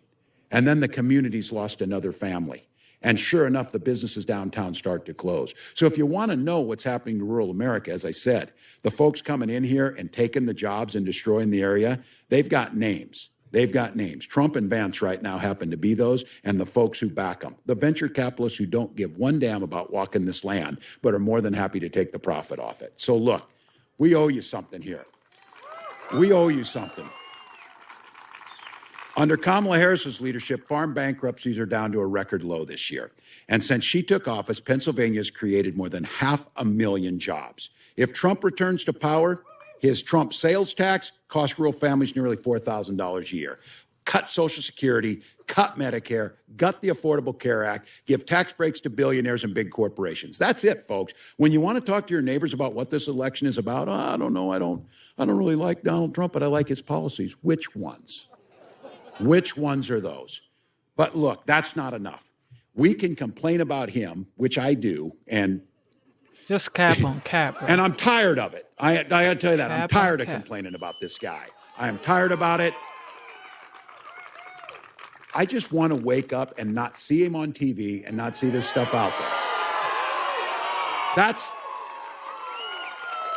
And we owe it to the American people to tell you not just why we don't want that guy, and God help us, there's numerous reasons, but why Kamala Harris is the right choice for us, that we need to lay out the policies. So I want to tell you here, and lose this, we've got a plan for rural America that's specific on this. You know, you keep asking us, what's your plan? What's your plan on these things? Well, we've got a plan, whether it be rebuilding housing, whether it be price gouging, whether it be a tax cut on child tax credit. But for rural America, here's what we want to do. And those folks out here who know this, it's especially those things, because when people think rural America, farm policy matters, crop insurance matters, trade matters, tariff matters. But you're bigger than that. These are families. Your health care matters, your education matters, your roads matter, your retirement matters. All those things matter. So here's the plan. We're going to recruit 10,000 rural healthcare professionals. Cut the number. This is a term that none of us knew before. Ambulance deserts. There's large places in America right now. If you dial 911, it's very difficult to get to an ambulance right on time. Our EMTs are in short supply. We want to make sure that we're cutting that in half, expanding telemedicine and access to affordable quality healthcare for everyone in every part of the country. Now, this is another one you've seen. Making sure that we're protecting independent pharmacies can stay open and build 3,000 more so rural communities can have access to medications they need. Consolidation between pharmacy benefit managers and the closing of small independent rural pharmacies not only took jobs from small communities, they made it more difficult for you to access the medicines you need at affordable prices. And we'll make sure buying a home becomes more affordable. This is foundational to everyone. The rest of you out here, and some of you look like me if you're in this, the sandwich generation that we're talking about. Those of us out there who have a nearly 90-year-old mother, and as of Sunday, I'm proud to say, an 18-year-old son who, he said, Dad, you've almost secured my vote. You're still working on it. So he's guarding that vote. He's out there doing it. But look, what we understand is you're concerned about how do we make childcare more affordable? How do we make pathways like internships and apprenticeship programs in college more affordable? And then at the same time, how do we take care of our seniors? And I'm for the folks here, get this, especially in rural America where we're aging, the proposal that Kamala Harris put forward on Medicare is transformational. The ability to care for our loved ones through Medicare with in-home care is transformational. My mom's not leaving that house. She's still in that house. She's not leaving that house. And then expanding Medicare. Look, those of you who aren't this, I see some young folks here. Wait till you turn 60. You start caring a lot about Medicare. So you start, those out here know. I think a lot of people didn't know, and what Vice President Harris is putting forward is under our administration, not only will we expand that home health care, we'll expand it to hearing and vision as part of Medicare. That's really important. And these are real things in people's life. The nonsense that Donald Trump is talking about, Hannibal Lecter and sharks and batteries and dancing and whatever, that's not real. What's real is a few years ago when my mom finally got the hearing aid she needed, she's a lot more fun right now, I'll tell you that, because we were always telling her, and I think these are real life things for people. And then for so many of you, and I see our young people, wanting to start your own business, wanting to be your own boss. Man, that is the American dream. That is it. Each of us, people who choose to do that are risk takers. They're entrepreneurs. They are the American spirit. And we've been frozen at this. Things like the red tape that makes it difficult to do it, or the inability to get tax breaks. Why can the biggest corporations get tax breaks to expand and a small business owner gets a $5,000 tax credit? Kamala Harris said we will move that to $50,000, making it easier to start your small business, creating more jobs. And making sure, and I see them here as we talk on this farm, because I'm deeply concerned about this. The average age of a farmer in this country is about 58 or 59 years old. That's because it's difficult to get that into the next generation. We need to make sure that next generation of farmers is ready to thrive, helping those beginning farmers and ranchers get started, new market, new streams of income, making sure agricultural monopolies aren't here to pull that land out from under these folks so that they can grow right here. Think about this. I was with a farmer and he said, look, Tim, I'm conservative, but I got to tell you, these policies are helping me. And he was talking about the Inflation Reduction Act, and he was talking about the infrastructure law. Because he says, on my farm, I grow corn, revenue from soybeans, and revenue from wind that he puts out there. He farms wind, is the way he sees it now, with energy being out there, opening up new opportunities for rural America to take part in this. We're going to have to use all of our energy resources going forward, but we need to make sure that rural America gets to take part in that it's not just coming in and pulling the profits off the land and leaving. We've got golden opportunities. So this is a plan to rejuvenate rural America, focusing on rural America, making sure those very issues that you're actually concerned about at your kitchen table are being addressed. So it's a good plan, and I'm damn proud of it. We need to talk about this. We need to go out to people and say, what do you stand for? Because right now, I don't know, Donald Trump's dancing to YMCA. I think I'll vote for him. Hell no. Hell no. Kamala Harris is out there putting a plan to make sure that wealth stays in communities. New farmers get on the land, that we open trade routes for folks, that we're keeping health care, that we're keeping rural access hospitals open. So look, Rick said, they don't want me to talk off the cuff. Neither does my team, because they know what that means. But look, I think like him, we grew up, we just tell it like it is. And Man, bro. Man, the prices are already high. And she is the current vice president of the United States. So what are you saying, bro? Man, double tap your screen, subscribe to the channel, man, because this ain't finna work.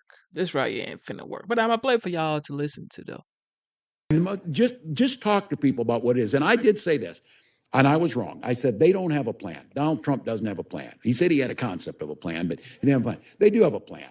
And they even did us a favor of writing it out. Their Project 2025. You hear it? Yeah. They're like really mad that we talk about this all the time. Oh, it's all you guys talk about all the time.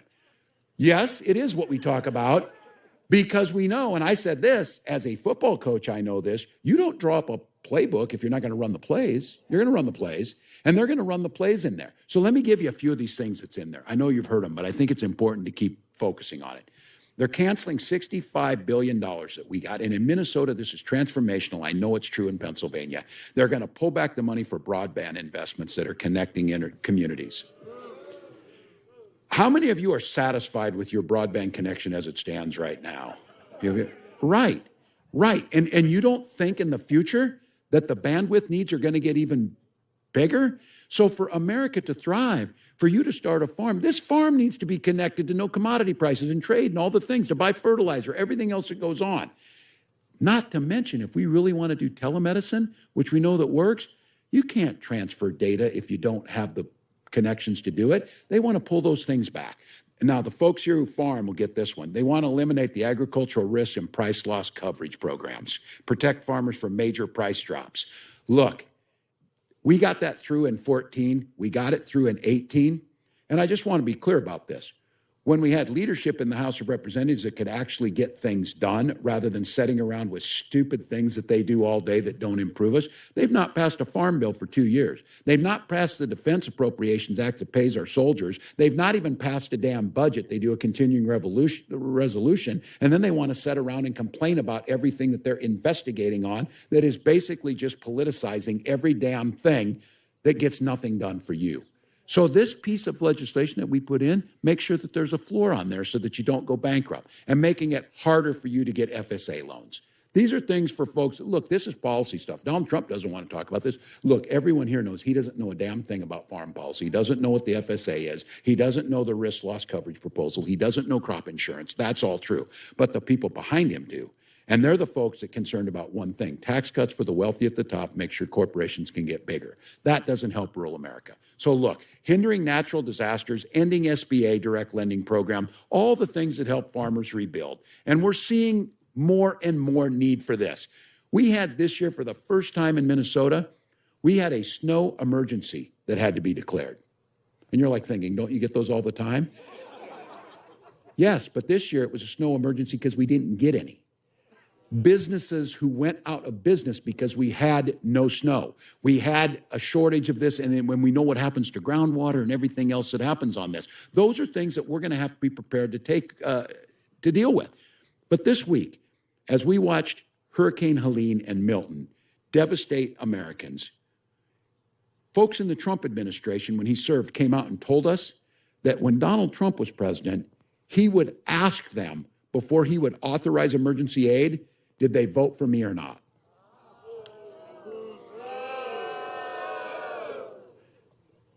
That's disqualifying politically.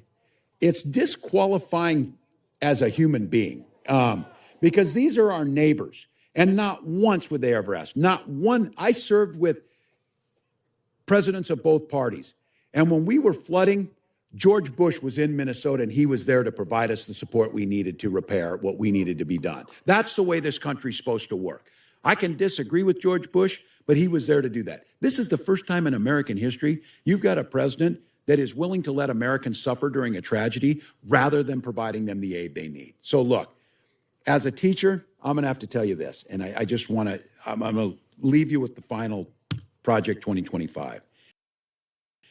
Eliminating the Department of Education. Now, there's an agenda here, and that agenda is to privatize public schools, to give people vouchers, if they will, and then to have you send your kids wherever you want to. Those should certainly be your choices. That should be your choice to do it. But public education has been the great American addition to the world, the ability to be able, not just the great equalizer, the great horizon opener for so many of us. I think about living in a town of 400 people. I had incredible public school teachers. You think if they'd have given my family a voucher, where the hell were we going to find a private school that we could go to in a rural community?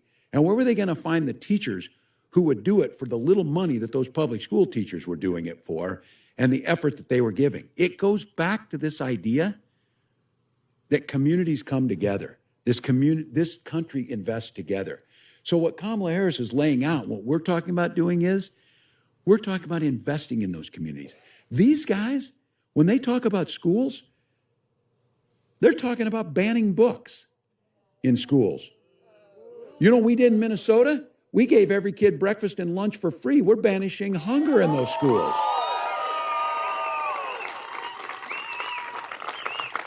They're concerned about books in schools, but they don't have a damn thing to say about assault weapons in schools with children being shot. So look, Project 2025 wants to send that money elsewhere.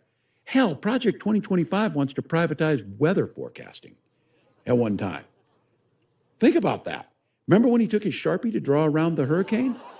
It's an inconvenient truth that climate change is changing our climate. Well, we don't stick our head in the sand. We fix it, and we get ready for it, and we need a leader who's willing to do that. So look, folks, I went to it in the beginning. We know who Donald Trump is. We know what they stand for. We've got an agenda that works for rural America. And as I told Rick in there, these policies that we're proposing will help the people who are out there with Trump signs in their yard who are going to vote against us.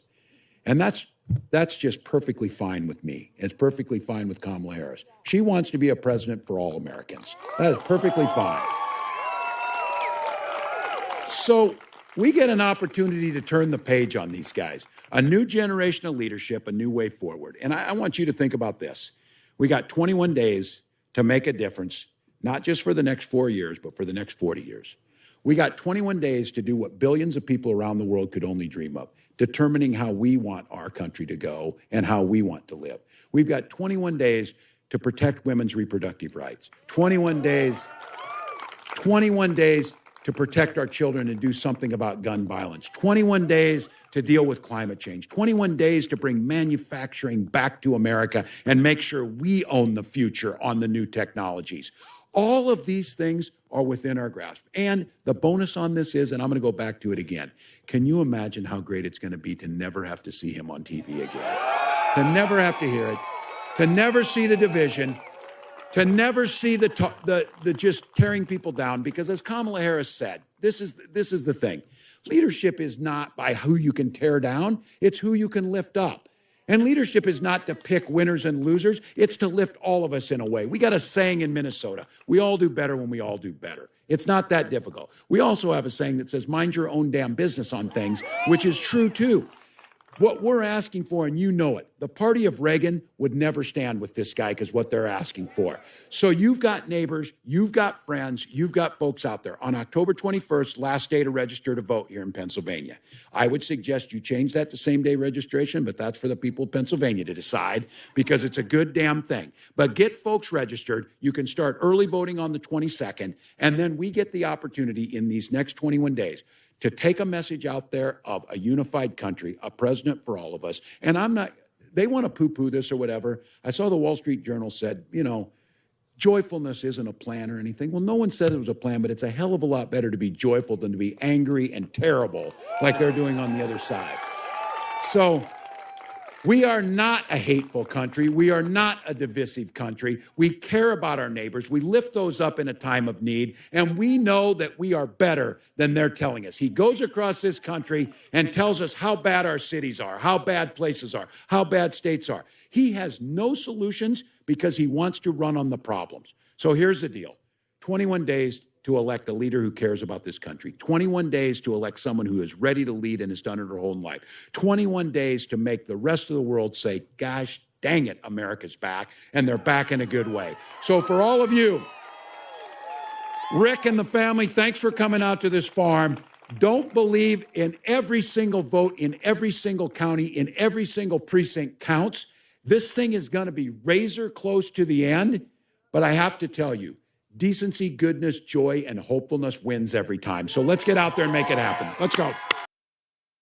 Okay. Thank you, Governor Tim. Thank you. All right. We've heard from the vice presidential candidate for the Democratic Party. What did you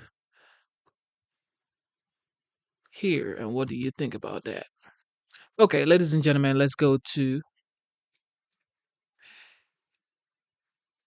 what most African American men are realizing that it was better under Trump. Let's listen.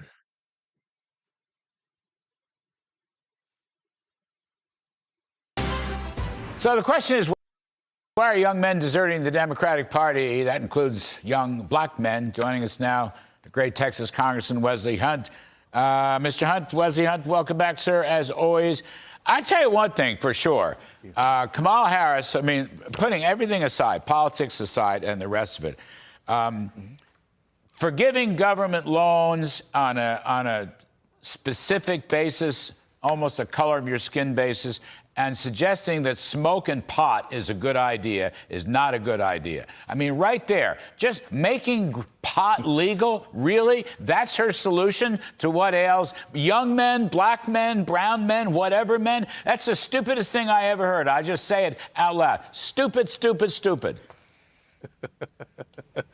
It most certainly is. And coming from her, the hypocrisy is nauseating. This is the same woman that when she was a prosecutor, she was locking up black men for marijuana charges like hotcakes. And we aren't buying it. We know that this is a complete lie and all these campaign promises are not going to come to fruition. And they're literally trying to buy the black male vote. But now she's offering black businesses $20,000. And it kind of reminds me of Forrest Gump when he was sitting on the bench and he got that $1 million shot in the buttocks. And what did he say?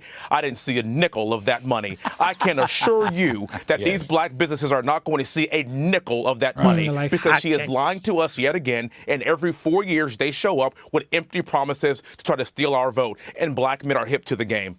I think they really are. And the interesting thing is, though, more generally, sir, more generally, you read poll after poll, young men are leaving the Democratic Party. They're leaving the Democratic Party for a lack of economic opportunity. They're leaving the Democratic Party because the Biden-Harris inflation and prices are way too high. They're leaving the Democratic Party because the dream of an affordable new home, the great American dream, seems out of reach. And the other thing is, this is the interesting part. Professional economists may rail on about tariffs. We talked about that earlier in the program with the Chicago Economics Club. But the reality is tariffs actually are very popular in the country as long as they're protecting American manufacturing. And young people in particular like tariffs. That's what the numbers show. So what do you make of all that? Well, President Trump uses tariffs as a negotiating tool to boost our economy in this country. It is a good idea.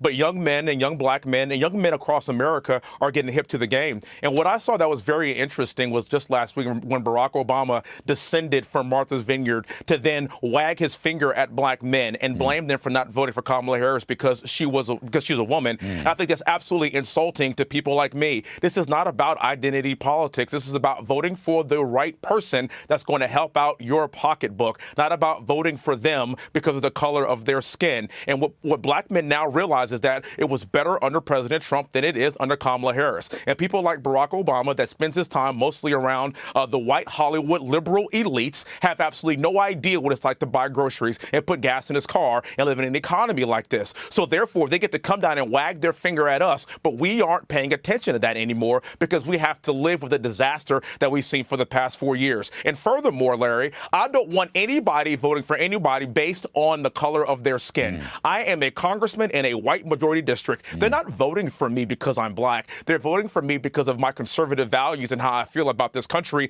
my acumen, my education, and my service. That's what this all needs to be about. Let's cut the race. Facts, bro. Facts. Yeah.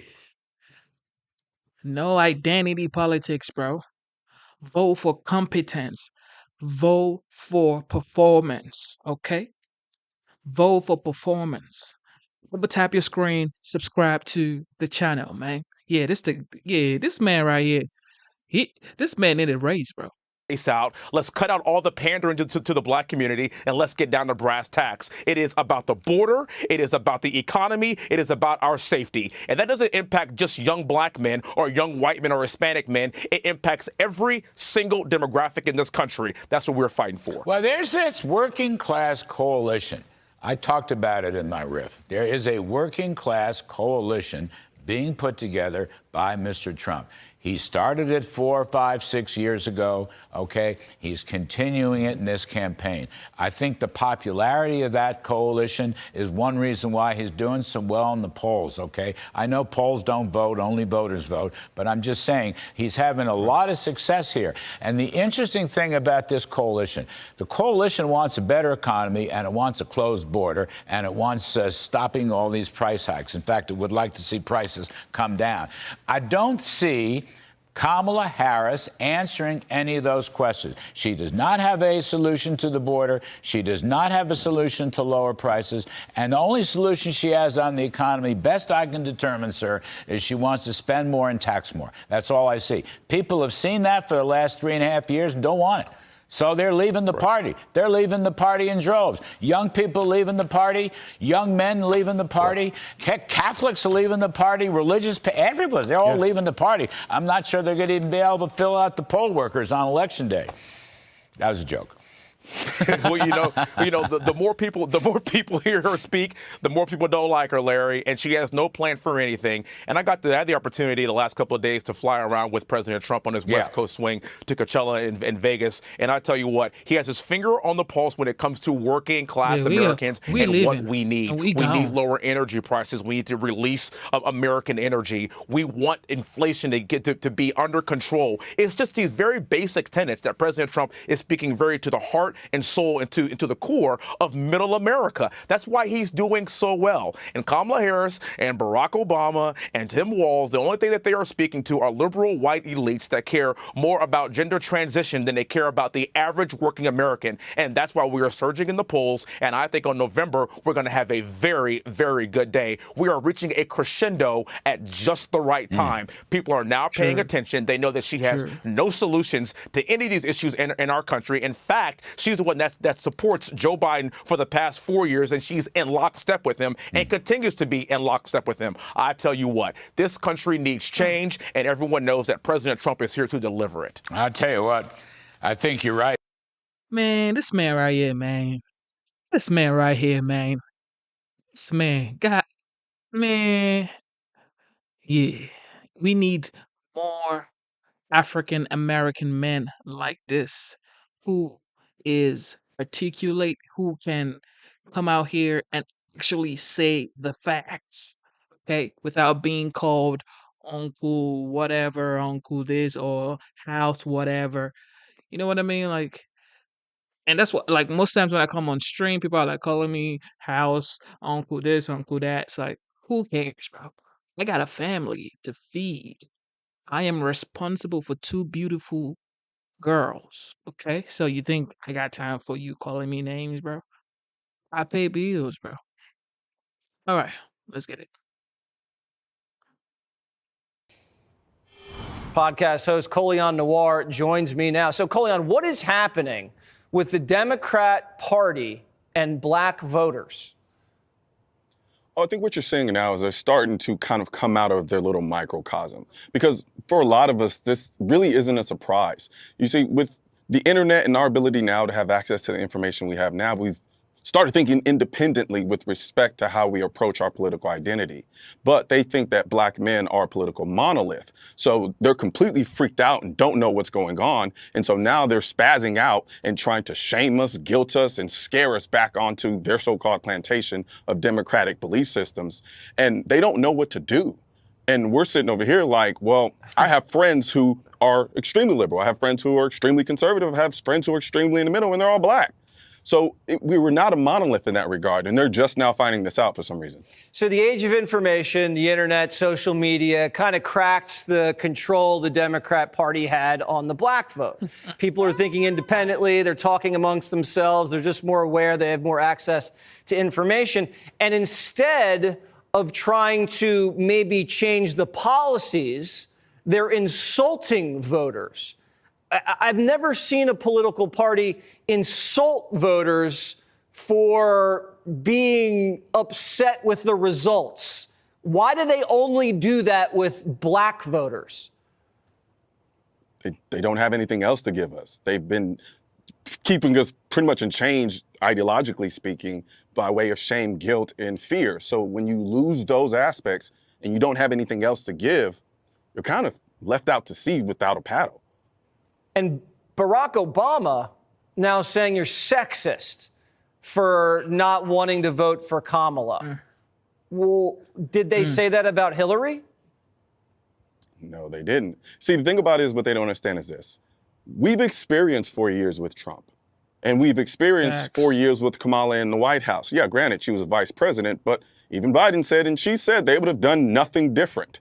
So we've experienced those things, and we've made a decision based on those 2 experiences. But they're just not willing to accept that.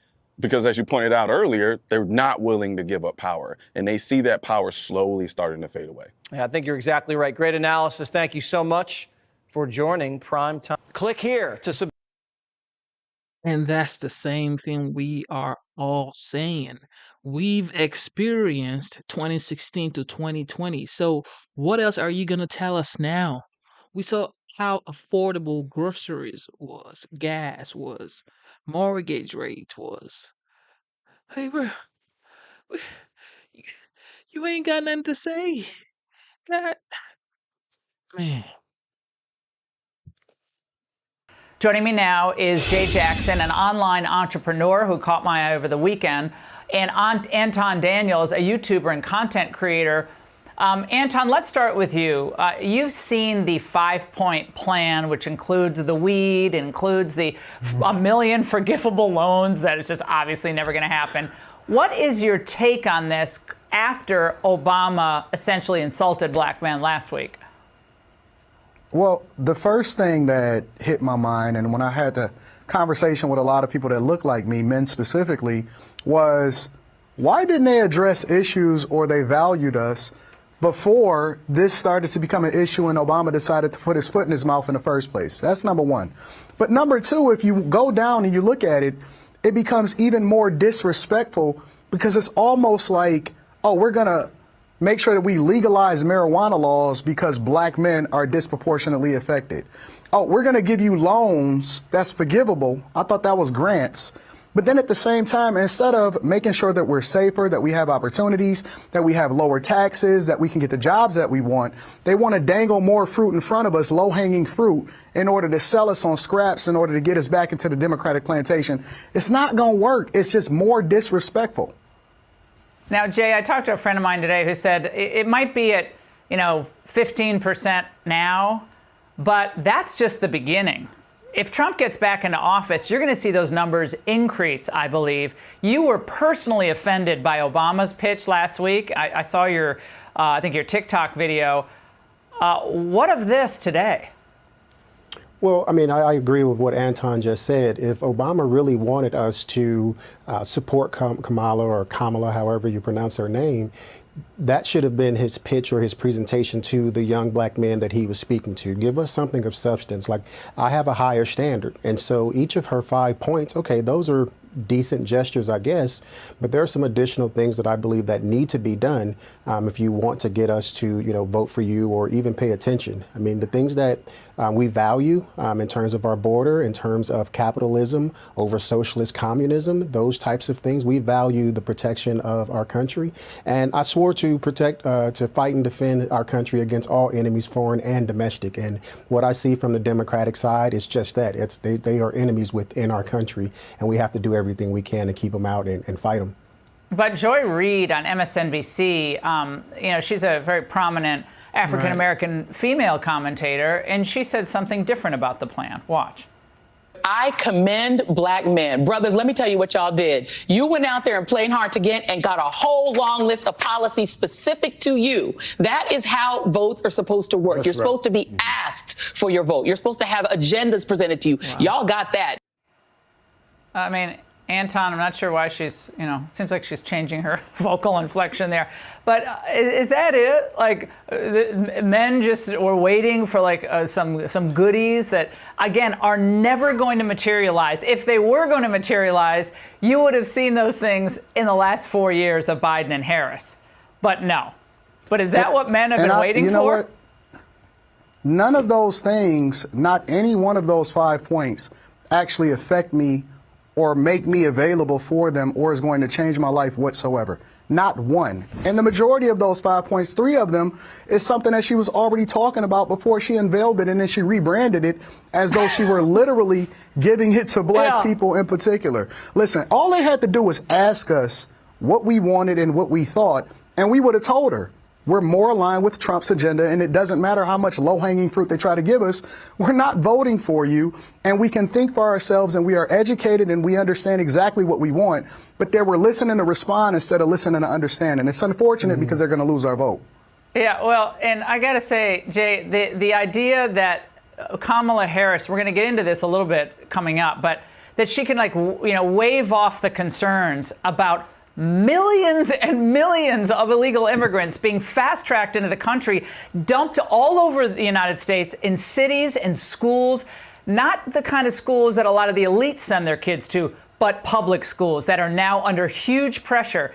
And I guess everyone, minorities, inner city folks, are supposed to just say, oh, thank you, may we have a few million more. Because we're gonna legalize weed federally. Come on. Yeah. Yeah, I think the priorities are completely off. I mean, I'm going to be a new grandfather here in the next couple of months, and so I want to make sure that. Congratulations. Yeah, appreciate it. I want to make sure that my grandchildren are able to go to schools that are safe and have better education. I mean, I just think the priorities need to be adjusted. So, I mean, we know that our school systems aren't great in minority neighborhoods or low income neighborhoods. And so what are we going to do to make sure the education system is better and keep out people who are illegal? Like, I'm all for people coming into our country. People fight, die, and kill to get to America because that's how amazing she is. But at the same time, I want you to come in and go through the legal process because that's why we have systems. That's why we have processes. That's what makes our country great. Hey, Sean Hannity here. And, I commend that guy that spoke last. He's about to become a grandfather, right? I got a 4-year-old daughter. She's going to be 5 in like 2 days. I am not thinking about weed or anything like that, bro. That's not what I'm thinking about. I am thinking about how to be a better father every day, how to give her the best life. Okay? How to make sure she got her college savings already ready for her. I'm not here thinking about, smoking, bro. That's not what I'm thinking about. I got the most gorgeous little girl in the world, and you telling me about weed, bro? You think that's how shallow minded we are because we are, we look like this?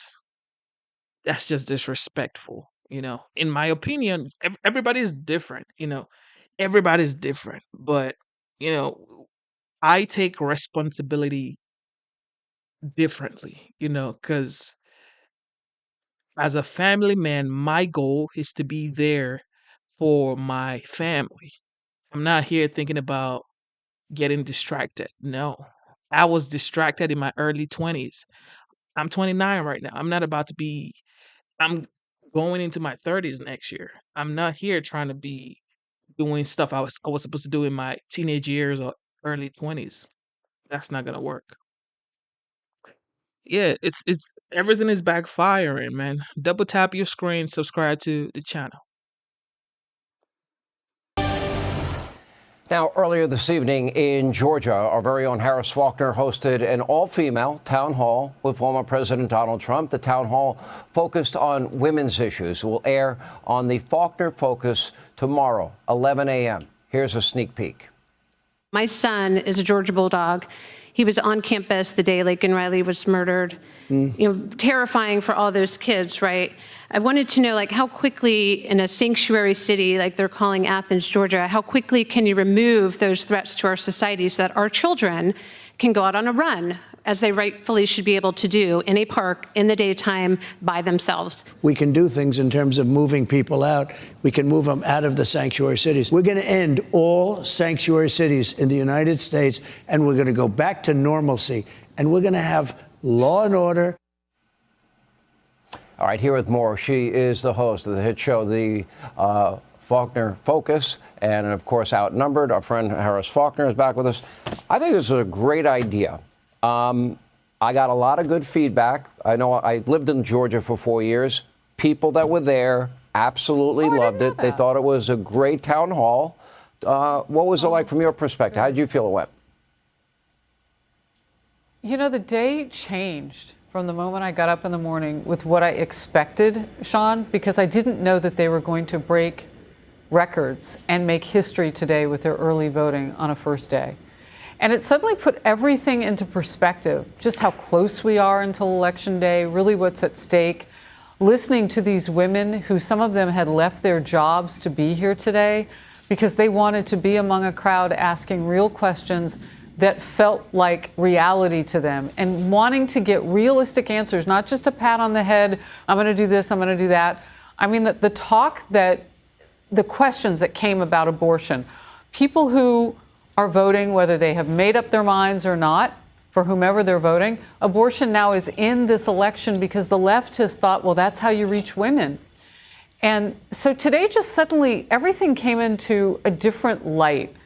And it was such an intimate setting. that I just know that people were edified by what they saw. Look, I'm not going to say that it made up minds tonight. 6% of the state of Georgia has undecided voters. And when you consider that how tight this race was in the last election for both candidates, 12,000 votes separated them, 6% of voters in Georgia, likely some of those deciders might be in that room tonight. Let me ask you this, because to me, when I think of average Americans, let's put demographics out the window. Don't we all want the same thing? Don't we all want law and order, safety, security? Don't we all want a secure border? I think most Americans do. Don't we want to go to the grocery store and not have to worry about putting things on credit cards like so many Americans have to do? Don't you want to pay less for gasoline? Don't you want to know that we're not allowing unvetted people into the country? Those to me are the bread and butter issues that impact families. Was that a big part of this? Yeah. 100%. I mean, there were times when even the crew and I were talking after. I mean, people were brought to tears by some of the questions. I mean, you think you can put yourself in the place. Like, that's what we do. We interview people, right? And we're covering the news and we know the polls and all of that. But when someone can't pay for daycare and they tell a former president of the United States that they don't have the $1,400 for one child for daycare, they have to make some choices in their lives, like maybe I don't even go to work, maybe we just, I don't know, go on the public dole. What are my choices at this point? And the question came up during the town hall, Mr. President, is there anything that you can help parents like me do to raise our children, to deal with the cost of raising children in America? I mean, I was really moved. And it was an intimate setting in a barn in Cumming, Georgia, which I was born about 45 minutes from here. So I hadn't seen this area. Daycare is definitely expensive. It is.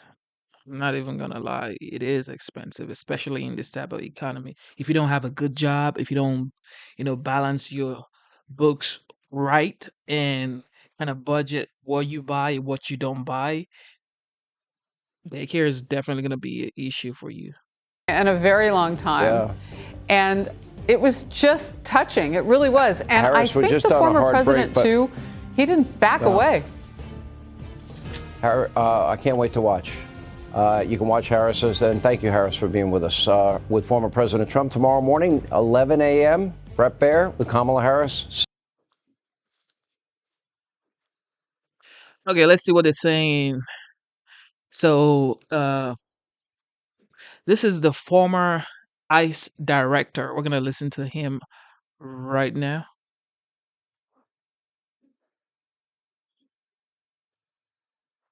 Let's hear. Democrats claim migrants are, in fact, more law-abiding than Americans.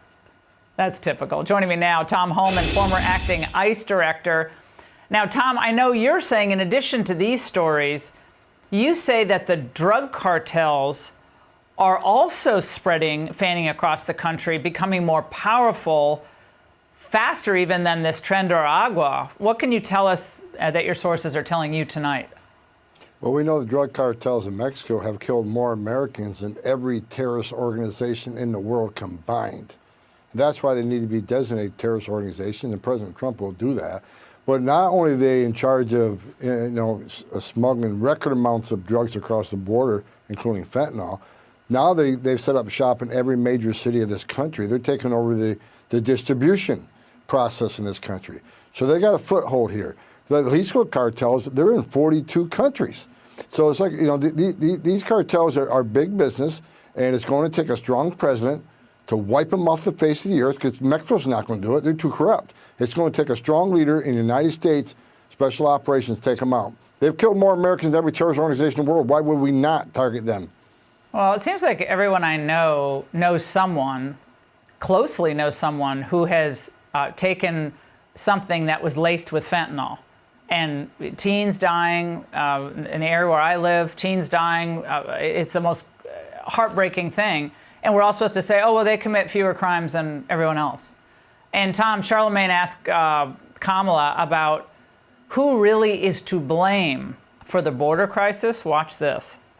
Doesn't the Biden administration have to take some blame for the border, though? In the first 3 years, y'all did get a lot of things wrong with the border. No, Charlemagne, first thing we dropped was a bill to fix the broken immigration system, which, by the way, Trump did not fix when he was president.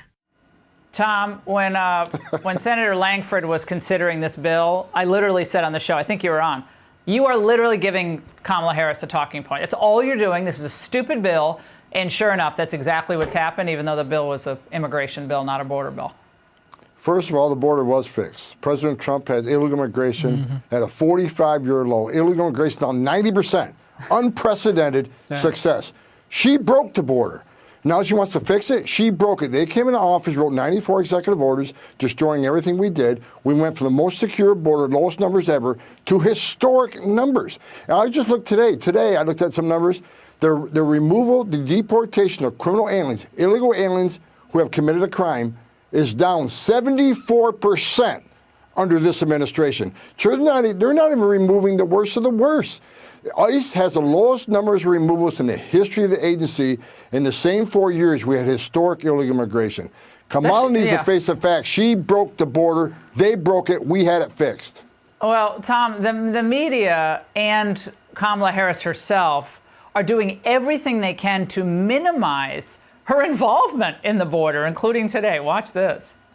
Why do you allow them to call you the border czar when that's not even that wasn't your role? I'm not giving him permission for that. Oh, you're right. But I mean, you don't push back on it because that wasn't your role.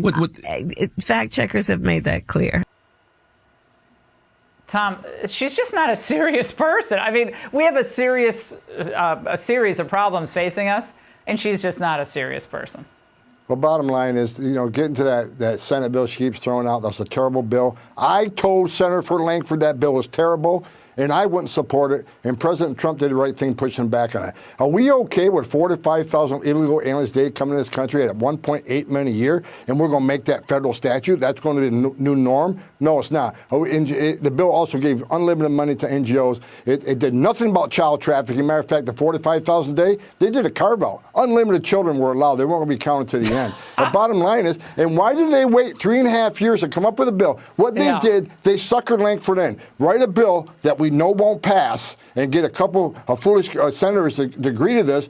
Then we know it won't pass, but you know what? Then when it doesn't pass, we'll blame the Republicans for the border mess. He fell for the trap. This is nothing but an election ploy. They haven't done a single thing to slow the flow. They've never tried to secure the border. They unsecure the border.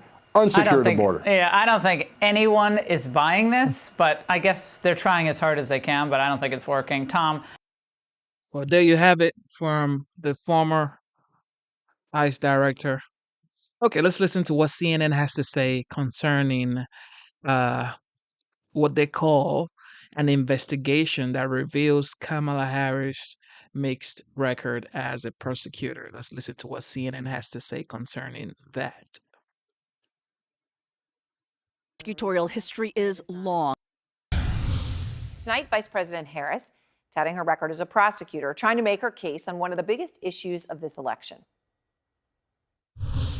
I have prosecuted transnational criminal organizations for the trafficking of guns, drugs, and human beings. I have had a career, including now, of prioritizing that we must have a secure border. It comes, though, as CNN has an investigation which reveals a mixed record in Harris's home state of California, and Kyung La is out front. That's our choice, a prosecutor or a felon.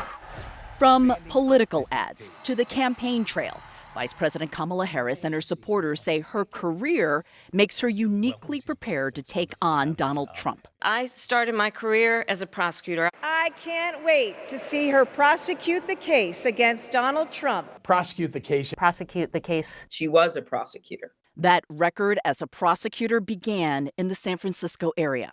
Two California families say that history and the impact on their lives deserves scrutiny as she runs for president. One of Harris's first major controversies happened just months after she was elected San Francisco district attorney. In 2004, police officer Isaac Espinoza was gunned down by a gang member. There you go. Just 29, He was a young father and devoted husband to Renata Espinoza, who had to identify his body in the hospital. I remember I walked into this room and he still had blood here. He was laying there with his eyes closed and I saw the blood here. And I walked over to him and I was just like, wake up. Harris publicly announced she would not seek the death penalty against Espinoza's killer, keeping a campaign promise despite furious political pressure. Life without possibility of parole is a severe consequence.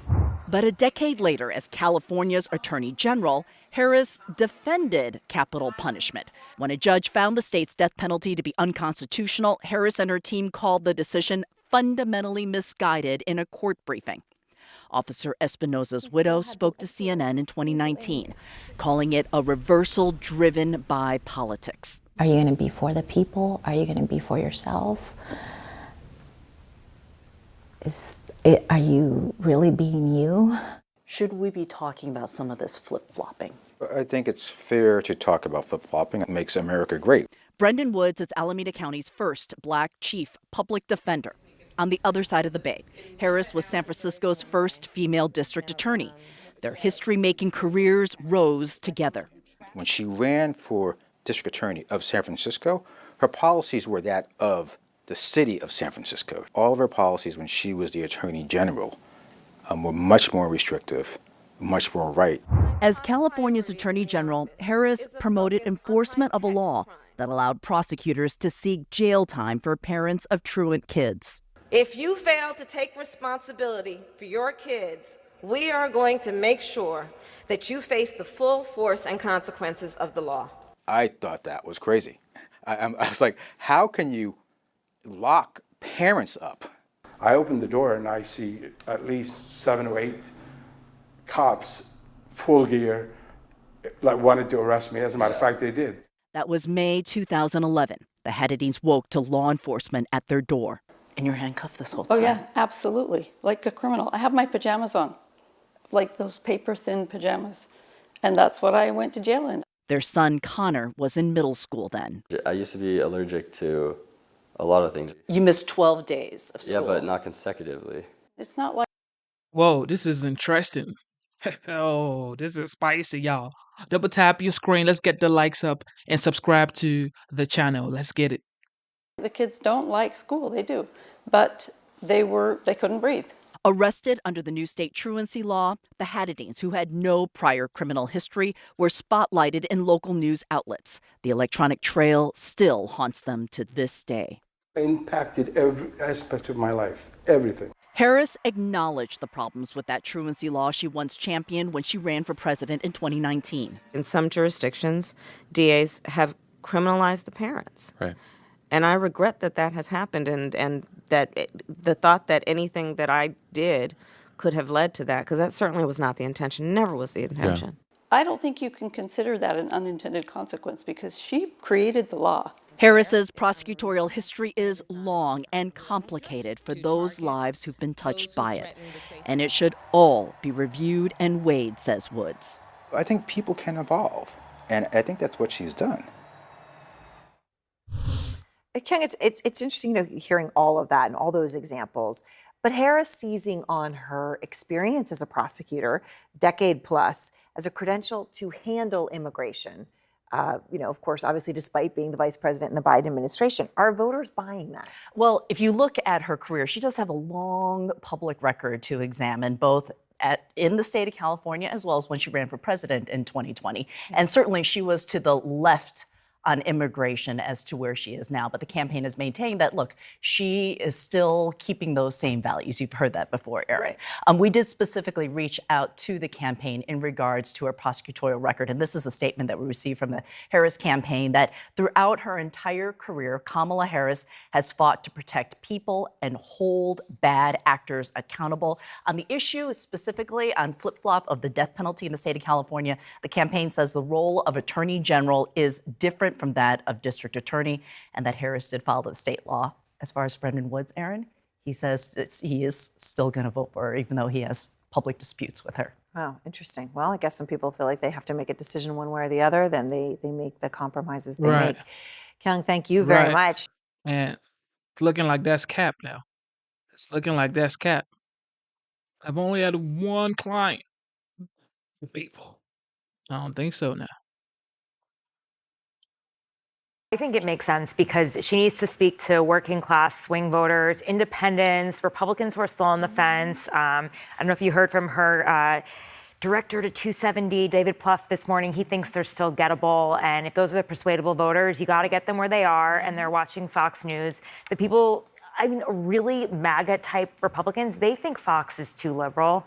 I mean, they really do. Yeah, I know this because I know a few of them. You know what? So Fox is really a place for Nikki Haley land voters. It's actually, I mean, I think there's a misconception about who watches Fox, right? And it's really a lot of different types of people that she might need to talk to. Some Democrats she might need to talk to. I like Fox. I was actually surprised that she's never done a Fox interview. You know what was amazing to me about this is, she turned down the Fox News debate. They offered a debate, and she didn't want to do it. And now, with 3 weeks to go, we're scrambling over to Fox News because this campaign is in a full-blown panic. I do want to say a word about Bret Baier. Everybody seems to be crapping on him today. Bret Baier's one of the best journalists out there. He's going to ask her good questions. And if the 60 Minutes interview or The View or anything else she's done lately was hard for her, Bret Baier's going to put her through her paces. And so this is a dangerous thing because he's a real journalist who's going to ask real questions. I don't know. Have people been attacking Bret? I feel like people have been generally praising him. The algorithms work in mysterious ways. One of the better Trump interviews he conducted. No, so there's that. I think it's really smart. I agree that there could be voters to be had there. And just want to say to Scott that the Kamala Harris campaign is in no way in full-blown panic. She's doing exactly what everyone was saying she needs to do. She is now everywhere. What is it called? Everything, everywhere, all at. And that's the thing. Why did she say no to September 4th? Because I remember the former president, the 45th, said, you know what, let's go on Fox for a debate on September 4. Then we're going to go to ABC for September 10. However, she said, well, she really never responded to him. But now she wants to go on Fox because people are like, yo, you need to talk more to us. We want to hear from you. Now she's trying to, do so many things. Well, it's like 3 weeks to go, but anything can happen, people. Anything can happen. But I doubt that people are going to buy this right here. Once, that's what she's doing because that's what she can be doing, right? She is expanding the map in a way that I don't think people were expecting her to do. Right now, let's just look at her coalition. Her coalition is from Bernie Sanders and AOC to Dick Cheney. Are you saying she's I putting mean, new that states is on? the kind of spectrum that you expect from a campaign that is speaking to all American voters. And her message. Hold on. The vice president. Hold on. You said she's expanding the map? North North Carolina, Georgia, those states were not. That's been on the map all year. No. Come on, guys. North Carolina. No, my friend. Come on. Hold on. Lord have All right, Cher Michael. Go ahead. If the vice president, and we talked about this in the previous segment, if the campaign was doing so well, if she was so ahead in the polls, she would not be going on Fox News. She would not sit down with Bret Baier. I'm almost certain if I were a Democratic strategist, I would be very concerned about potentially putting my candidate on Fox News where she's asked a question where she doesn't appear to be well, or she doesn't answer well, I should say. Hang on. That is one way of looking at it. But I mean, I think you could also look at it strategically as this probably should have happened earlier, whether she was up or not. I mean, when you look at someone like Pete Buttigieg, he's always on Fox. Oh, he's great. Listen, he's on Fox. Guys. But he's good at it. She's not. I feel like if we took names off of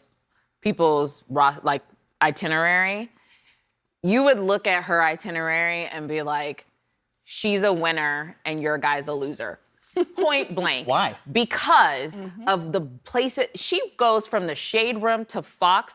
That's range, okay? Your guy doesn't do that. Your guy goes to safe spaces. We would like to see Donald Trump. Scott, we would like to see Donald Trump here on CNN. He did Kevin Collins, did he not, in this cycle? Did he not do it? He wasn't even the nominee. Wait a minute. Yeah, that was he wasn't the nominee. I've seen a number of reporting from Axios and a whole bunch of other outlets talking about how Democrats are concerned that the vice president isn't doing enough in terms of interviews, isn't doing enough in terms of campaigning on the campaign trail. Yeah. So clearly folks on your side are a bit worried about where the campaign I'm is. saying candidate for candidate, because that's what we got. Okay. Candidate for candidate. She has done more interviews in the short amount of time, and in a more diverse more diverse. Yes, really. Yes. Traditional, non-traditional. What's the view from what they're not saying publicly on either side? I mean, I'm curious about how everybody sees this. I think a lot of the feeling is that this is a little too late, that she should have been doing this all along, and that because she hasn't stepped into this fray, like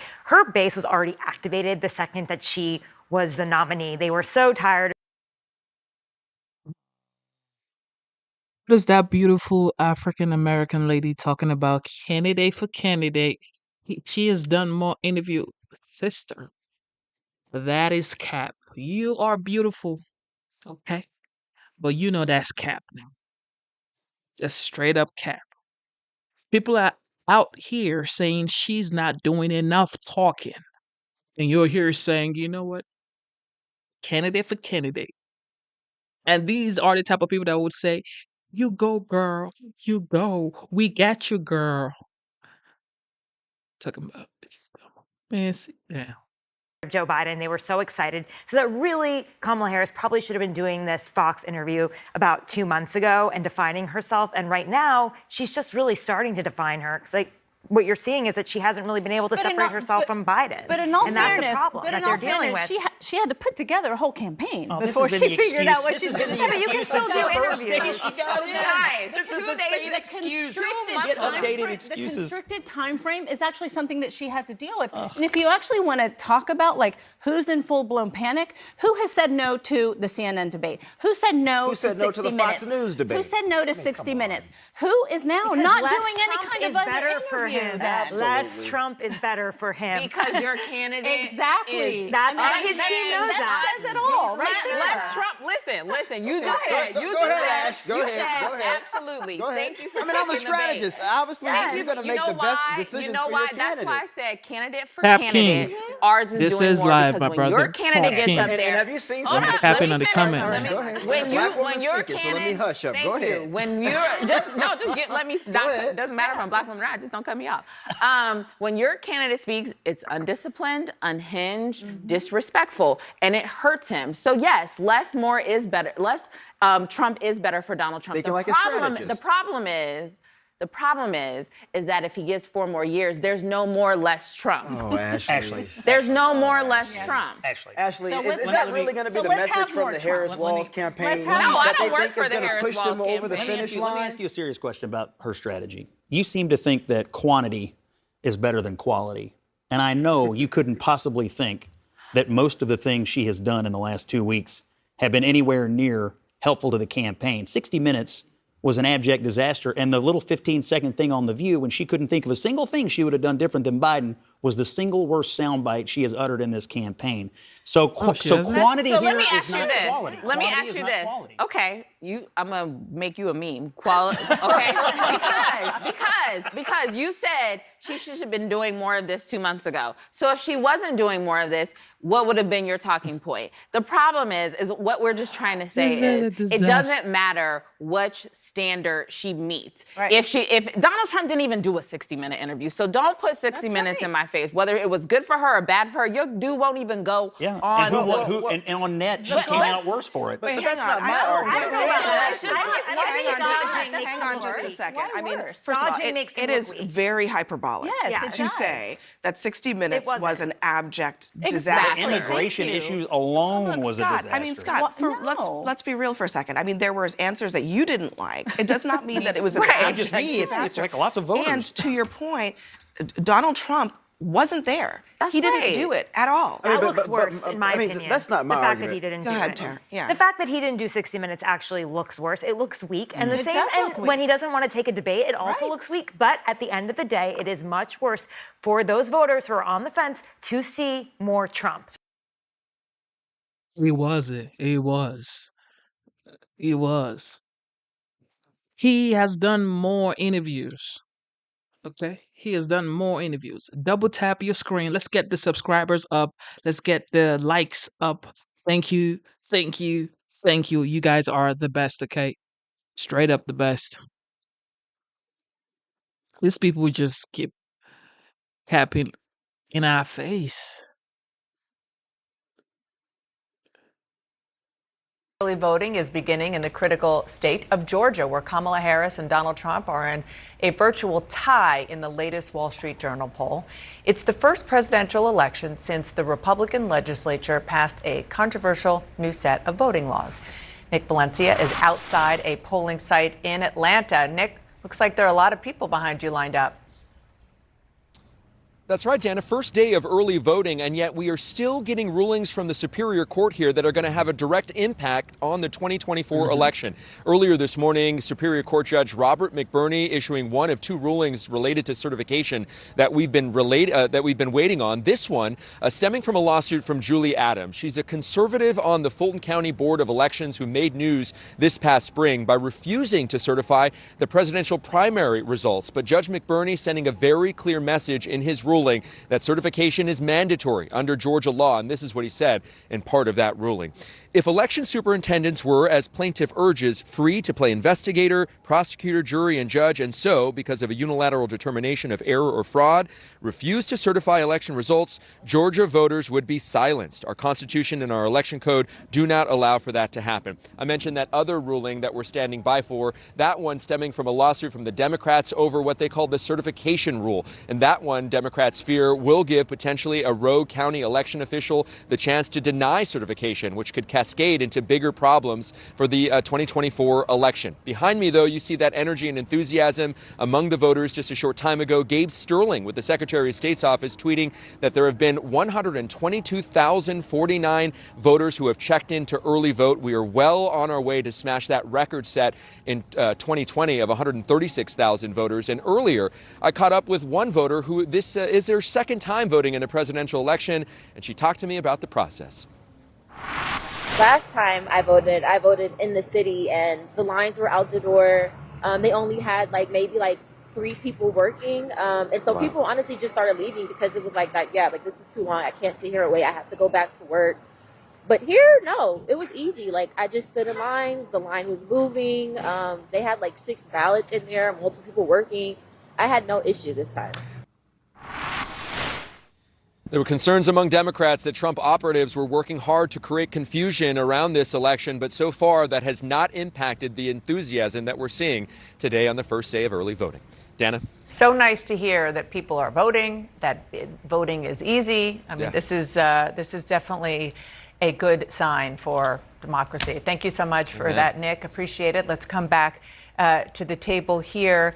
And I want to ask you about not just this idea of early voting and what it means for just enthusiasm, if we can learn anything about that, but also just going back to this new law, new since the last presidential election. It was passed in 2021 in Georgia. And I just want to go through a couple of other points.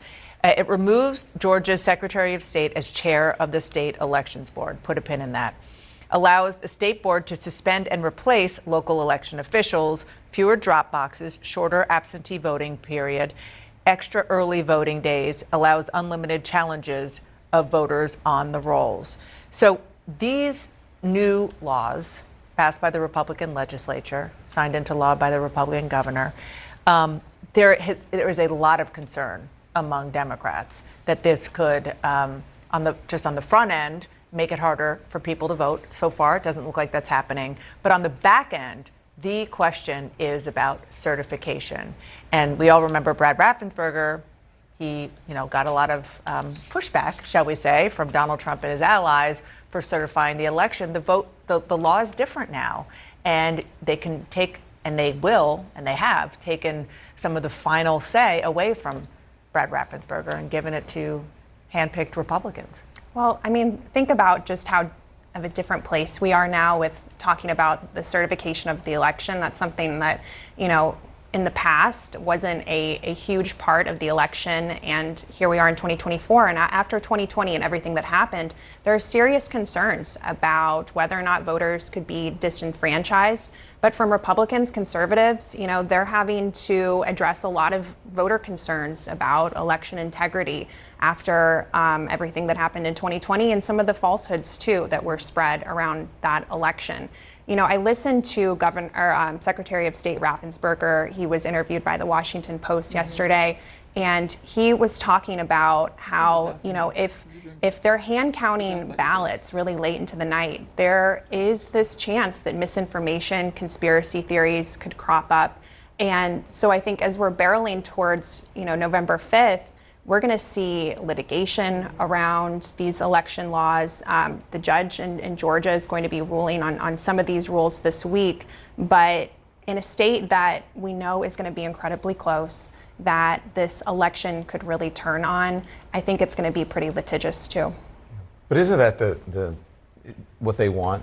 Is to cast doubt on the legitimacy of the election, and not to mention that only if they lose. Yeah, only if they lose, right? But I mean, you said, thank God it doesn't look like their efforts have come to fruition. But it's only the first day. No, it's only the first day. Right? There's a lot. I mean, it's the certification, I think. This board has been infiltrated by MAGA supporters, which Donald Trump points out at his rally, saying, "Oh, this person's going to do this, and they're going to take care of this in Georgia." So I think the point is right to cast doubt on that and to make it harder. Obviously, these are voter suppression efforts. It may not be seen that way, but they're trying to get fewer people, most of them Democrats, to vote in Georgia. And I think in terms of the litigation, what we're seeing between now and November 5th, this whole pre-election litigation period, is all laying the groundwork for the post-election litigation arguments.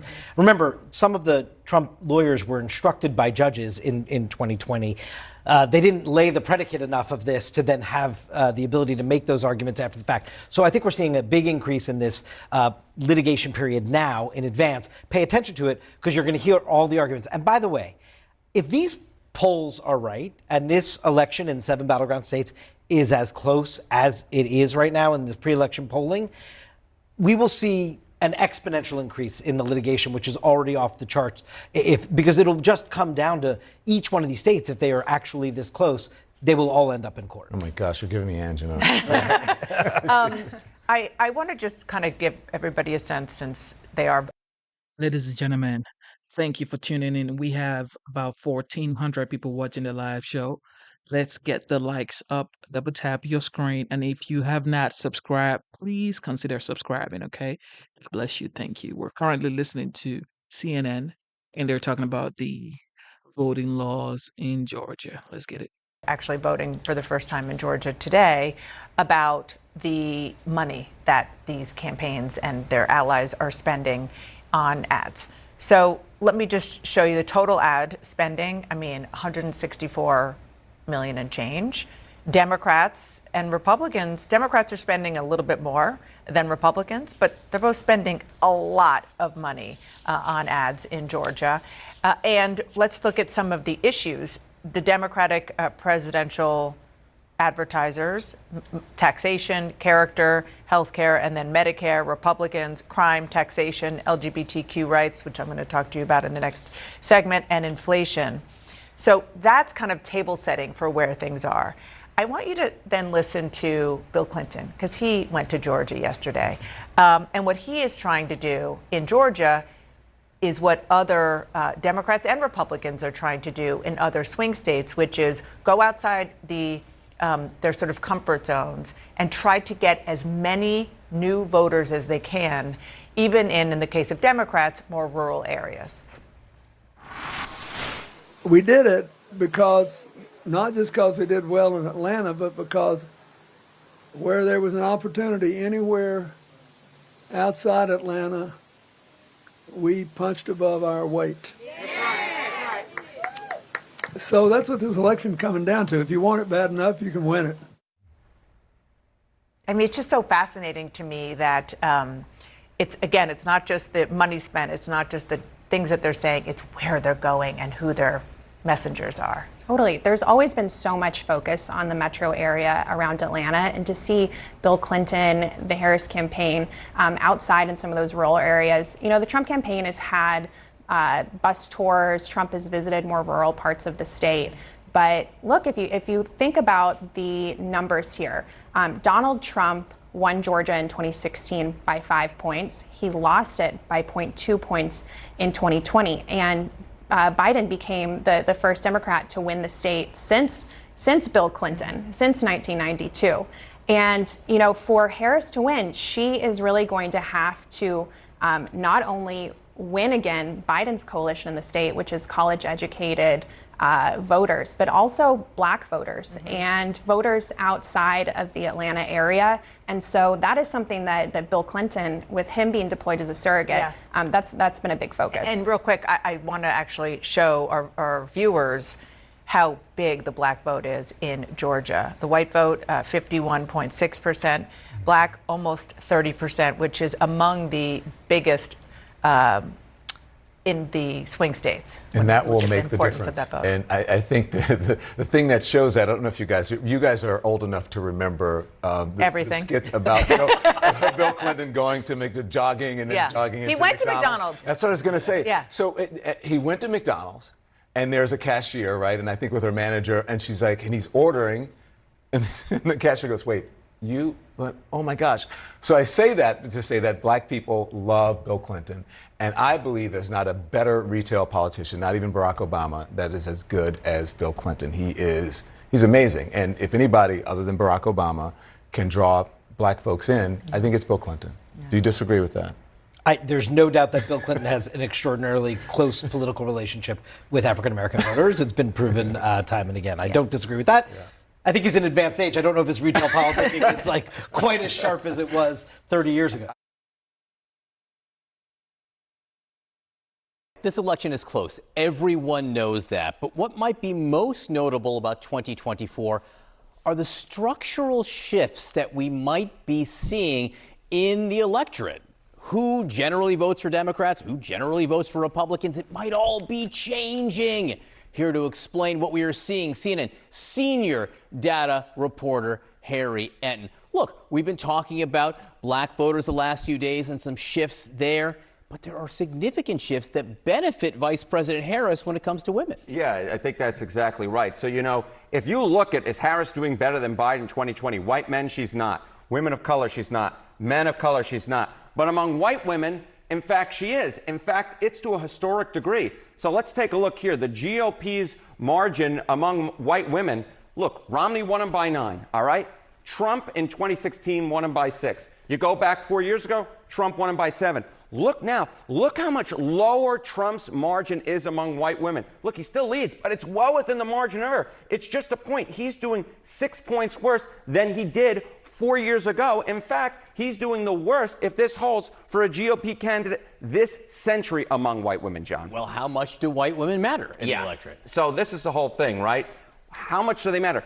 If you were to break it down, white women, white men, women of color, men of color, white women make up the plurality of the electorate. 36%. So, yesterday we were talking about those massive gains that Donald Trump was making among black men, black women. But the bottom line is they actually make up a considerably smaller portion of the electorate than white women do. So when we're talking about 5-6 point shifts, 7-point shifts in Kamala Harris's direction, we're talking about that among a major part of the electorate, and that can actually move the overall electorate more than ginormous shifts among a considerably smaller part of the electorate. You can just John. do the math. More than double the impact, depending on how it all spaces itself out. Why?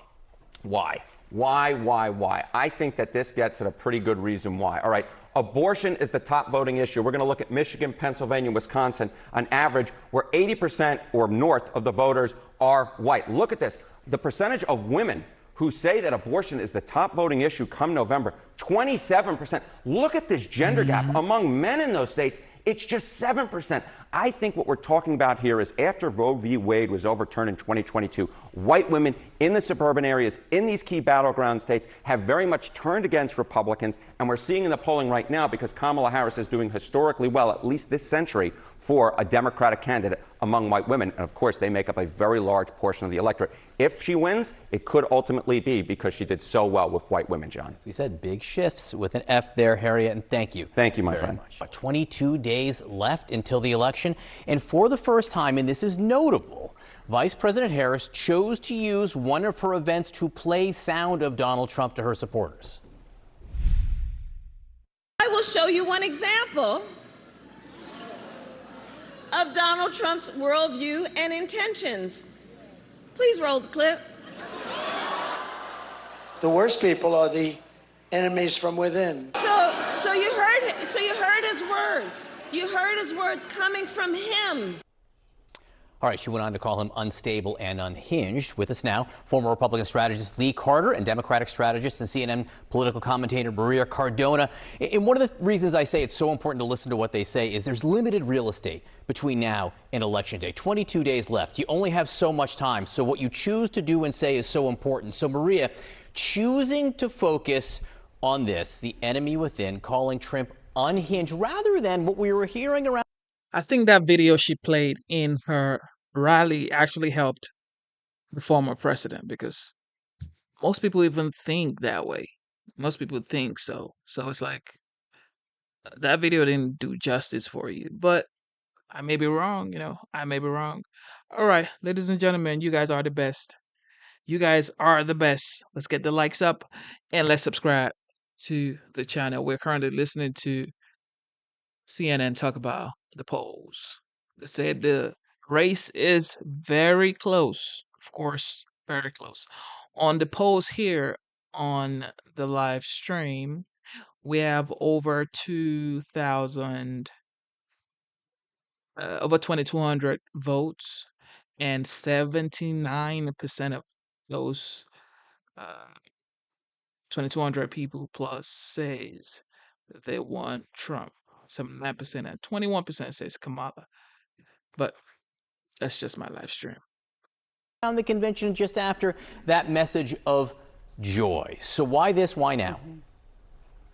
Well, because I think that she has to remind the American people just how much of an existential threat Donald Trump is to the future of this country, in his own words. You just did a report with Brian Stelter, who was talking about how General Milley, who worked for him, who worked alongside Trump, and so many others who have worked alongside Trump at his side in the White House, in the national security realm, have also come out to endorse Vice President Harris and have underscored just how dangerous Donald Trump is. I think so many voters have heard so much noise about this that they perhaps don't take it seriously, that they perhaps don't think that, that would actually be the case if he gets near the Oval Office. So I do think it's important for her to underscore that in his own words, what he would do, and that we have to take him seriously. But it also does not take her away from her additional message of what she's going to do for the American people and how she's going to be the president for all Americans, and how she's going to bring everyone together. She always talks about how she believes there is more that unites us than divides us. So I don't think it's an either or, it's a this and that message for her in these closing days of the election, John. Well, to that point, Lee, am I wrong? Is it not a choice? And if it is a choice, is she making the right one? I don't think it's the right choice. In fact, I think it's a very, very poor choice on her part. Now, I understand that what he said, taken in the context and the way it is outrageous, right? But I think people are sort of have already weighed that into their vote. People have said it's, he says these outrageous things. When he was president, he didn't actually do anything that scared me. In fact, I felt better under him. And those people who are going to vote for him are going to vote for him anyway. And those people who are being outraged by it are outraged already. And so it doesn't do anything. When you talk to undecided voters, the issue that they have right now is, what is Kamala Harris going to do different in her presidency than she's done for the last 4 years? It's not about how unhinged Donald Trump is. And the most effective criticism that she's had so far with undecided voters is not saying that he's a threat to democracy. It's saying that he is a small man with big consequences. It's also been the weird comments.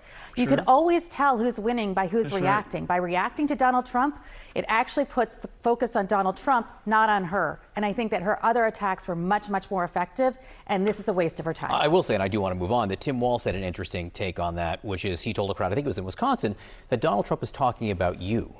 He said that to the crowd. Donald Trump is talking about you, which is slightly different, right? It's putting it, it's making people think that it has a direct relationship to them. Well, I think what he was talking about, right, was outside agitators that might come into the election. So he might be talking to you if you're somebody who's going to go on and protest the election and say, be the equivalent of the left version of January 6th. But to be clear, he mentioned Adam Schiff as one of these people who was a radical left lunatic in his words. So it's not exactly clear who he was talking about. Maria, Lee said something interesting, that if you're reacting, you can see who thinks they're losing by how they are reacting. Okay?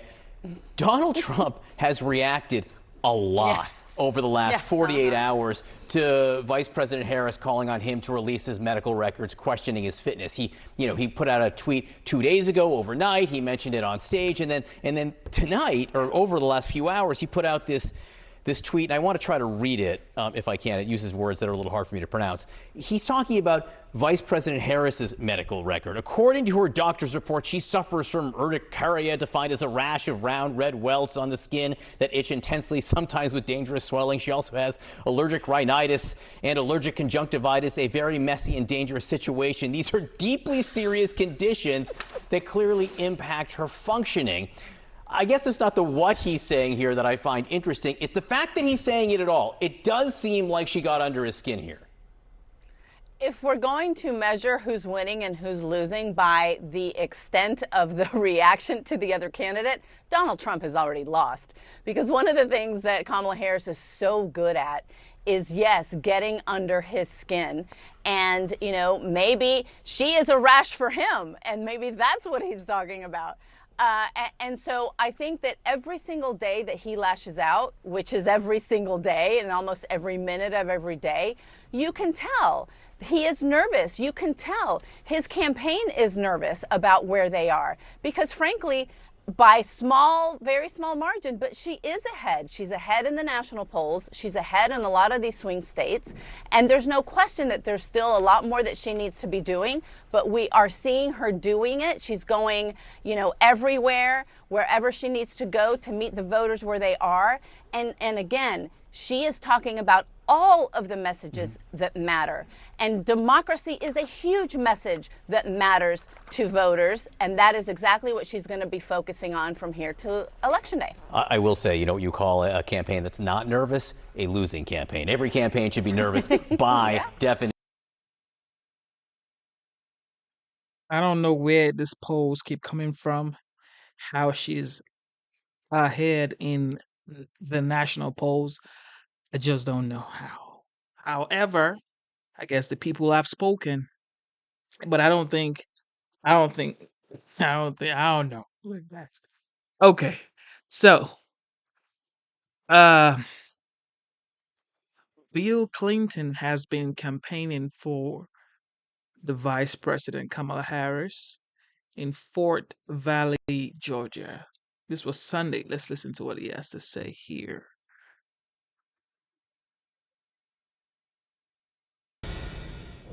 Trump killed the bill.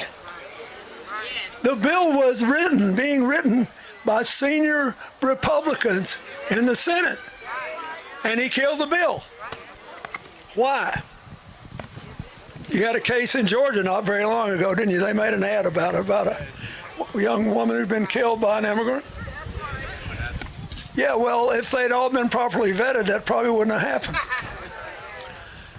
But if they're all properly vetted, and that doesn't happen, and America is not having enough babies to keep our populations up.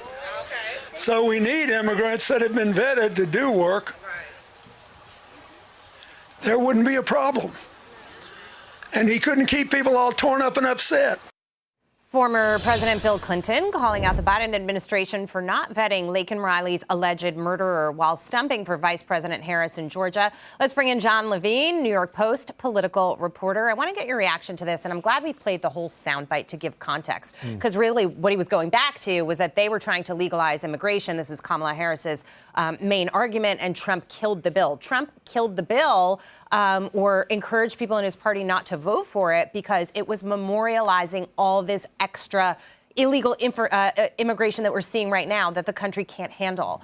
And so ultimately, at the end of the day, we do need to find a solution in Congress. That bill wasn't necessarily it. And this border is still open and killers are coming across. Right. It's very funny. Bill Clinton is obviously campaigning for Harris-Walz right now, and his job is to try to get them elected. But especially when people get older like him, there are these moments of honesty that just kind of come out.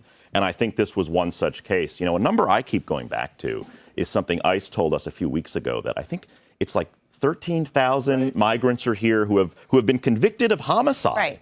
and we don't know where they are. And, I have to wonder, Lack and Riley's case was a tragedy. How many other Lack and Rileys are out there and are still on the horizon? And as much as I worry about that, I also worry about, what Rumsfeld once called the unknown unknowns, which are the people who are here that we don't know are here.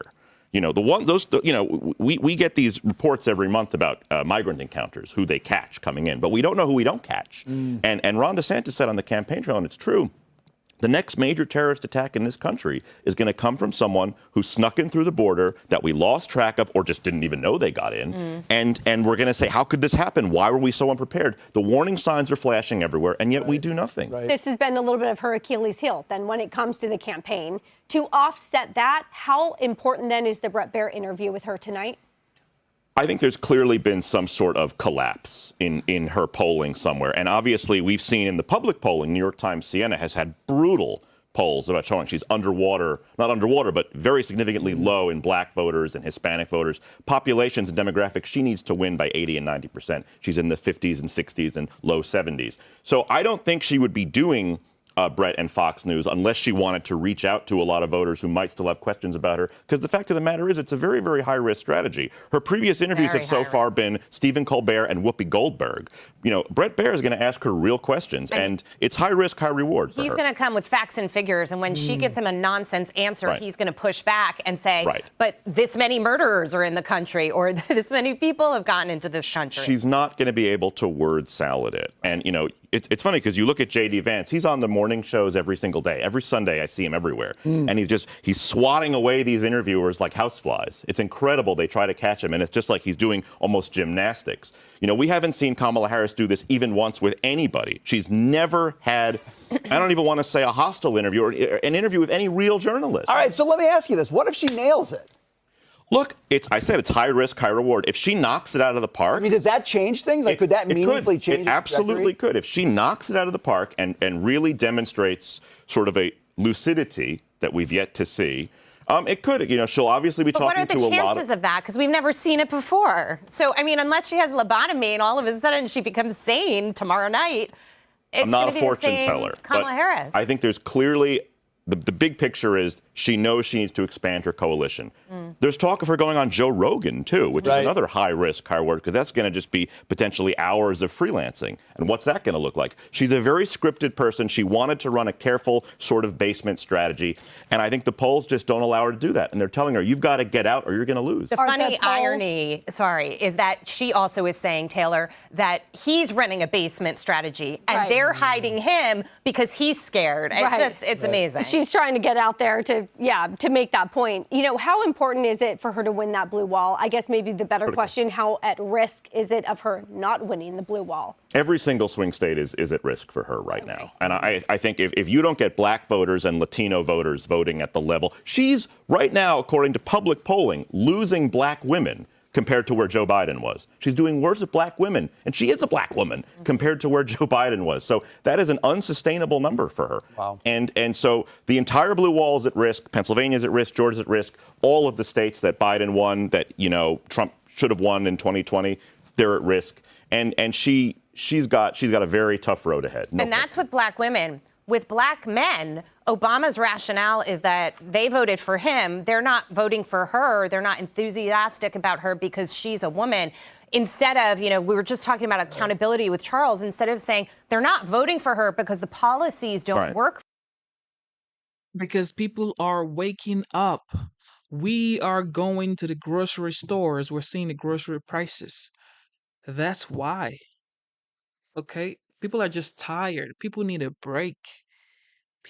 People need a break. These years has been one of the toughest years for Americans. And this is just the truth. This is just the truth. A lot of people are struggling this time. A lot of people are struggling. So people are not even looking at color, or people are just voting for results. People are voting for someone who can bring down the stress in their household. That's all people are voting for this time. People don't really care about all that stuff no more. for them. Right. Obama comes out of his Martha's Vineyard mansion to lecture black men about how they must be secretly misogynistic. Heaven Right. forbid they actually care about real policy issues. And, another sign she's in trouble. You wake up one morning and you're like, okay, Kamala Harris is promising a bag of cash to black men and free weed. That's Right. like her latest policy prescription. And that comes out of nowhere. Brian's face and this is comes funny. out of nowhere. Well, that's the last on that lineup of things they're going to do to create opportunity for black men. The last one is the ability to use marijuana. She's calling it 20 grand in forgivable loans. Well, what is a forgivable loan? It's just cash. Yeah. It's literally going to come in a bag with a dollar sign on it. Jackie, there was a really important article in the New York Times a few days ago that it's not about race, it has to be about class. But when you make it about race, you're going to lose because of what John just mentioned. Yeah, people don't like that. And thank you guys so much for tuning in. We have come to the end of the live show. We have been streaming for 5 hours and 17 minutes. God bless you guys for tuning in. God bless you. God bless you. God bless you. I'm going to leave you with this quote right here. Instead of looking for perfection, seek for consistency. Never give up on yourself, never give up on God, and never give up on your dreams, okay? Believe in yourself, believe in God, and believe in your dreams, okay? Genesis is signing out. I will be back.